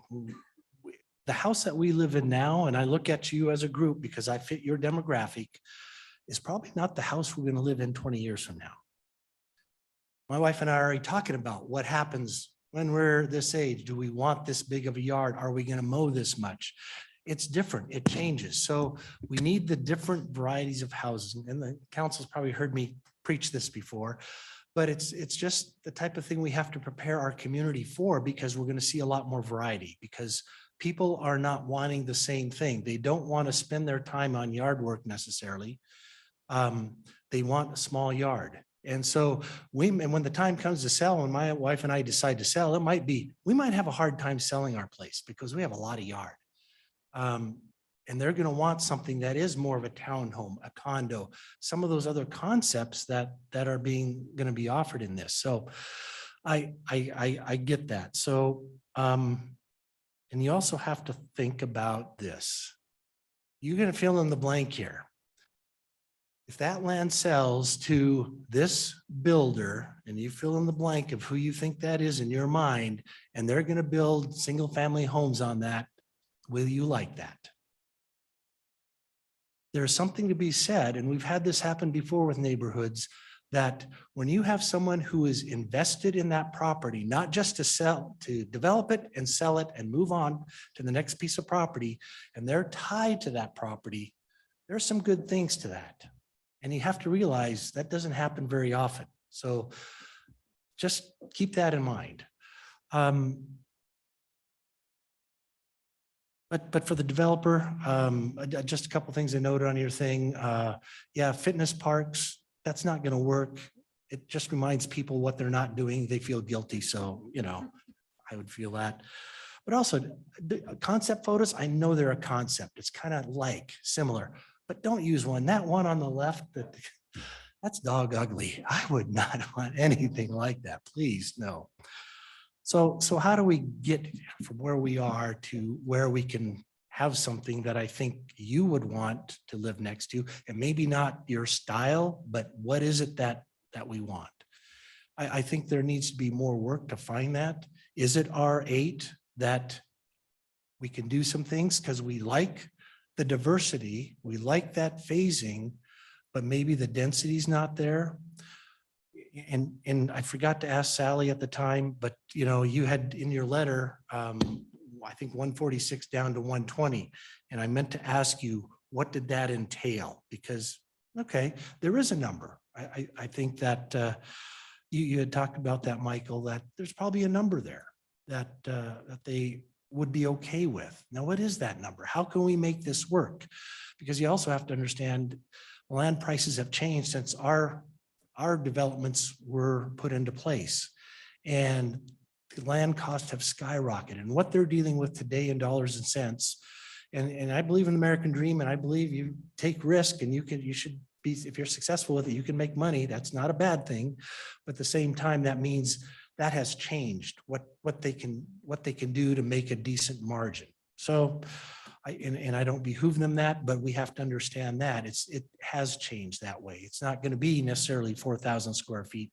Maybe they need those single family homes at 3,000, but it's also a market thing because people don't want big yards. They want to do other things than spend time in on their yard. They do want the open space. We know that from our surveys that we do for the city, because they want to have that open space, but they want someone else to maintain it, whether it's the HOA or the city, that sort of thing. So anyway, I don't think we're there with this particular one yet. I think there's a lot of good things that has been expressed. It's just a matter of now, how do we get there with these folks? Because I think that's the issue you have to think about. What are you willing to say, okay, we can live with that to allow this and to make it a win-win in this situation. So I hope that helps, but that's my perspective on it.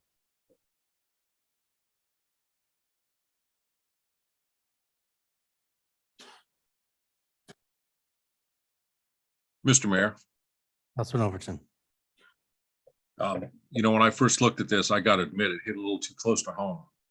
I looked at this and I felt like I was looking at something that was going in east of where I live currently.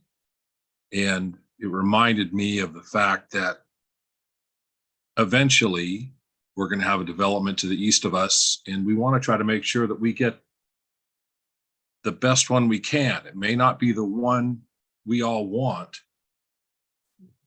but will it be the best one? Will it be built well? Is it going to stand the test of time?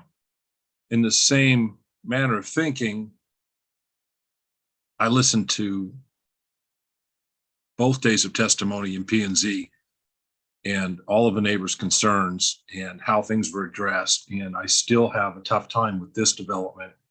I'm not familiar with the PUD. This is the very first one I've ever seen. And so far, I don't like it. I like to see the open space in these developments. I like to see the place where people can get out and walk. I see you've got open space off to the side, but we really don't have anything in view. And this main section of housing, it's private roads, it's public roads, it's parking, and it's housing. I think the density is tough. I think there's too much parking on street for the type of uses they're going to be there. I think Councilwoman Perot put so well on all the other vehicles we're not even thinking about that are going to be parking in front of these residences as we go forward. I really struggle with approving this, but I know there's a lot of thought that's gone into this, and I think they're close. I just don't think, and I know I echo some of these sentiments, I just don't think we're there yet. So.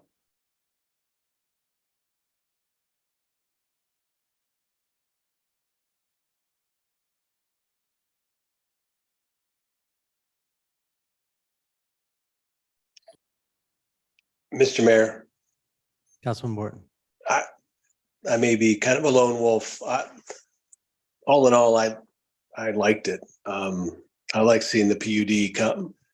This might not be the most classic example of what the PUD provision is designed to provide for. But I thought the application was really well designed, very creative, a good transition in a relatively difficult spot. I think the on-street parking comments from Councilman Overton are spot on, but I thought the applicant and the development team did a good job with this one in a creative way. And I would rather not see this spin off into just a regular R8 kind of plain Jane housing development that from somebody that might not be invested in this this particular region. So that was one of my main takeaways, that I could have been supportive of this project.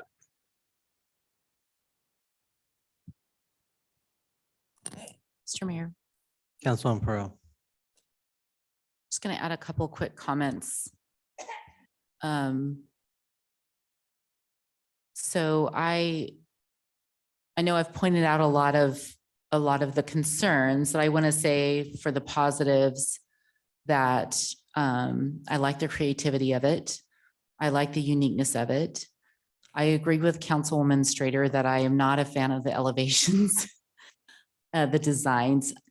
I think for me, it was as much the coloring, and I know these are not going to be exact. It could be that, one very plain looking building that is brown on paper is going to be beautifully articulated white building in reality. But my main concern about this, I don't know that I necessarily think we have to keep it right at an R8 within R8 standards, but I almost would. I have concerns about the height of many of the buildings. And I do have concerns about the proximity of the buildings to one another. If you want to call that density, I guess that's what you can call it. I don't think of density that way. I think of density more as the entire project, how the space within the entire project. So that being said, I definitely think there's still some adjustments that need to be made.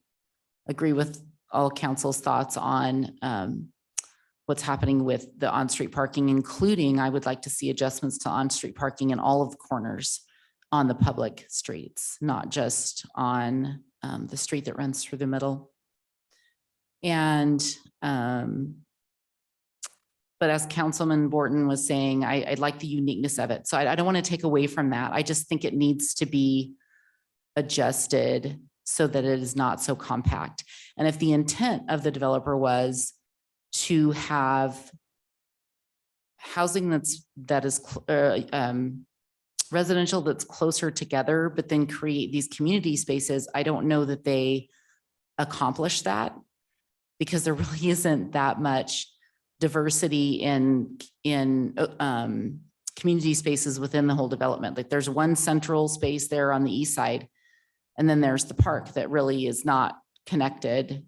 And then that's it. I don't see it spread out, I guess, within the development. I understand there's some constrictions, but I don't see it spread out within the development such that every property owner is really going to have great access and have great usability of the amenities that the developer is intending to create by doing the PUD.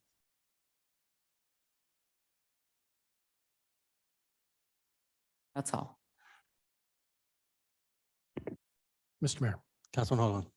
Mr. Mayor, if Mr. Slavin would come up and I'm just curious to get your opinion on, there's the things about a PUD that allows you creativity based on what you're hearing. So is that something we delay and you work with? Sounds like you have a great relationship with the neighbors, which to your credit for your outreach. Or is this something we just start over with? I mean, what are your thoughts? What direction would you like to go on something like this at this point in time? Yes, please. We haven't closed the public hearing, so. First, I want to thank you all so much for your attention and deliberation. It's really cool to see a city that cares so much. And I really mean that. This is a big deal and we don't take it lightly either. And I love all the comments that have been made tonight. I love the positive tension. That's when you know you're doing something right, because it should be a little bit on the edge because you want to innovate. And to Jessica's point, to address your question, is that we would love the opportunity for a continuous to come back and demonstrate how we're satisfying, at least in our view, the idea of a PUD. Is and we did ourselves a big disservice. When you look at the little plan, I think it's displayed now, you see hardscape areas, then these little dots that represent fire pits and hangout areas and a community garden on the far left side next to the park. And there's a big paved space that's actually represents a pool house. And there's a tool shed that everybody can come share tools, and a bike community, like a bike shed, et cetera. So there's all these cool things that this plan doesn't do justice because the scale is so tiny. And so we spent so much time on all these little dots and so much passion on all these little dots. And we'd love to come back and expand these dots so you can see a much more specific plan and how we feel we're meeting those requirements. Mr. Mayor. Councilman Schrader. Yeah, I'm just going to push you a little bit because I just want to understand. So if you request a continuance, is your intention to come back and just further justify the exact same plan and why you feel you meet the PUD, or are you guys open to making changes? We could expect to see something that maybe better fits with the neighborhood, addresses these concerns. I just want to make sure because I think there's kind of a difference. That's a great question. Excuse me. I think, elevations, in all honesty, and maybe we're terrible for doing this, is Tony, the application wants us to give examples. We Googled examples of stuff and put it in the application. So please, again, I think we're going to work really hard. And the really bad little brown renderings, those are actually brick buildings that we put a lot of effort into. And one thing financially that we wanted to do with this is why the density is higher. Is that allows us to create more open space and a lot more amenities, as well as to put much better finishes on the outside of homes. What you've seen in the valley in the last year and a half, technically, construction costs have escalated by 100%. And so now what most developers do is they put up the cheapest materials absolutely possible that wiggle through the design standards to satisfy the design standards. And we wanted to go the extra mile with our finishes on this project to make it more timeless. And so I think that we'd be happy to address finishes, 1, 2, address site amenities, and really drill down on the open space. Because even in the center of this triangle, it looks like there's a lot there, but that's actually, pool house, barbecues, all sorts of cool stuff that people that live in communities like this really enjoy, and in other seating areas throughout the site. So we'd love the opportunity to, I guess, expand further. As far as moving density around, we're running so razor thin, offering all these amenities and high-end finishes on homes. It's tough to cut away, because once we start doing that, finishes get to be less and community amenities get to be less. Michael, Mr. Mayor. Councilman Hoagland. Michael, just a question about Bergman. I know it's done for traffic calming situations, but I was just wondering, you have buildings there, if there's a way to make it so it's just an S that meets that straight portion in the curve there, and make it so it does traffic calm. You can reconfigure the open space and maybe the parking that goes into where that street was. It's just there's a disconnect. You need parking, it's on-street parking, ACG is going to require it. So can we refigure that to make that work for everybody, where, okay, you have traffic calming, but they don't have to park there. They can park off Main Street, but you still can have the open space and access to the buildings and different things. To me, that seems like one of the hangups on that, as well as parking on the other areas that come into the subdivision are going to have to be looked at. But that was one thing that kind of stood out to me that seemed to be a point of contention with folks. Yeah, density. I get why you zigzag those buildings, because we want that articulation. We don't want things to be uniform and straight down. And so that was very innovative, but so yeah, you could just pop them all out and put them to the 0 lot line, but are there things like that that you can do that keeps the uniqueness and the identity for the vision that you have for that whole development? Because you do have that vision for that whole thing, not just, well, we're just going to build it this way and move on. You guys are invested in that for the long term. So is there a way to keep that, but the uniqueness, but yet still reconfigure things, make it so it doesn't look so dense? And maybe it is partly how it's presented here. But what will that look like? But work with the neighbors, see if there are some things there that I think they have an understanding too. We get people all the time who come and they have really unreasonable requests. It's just not going to it's outside the realm of any possibility. I didn't see that tonight. I mean, these are people who care about their neighborhood. They want a nice development. They see good things about this. And there might be some things they're going to ask you, because we don't know your financials and those types of things, and I don't want to know, but that you can't do. But is there some commonality that you could find some areas that people can accept? So I think I'm willing to give you more time to do that. And to follow up then on that, Mr. Mayor, how much time do you think that would take? And I know time is money. I get that. Yeah. Well, interesting enough, and thank you. I think there's a couple of questions there. There's one that we would, happily relook. We look at this thing and we call it the turtle head. So that's that squiggly road. And as I understand it, this is before our time on the project. That was a traffic calming measure that was a misinterpretation by the development team at the time and not maybe necessary. But that is a quick trip to ACHD to see how we can enter the collector road. Because what you see there, just north of it, there's actually a sewer easement that we can't build on. So we built that as an amenity park too. So it's an easy thing to do with the road. So are you suggesting just to run that thing directly north to the collector? Okay. I mean, that's something we can address. That hopefully that answers the first question.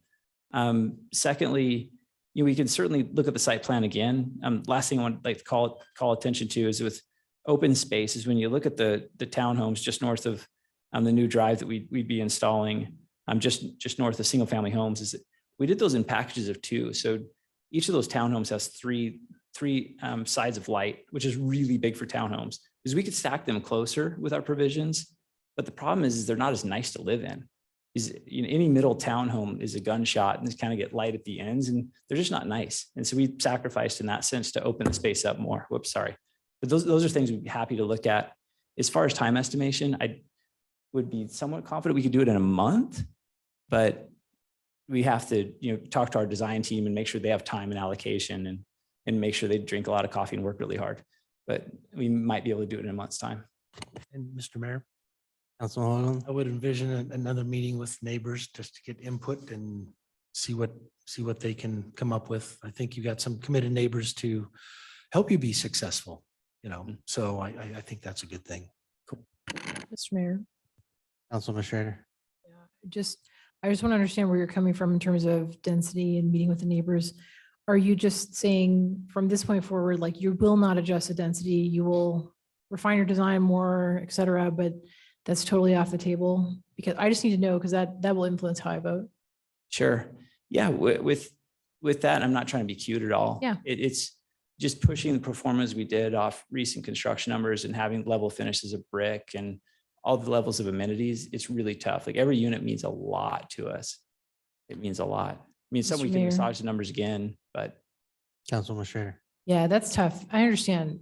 Believe me, the conditions right now in the market for development between the interest rate environment and construction costs and labor, it's crazy. I can't gear how I vote toward those market conditions. Unfortunately, I have to just try to look kind of from a long-term perspective. But I appreciate you saying that. Thanks.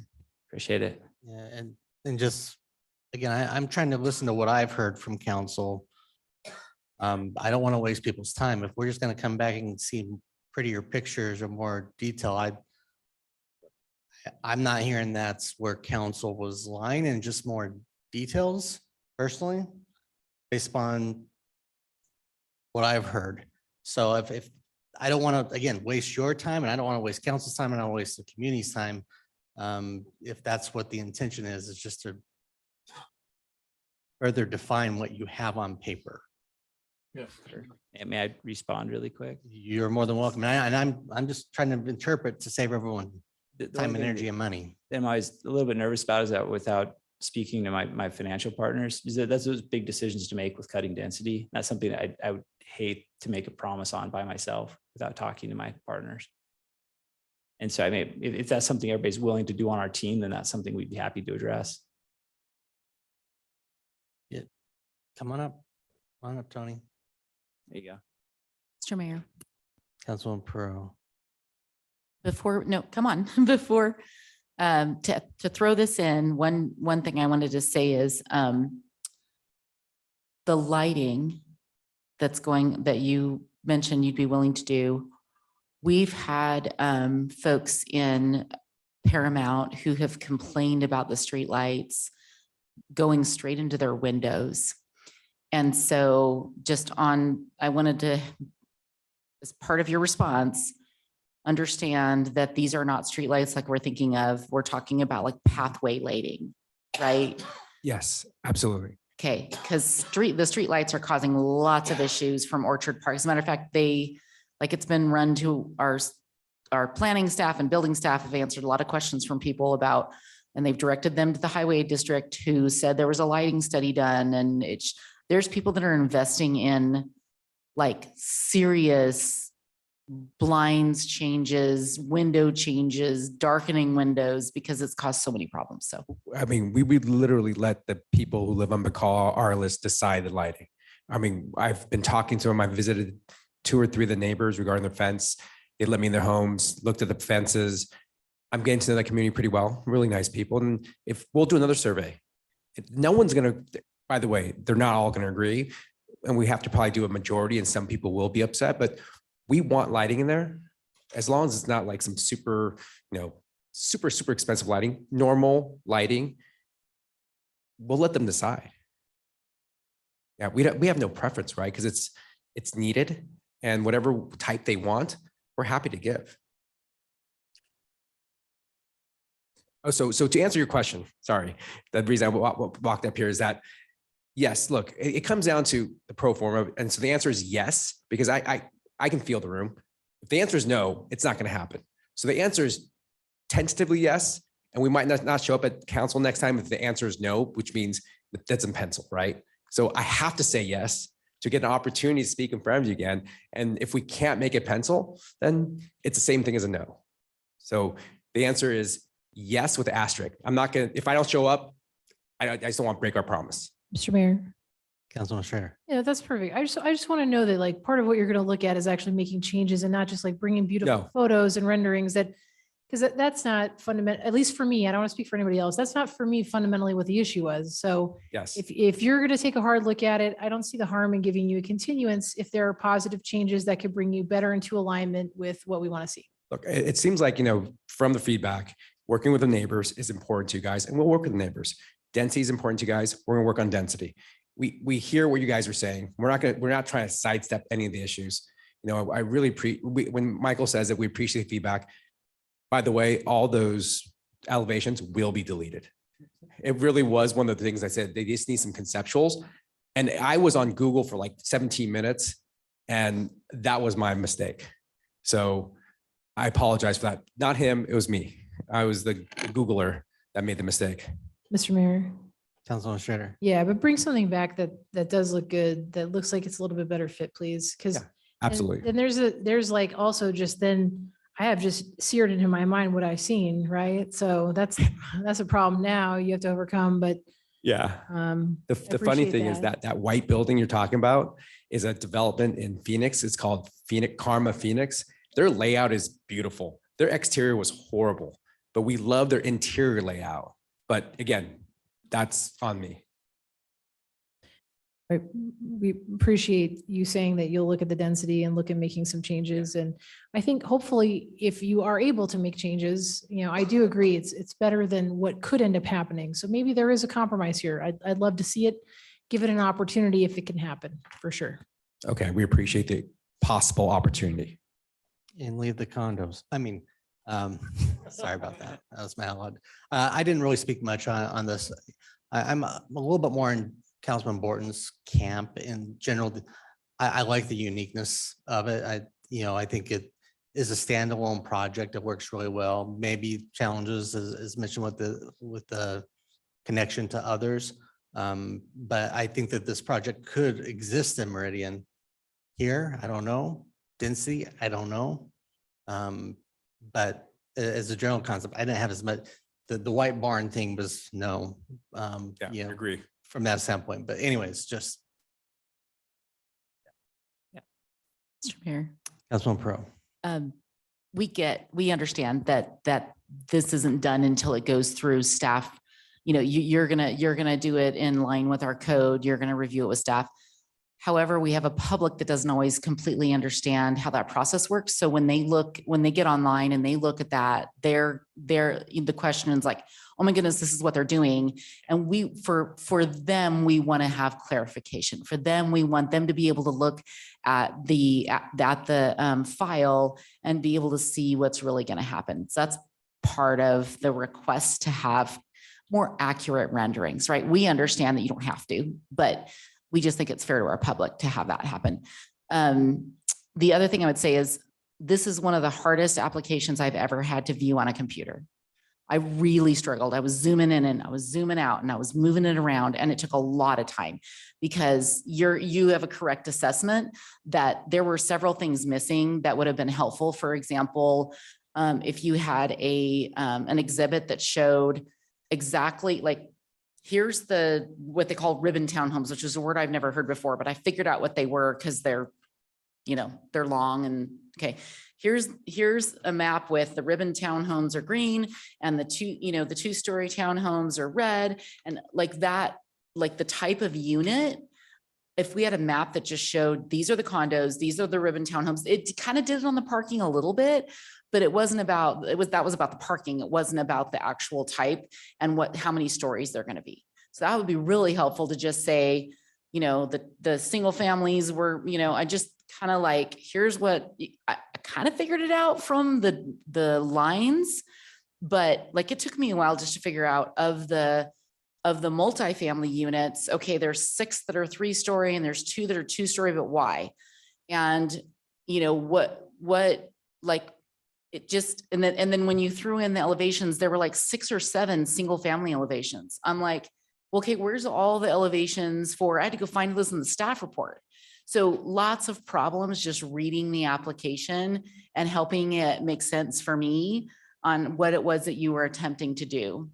So you are accurate in that they would be a lot more helpful to dial into some micro areas of the development so we can get a sense of what is intending to happen.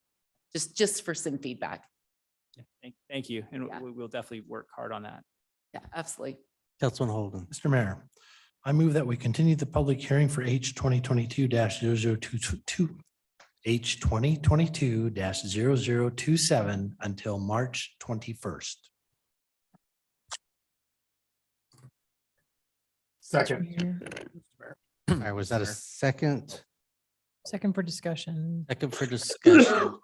Oh, Mr. Mayor, members of the council, what I'd heard the developers say would be about a month for them.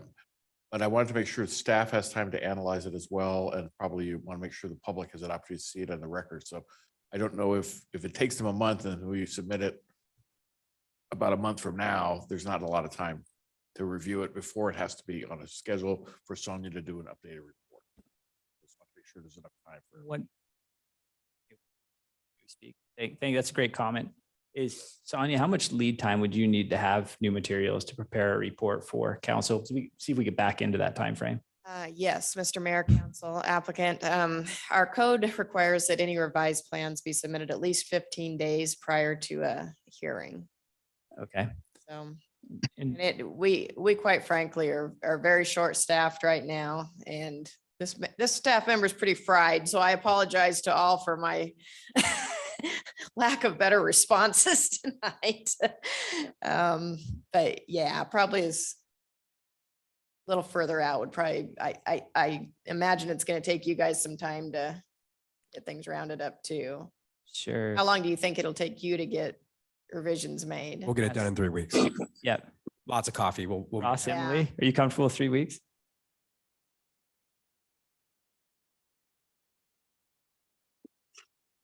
Yeah, and they need time to meet with the neighbors and, I would say a minimum of 6 weeks out.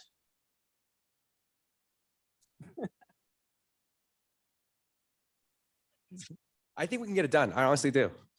I think the change that we have to make, I kind of can picture in my head. I mean, I'm gonna bug Sally till she meets with me anyways, and whoever wants to show up, and she's nice enough to not say no. So I think we're gonna make it happen. We have 2 weeks. I think we'll make it happen. 3 weeks. Mr. Mayor, I think we have Oh. we have one hearing on the 28th. That's a big one. Is that right, Sonia, on the We have 28th? 2 scheduled right now. This would be a third. One of my projects is probably gonna have issues. We can make it to the 21st. If we don't make it, we could continue it for 2 weeks after that, to that 6-week period. Yeah. I mean, I think a lot of the communities here still, they've heard, and I think there's good communication, but you could try to go that way. March 21st, yes. Maybe.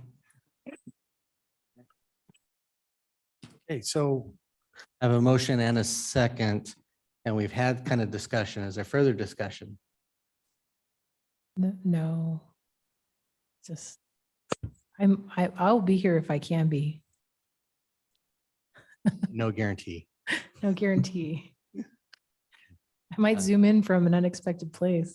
Yeah, all right. keep your mic off. All those in favor signify by saying aye. Aye. Aye. Opposed, nay. You guys have it, and the item is continued. Thank you. Council, need anything on the future meeting topics, or do I have a motion to adjourn? Move to adjourn. Motion to adjourn. All in favor signify by saying aye. Aye.